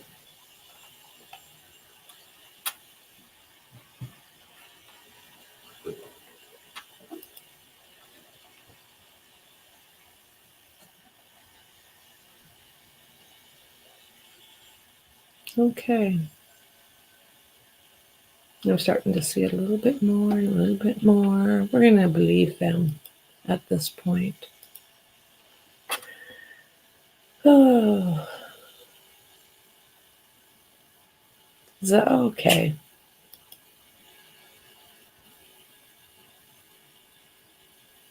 There you go.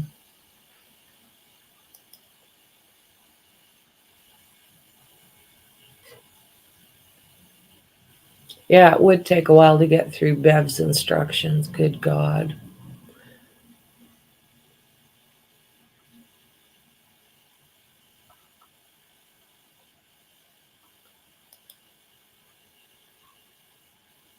"11 of us guilty, but it only takes one." That's true. Very true.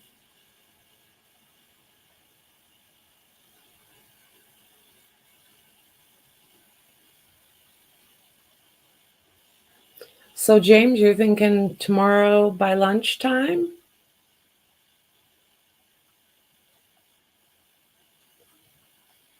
Something else.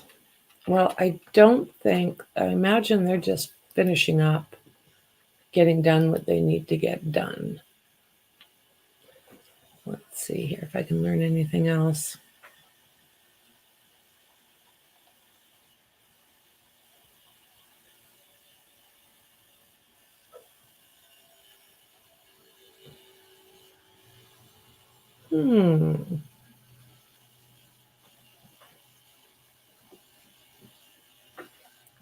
Cha-la-la-la.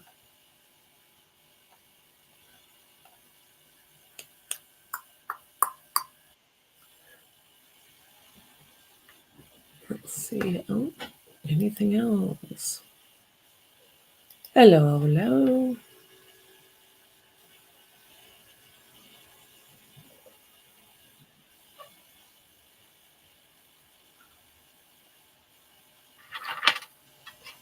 Okay.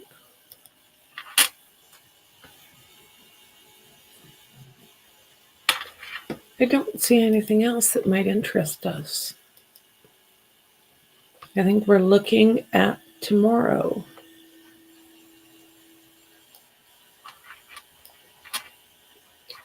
I do not see anything happening this evening.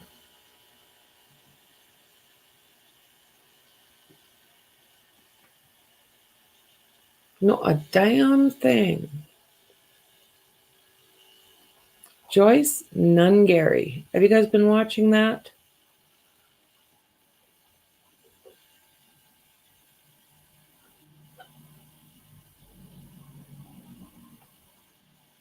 I'm just kind of taking a peek in the back here, and I'm seeing that there's a press conference.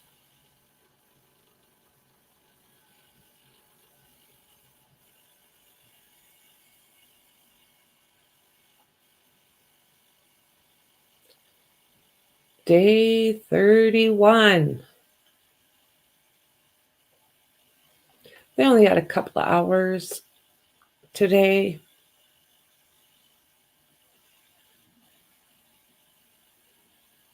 And I'm sure that it took that long to go through.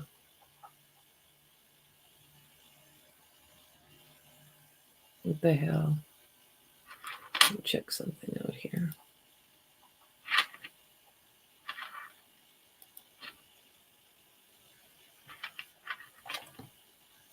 No.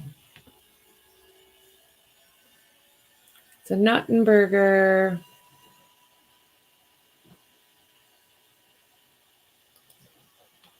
It's a Nuttenberger.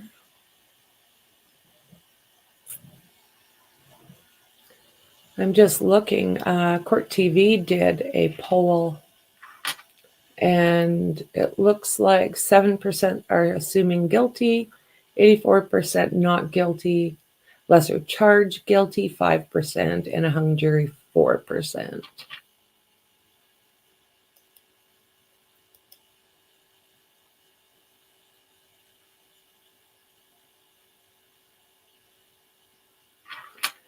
Okay, well, that's that.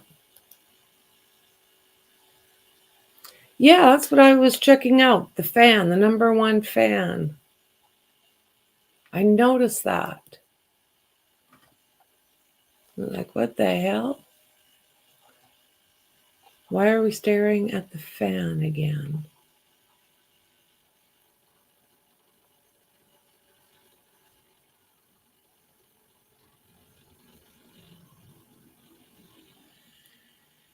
Yeah, the fan, the almighty fan.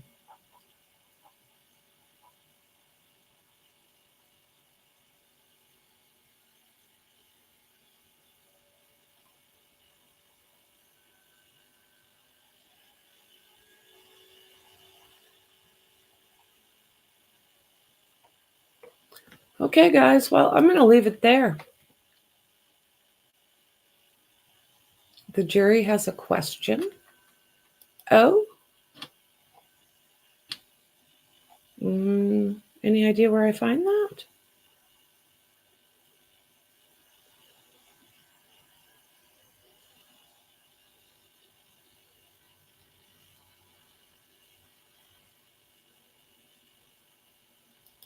What the hell is this?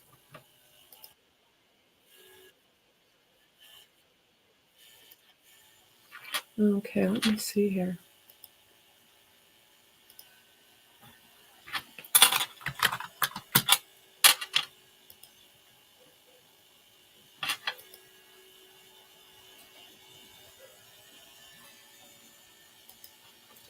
So, let's see. I'm not finding long crime.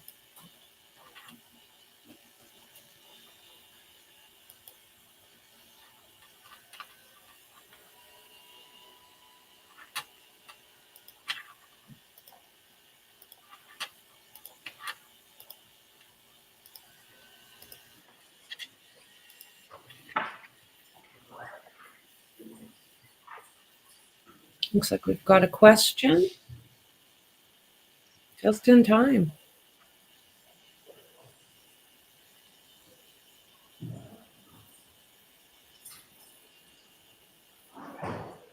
Tori, this goes back over there. Thank you.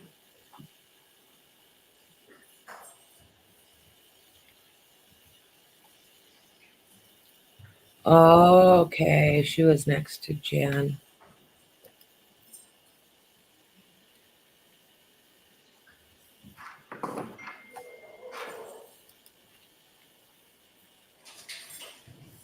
Tori, this is great. Thank you.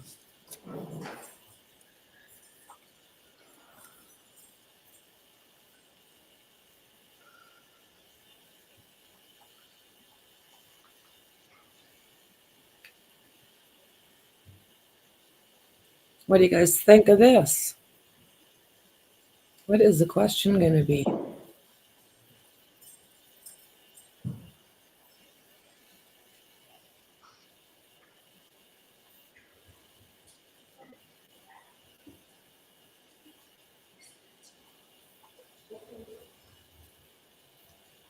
Oh, okay. Thank you, Dandy. Thank you.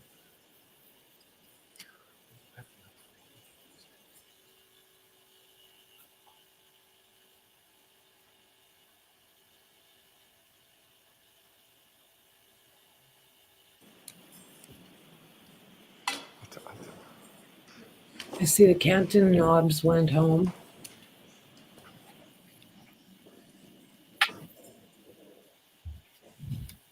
That's what I'm thinking too, Dandy.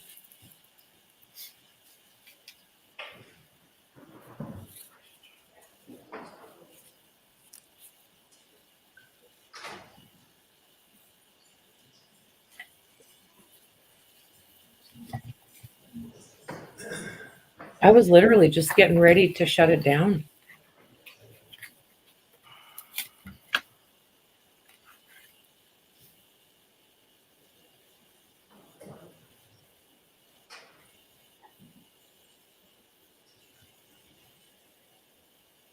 Oh, look at you, Nettie. He looks stressed out. Hey, Mel.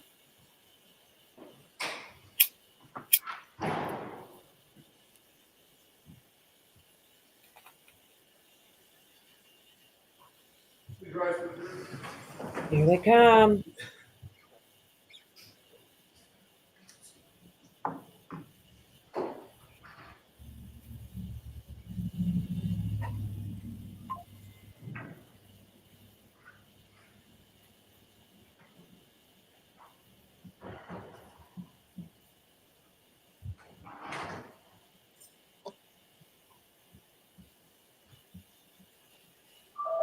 Thank you. Be seated. All right, jurors. So as you know, I sent you in a note at 4 o'clock asking if you wanted to go home and come back tomorrow. You said yes. I apologize. It took us so long to get everybody together to do this. So I'm going to excuse you for today. When you come back tomorrow, you will start again after coming into the courtroom. So I do have to give you those 3 cautions, and the cautions also concern the alternate. So please do not discuss this case or any aspect of this case with anybody. Do not do any independent research or investigation into this case.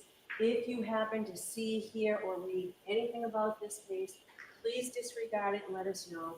We've all worked so hard for this last 8, 9, 10 weeks, however long it is. Let's just make sure 8, 9, 10 weeks. To be as secure in how we've done things as you can. We really appreciate it. So we will see you tomorrow morning. Have a good night. Good. All rise. Jury up. Well, there we go.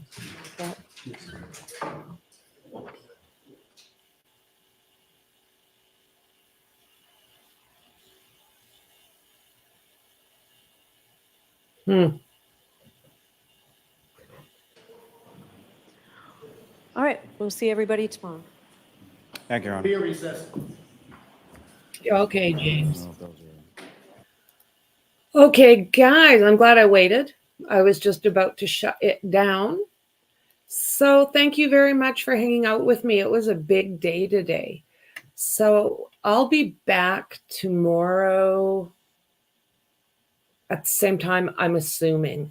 So subscribe, like, share. Make sure you hit that bell so you get notifications just in case I decide to wait. We'll go from there. So guys, have a great night. I appreciate you, and I'll see you guys in the next one. Bye.